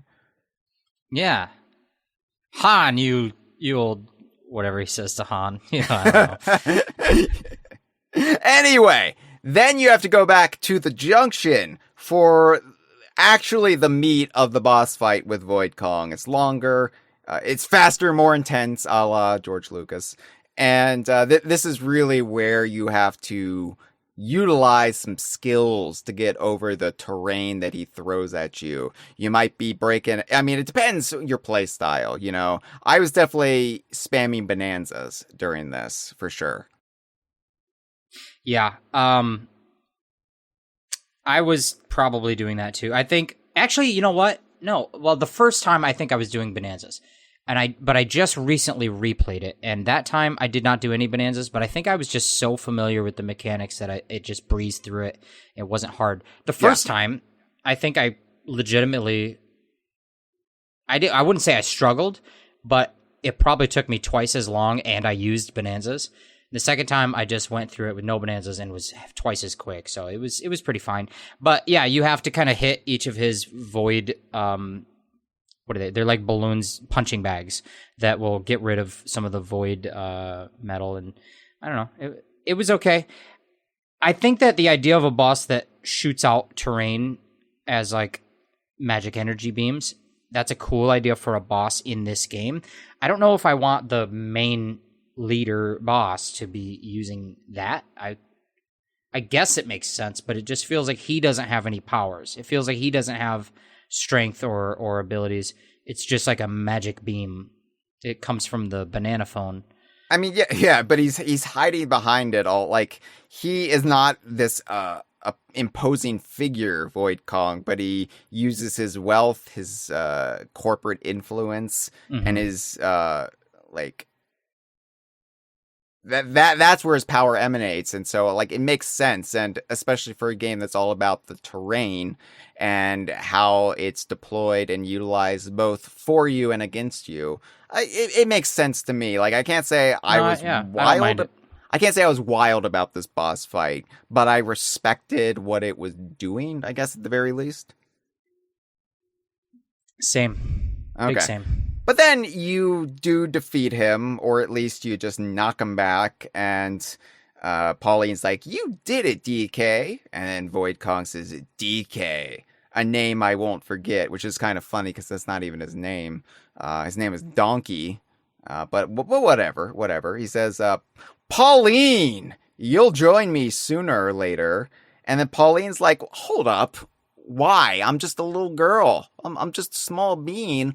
Why are you so obsessed about like me being absconded by you? Like, what's your deal? Why am I even here? We haven't really gotten into that." And Void Kong's like, "Huh? You don't know about your own special power? So what are you gonna do when you get to the planet core then? If you don't know what you're capable of?" And Pauline's like, "Wait, what? I'm a mutant? But what the hell?" And then I have the X gene. Yeah, and then Void Kong's like, "Oh, that's enough exposition for now. A little something for the players to chew on. Act 3, baby. I'm out." And then the pay dirt pile driver is gone, and you have that big gaping cloud hole that the Explorer Tone talked about. We'll call it a cloaca, a sky cloaca. And that is the sinkhole. It's a big dramatic sinkhole. It's very scary to jump through, but you gotta suck it up if you want to see the rest of the game, buddy. Do it. The hole can be scary, but you have to dive right in and just... Yeah, it's not scary. A, B, C, D, E, F, G, H, I, J, K, Elemento. That's the trick right there. Elemento. Sometimes if they're liking it, just do the Elemento again and over, like, don't change it up if the, I don't, anyway. We do have some calls. The DK Vine hotline, you can call. Oh my god. Yeah. 1-202-630-VINE 8463. Once again, Because I've been limiting I had to exclude so many calls this time. People called in. They want to yell at me. They want to yell at me so much. I want to say, Hyle, you've pointed out on the previous episodes, plural. Yeah. You keep saying I've been accused of that I don't like the calls. Yeah. Which I think is ridiculous when I'm not there to defend myself. I've never said I don't like the calls.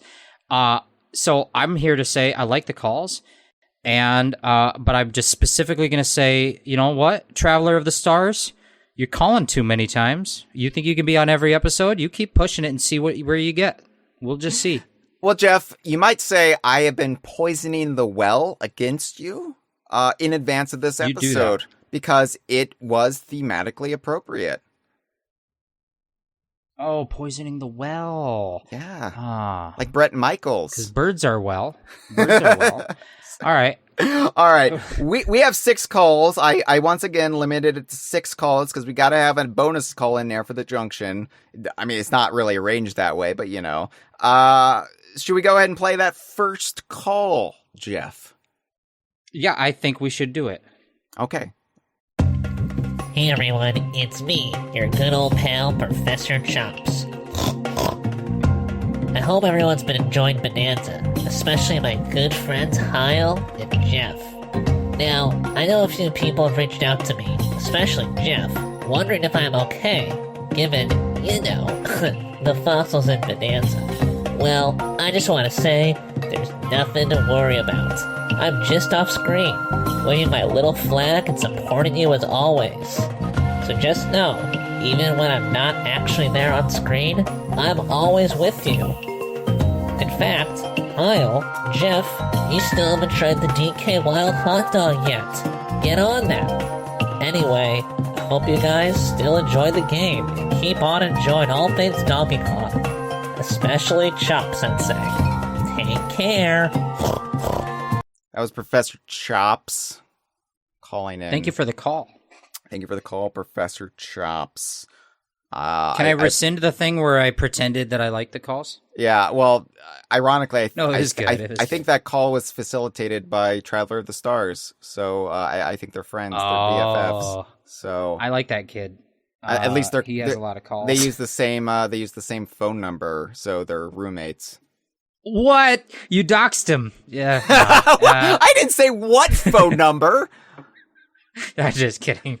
Well, thank you for the call, Professor. I would like you to call in again sometime to let us know what your degree is in. What did you? Is Donkey Kong a degree? Where did you go to university? I've been wondering recently. There's a video game. Hyle, I recently did a bunch of research unrelated to this about the history of ice levels in Nintendo games. Yeah. And how'd that work out for you? I learned that there is a video game called New Super Luigi U. And and I have been wondering if is that the name of a school? Is that a college? And maybe Professor Chops went to New Super Luigi U. The New Super Luigi U Fightin' Luigi's, that's their mascot, and Professor Chops has a Letterman's jacket.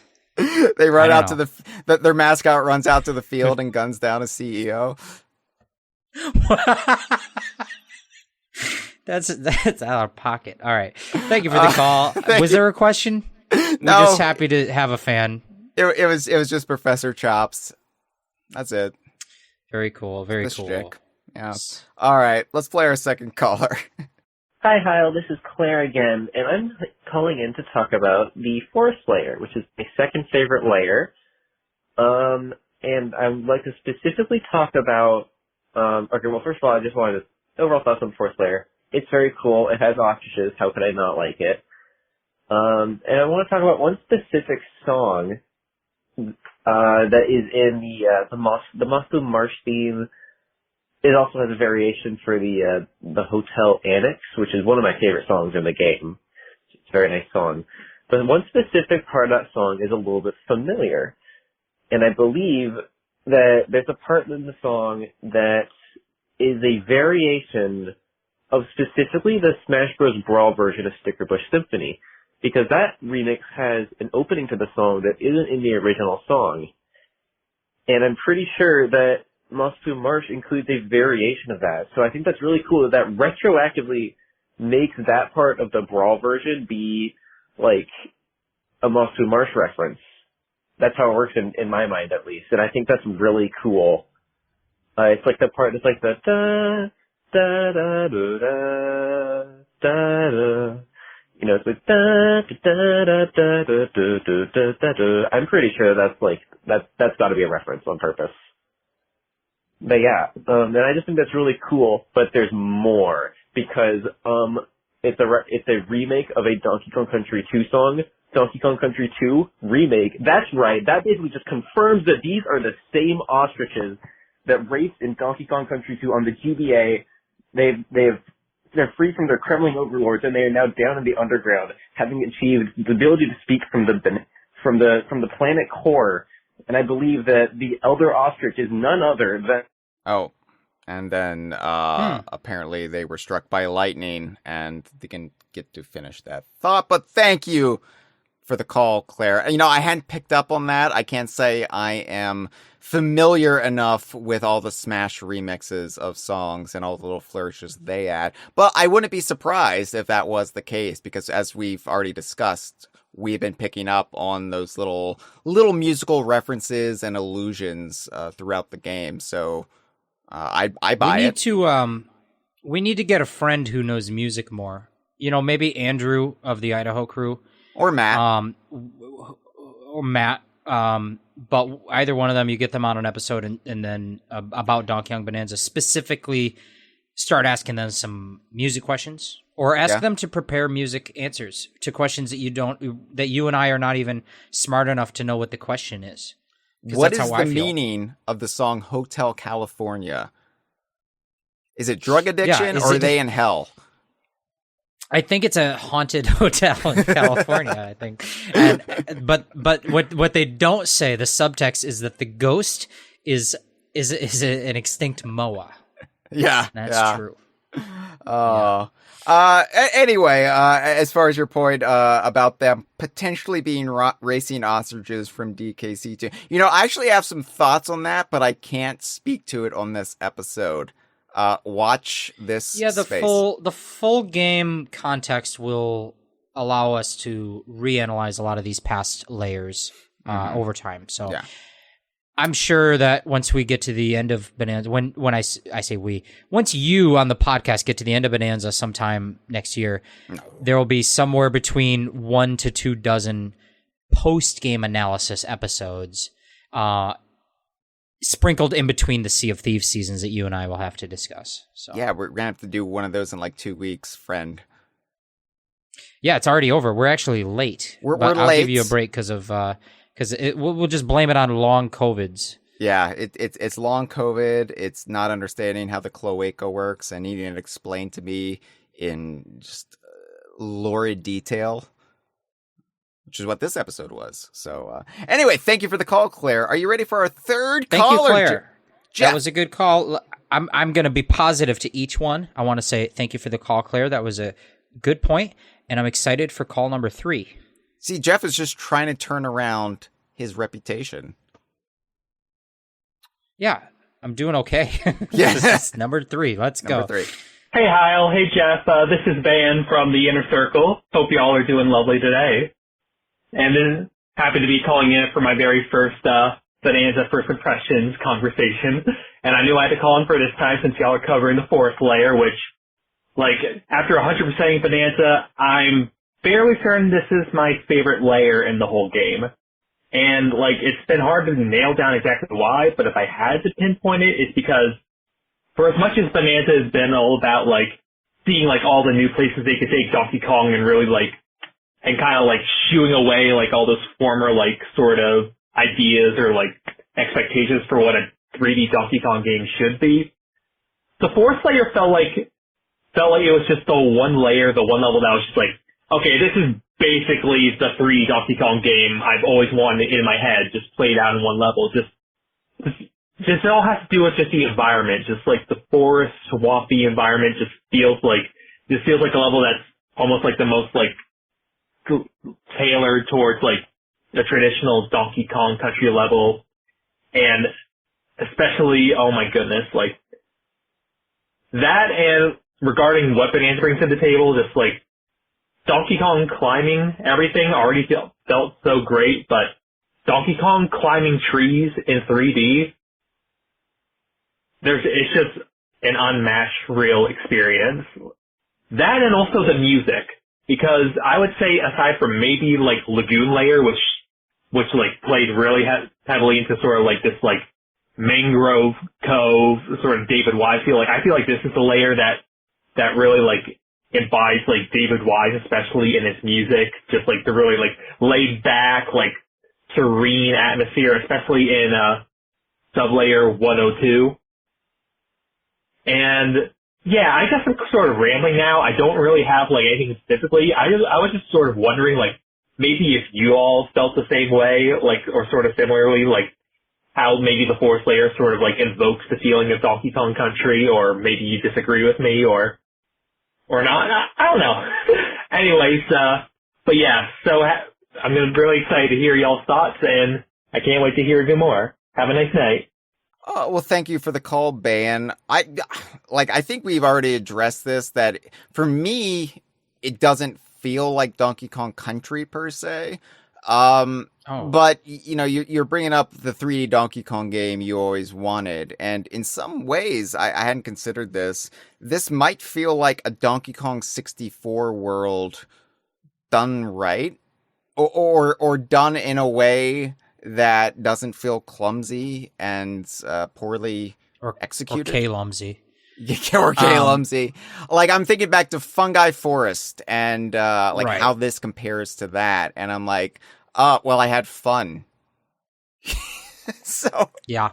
I will say I actually do agree with Ban, because I think that maybe, especially early in the level at the top layer of 600, when you hit the Beaky Thicket and then the first island with Featherfall Isle, and you're just kind of taking in the ceiling, the sky, the canopies, and the light coming through, and you're in a forest.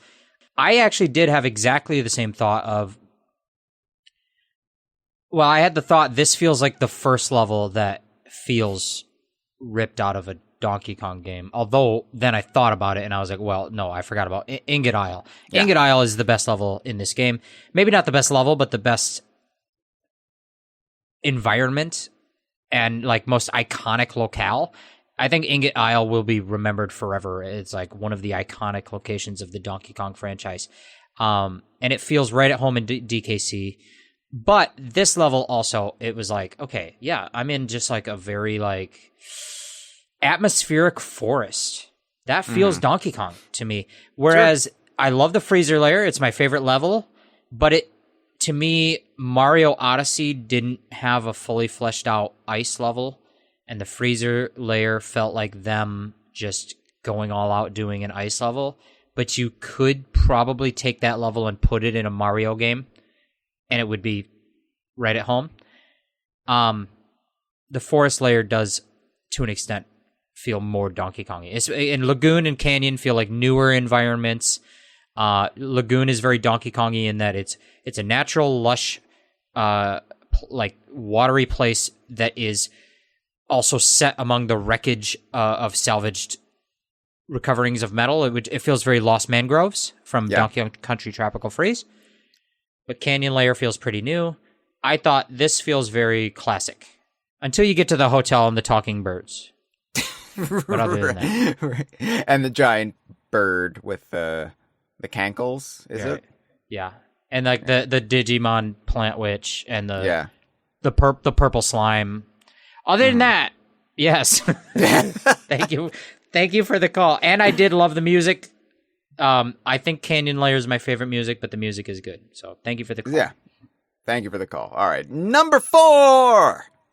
Yo, Hyle and Jeff, what's up? It's me, Skip. It's been a while since I've called into one of these, but might as well, since you guys are talking about like the ostrich layer right now, or I guess the forest layer, as it's called, I just thought of like a really funny theory of why the ostriches are all underground in this layer, and also ties back to the canceled Donkey Kong Racing, the trailer of Donkey Kong Racing. So basically you have like the trailer start with all the ostriches like running away from like Donkey Kong and them. And then like you don't see off screen, but like all the ostriches, like they were so scared of Donkey Kong and Taj coming down, they all fell into a sinkhole. And it was such a big disaster. It's also an in-universe reason why Donkey Kong Racing was canceled as well, is that it was such a horrible tragedy they just couldn't race after that.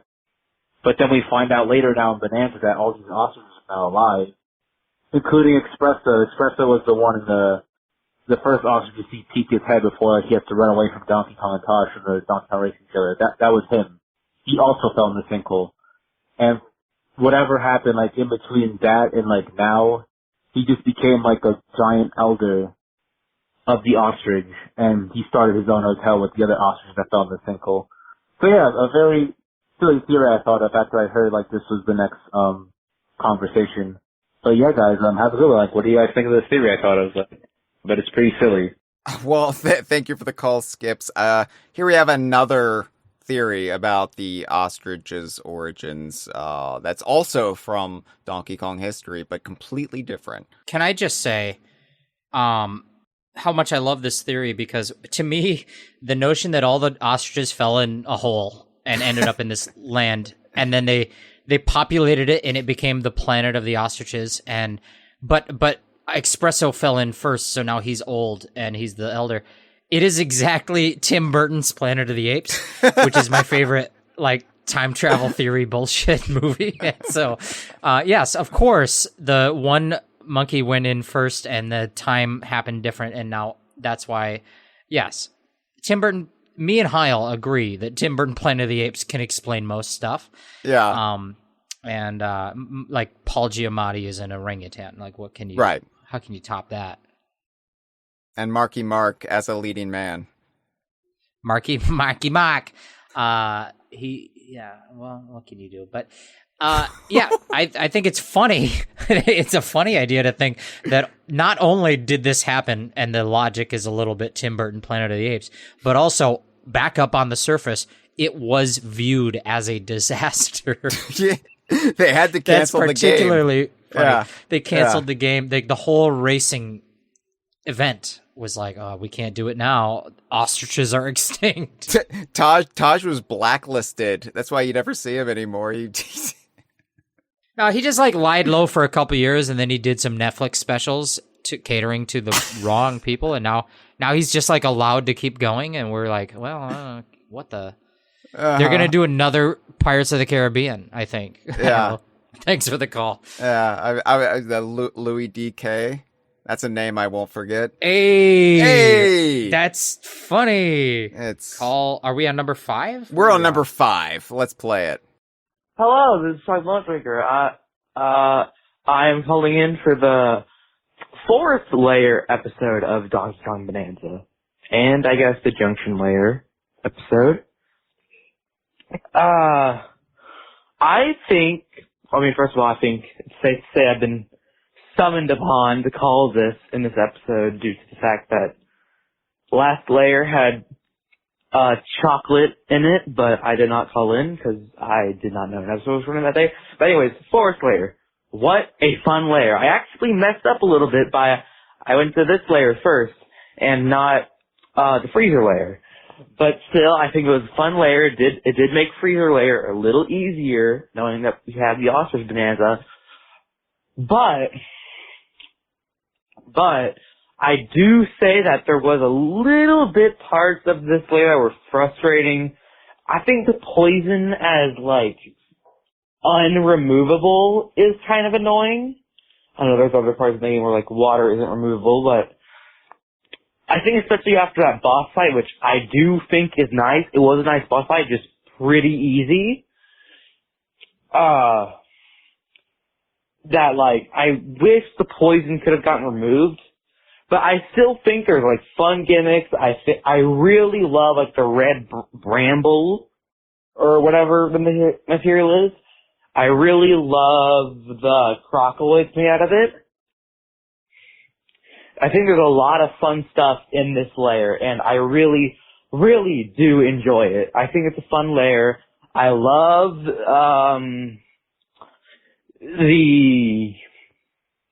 The fossils, one of them being my favorite, my personal favorite, Professor Chops. And that stupid spider that I hate. Ew. I guess this actually should be something to discuss.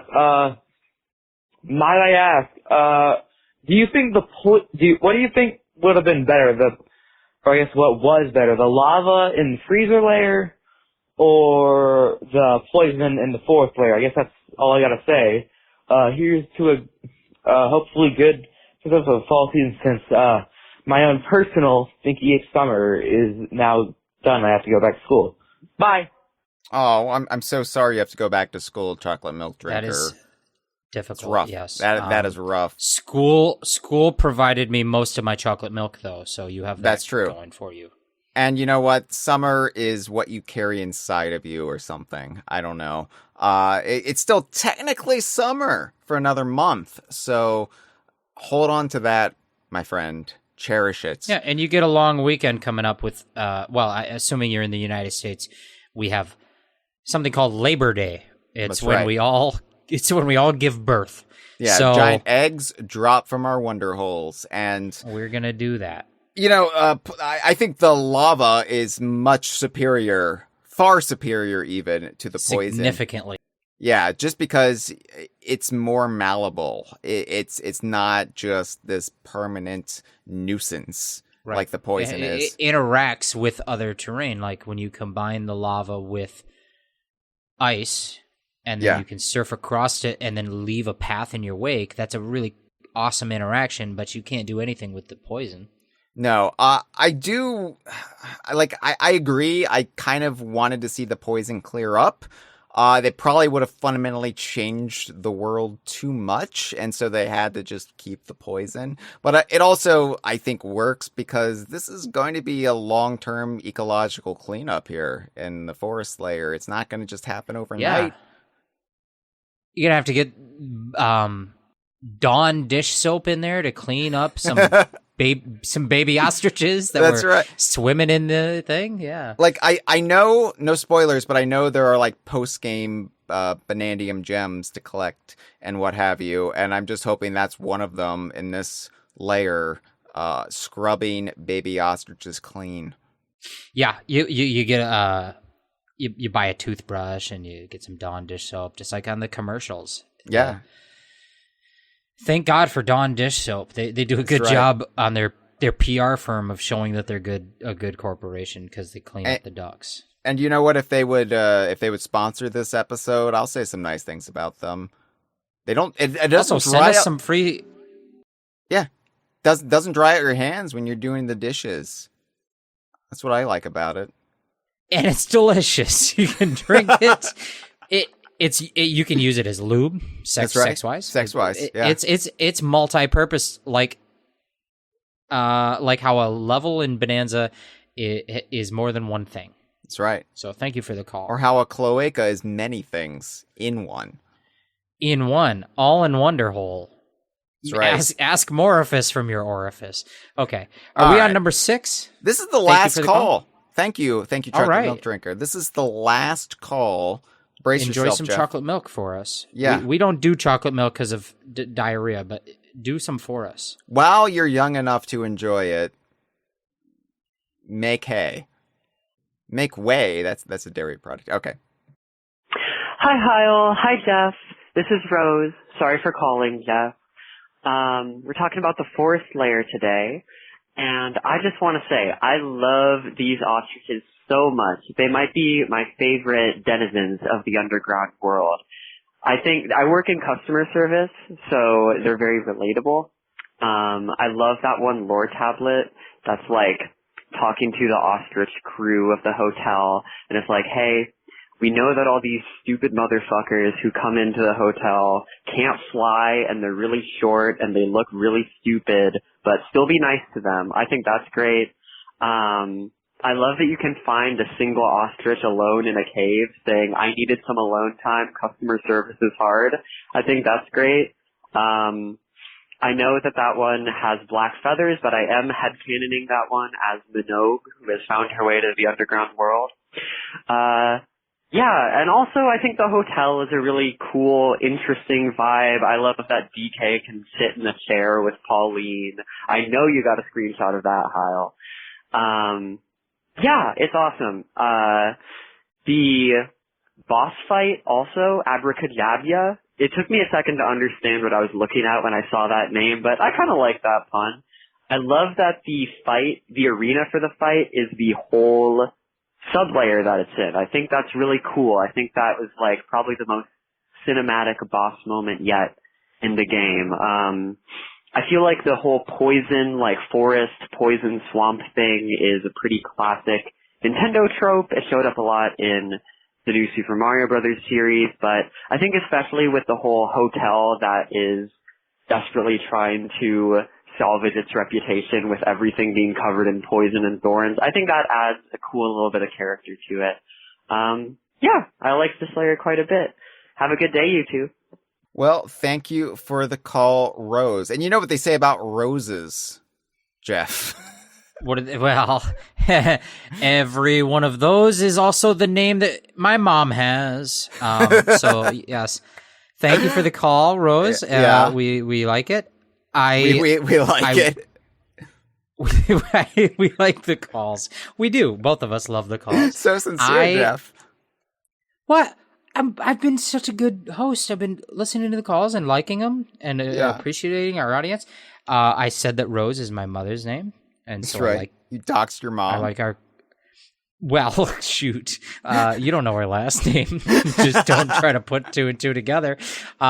So far, Rose is my favorite of the callers. But I didn't catch... Was there a question in there? I'm not sure if there was. I think it was just general commentary about the ostriches and the layer. And mentioned Minogue, which we love to get a reference to Minogue. Yeah. You need to start providing me with the I know you get a transcript of the calls. I would be so much better at paying attention if I can follow a transcript, because I have a fan blowing in my room because it's like 80 degrees in my room in my office. But I did listen. It was good. It also helps you flutter when you turn into a bird. Yes, it's for drawing and or ostrich bonanza float assistance. Yeah. There wasn't really a question, but we Andre all that.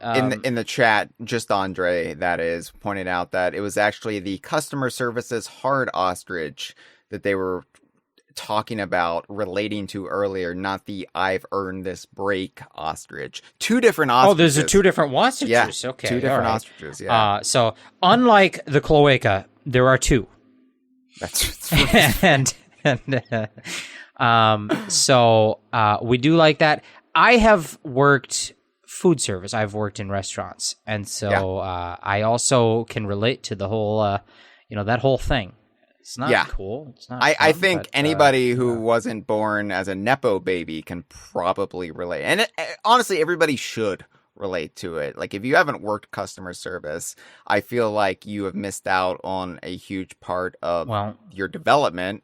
As far as like learning empathy goes. Yeah, you should. If you've never worked customer service, you shouldn't be allowed to be a customer. But I'm not in charge of the world. I'm not in charge of the whole world. I'm only in charge of punishing Hyle one time.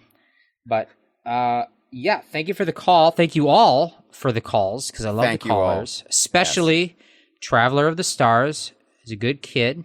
But you're starting school soon, so quit listening to the podcast so late.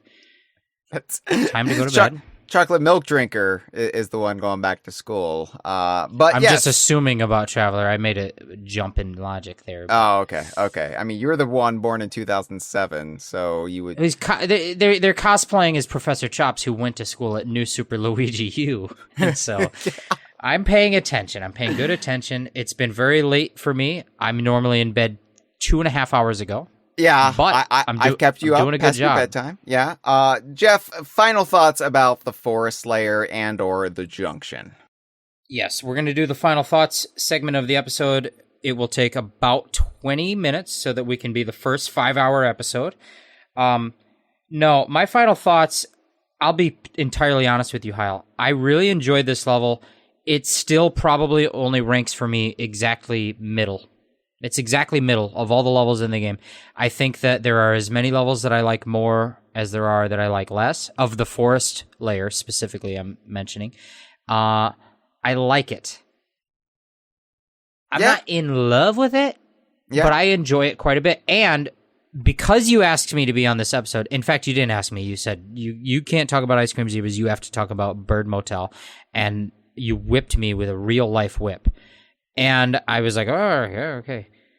But because I had to be on this episode, I got more of an appreciation for this level because I went and I replayed it for my third time. But I really thought about it, and it's pretty good. That's where I land.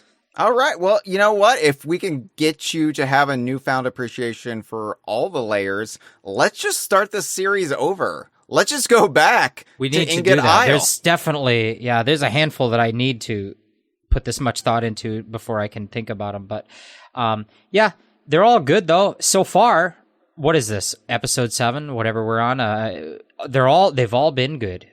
The audience is thinking the same thing. So, all right. Well, what are your final thoughts? You know what? The cloaca is such a funny thing to me. And that's why I had you on this episode, because you know holes. You know bird holes, Jeff. And I do. I know all the holes. I've learned so much this episode. I learned that giraffes don't like to swallow cum. I've learned that... what else? Did you know they eat bones?